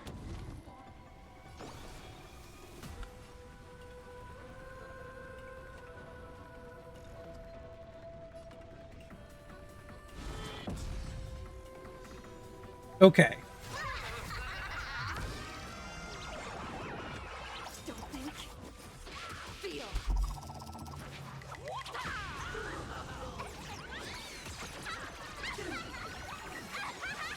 Almost there. Close your eyes, time for a real show. Burn this broken shell. You will serve as the temporary fire! Absolutely cannot let you touch this place.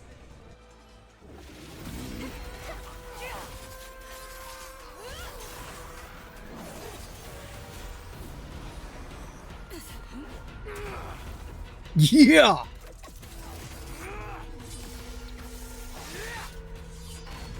Surprise.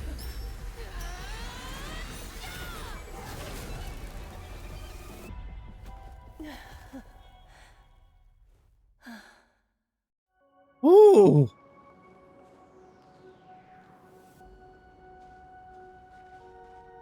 I hope I am not too late. Are you kidding? Your timing is impeccable, Blady. Haha.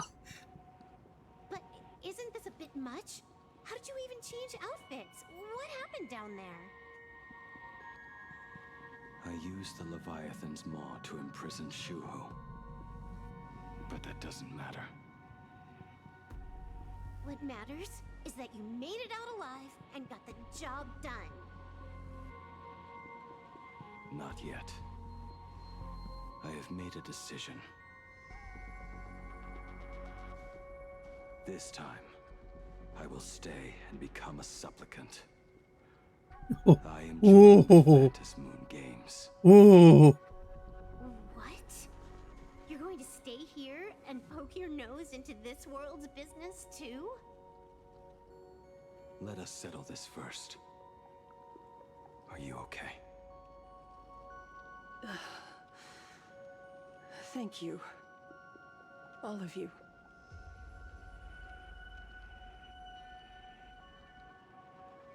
Are you really all right?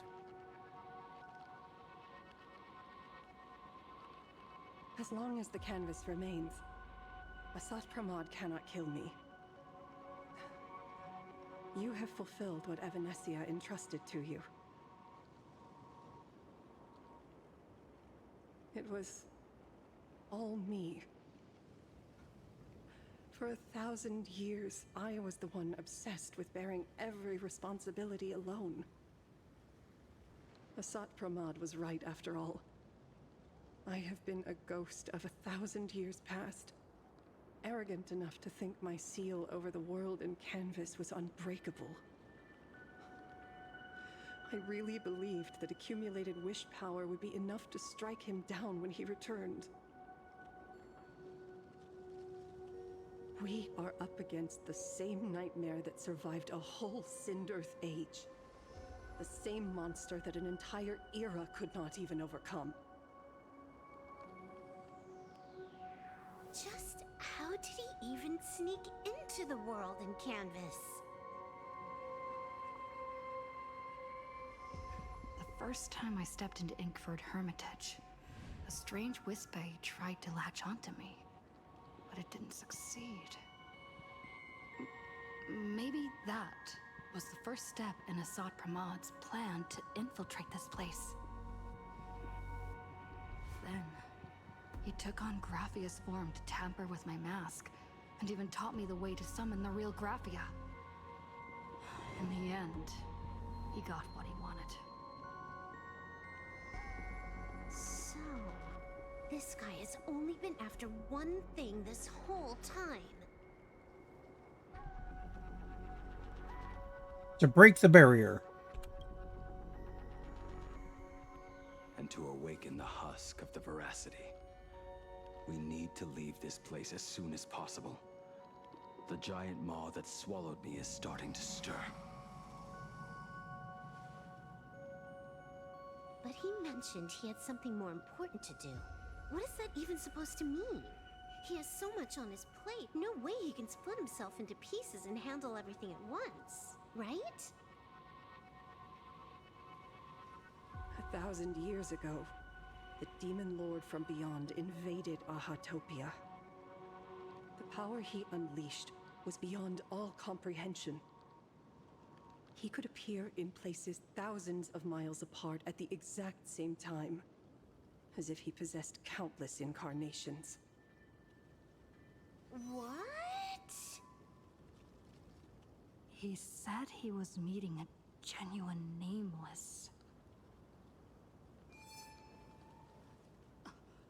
Himeko! She's in trouble!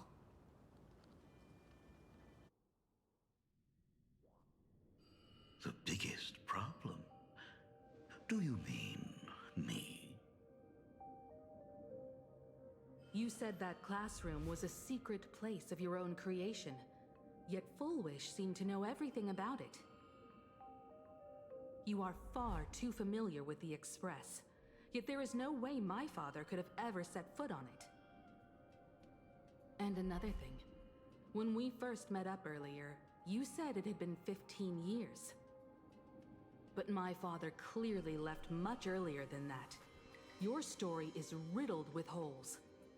Or rather, you never even intended to pretend.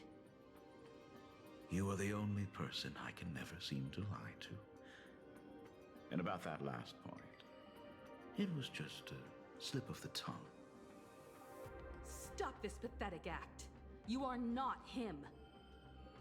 You who dare to impersonate my father, show your true self. It seems our pleasant little father-daughter chat has come to an end.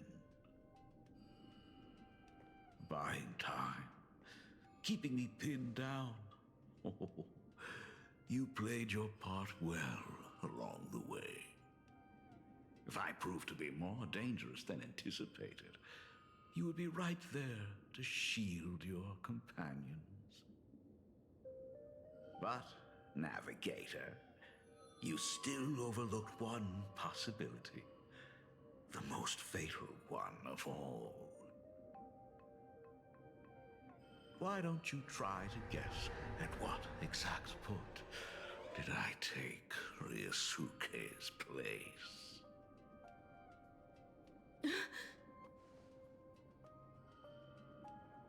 It happened on the day that man, in his desperate search for the source of the Weathering Curse to save his family, was destroyed by me.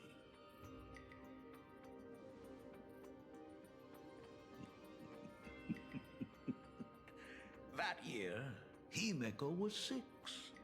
At her mother's funeral, she met her father for the first time. Son of a bitch. You are lying. I have told you only one lie in all these years, my dear daughter. Nice to meet you. I'm your father, Ryusuke. Fuck.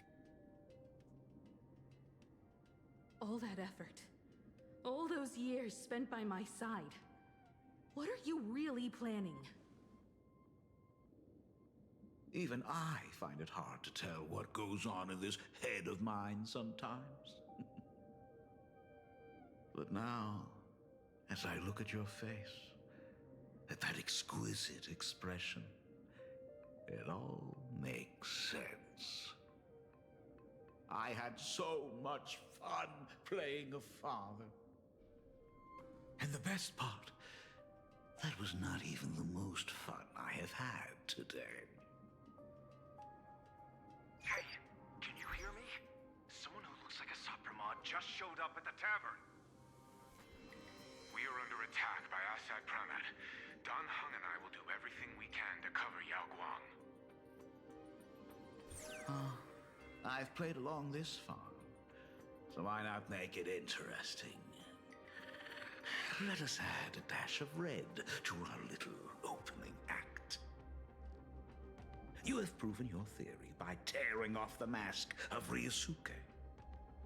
As a courtesy, it's now time to strip away your disguise. The ugliest lie of the Trailblaze. The truth that has been hidden for 15 years.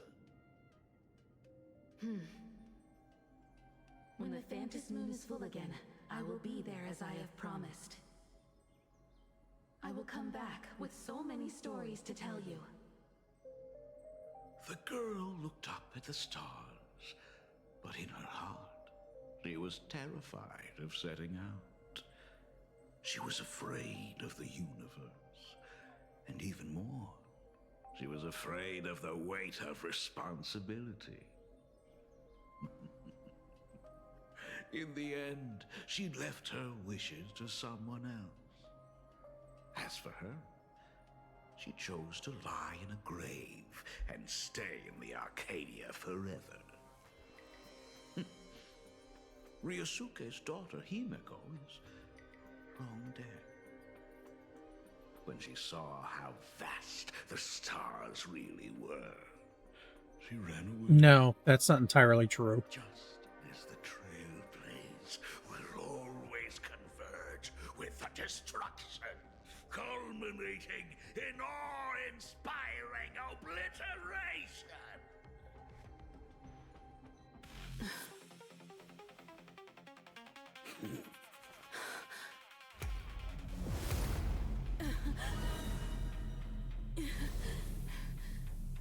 So, you really are a fake.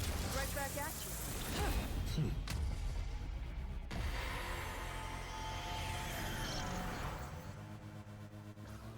Oh, denizens of this Arcadia, lost in its splendor. Once I beheld the Astral Express rise again towards the stars here. Since then, you have known 15 long years of unbroken peace.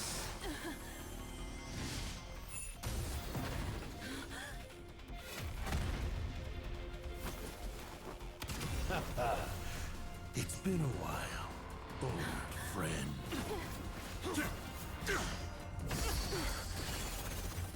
Oh, yeah.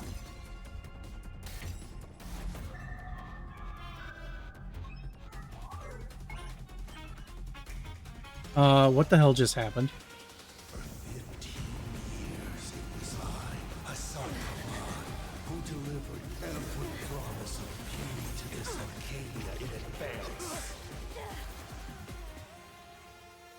Now,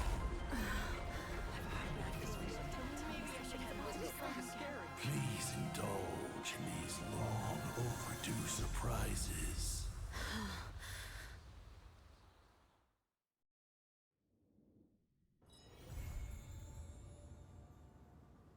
Well, crap. I was not expecting to get through this tonight.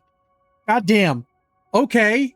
That's actually kind of short by an hour. Normally it's at least 6 to 8 hours for a section, but you know what? That's a hell of a story. Fuck. All right. Well, yeah. That answered a few questions and brought up plenty more. So, well, I guess Saturday we're back to Honkai Impact, and then we'll see where we're, oh, excuse me, we'll see where we're going from there. Yeah. So, thank y'all for joining, and I will see you guys next time.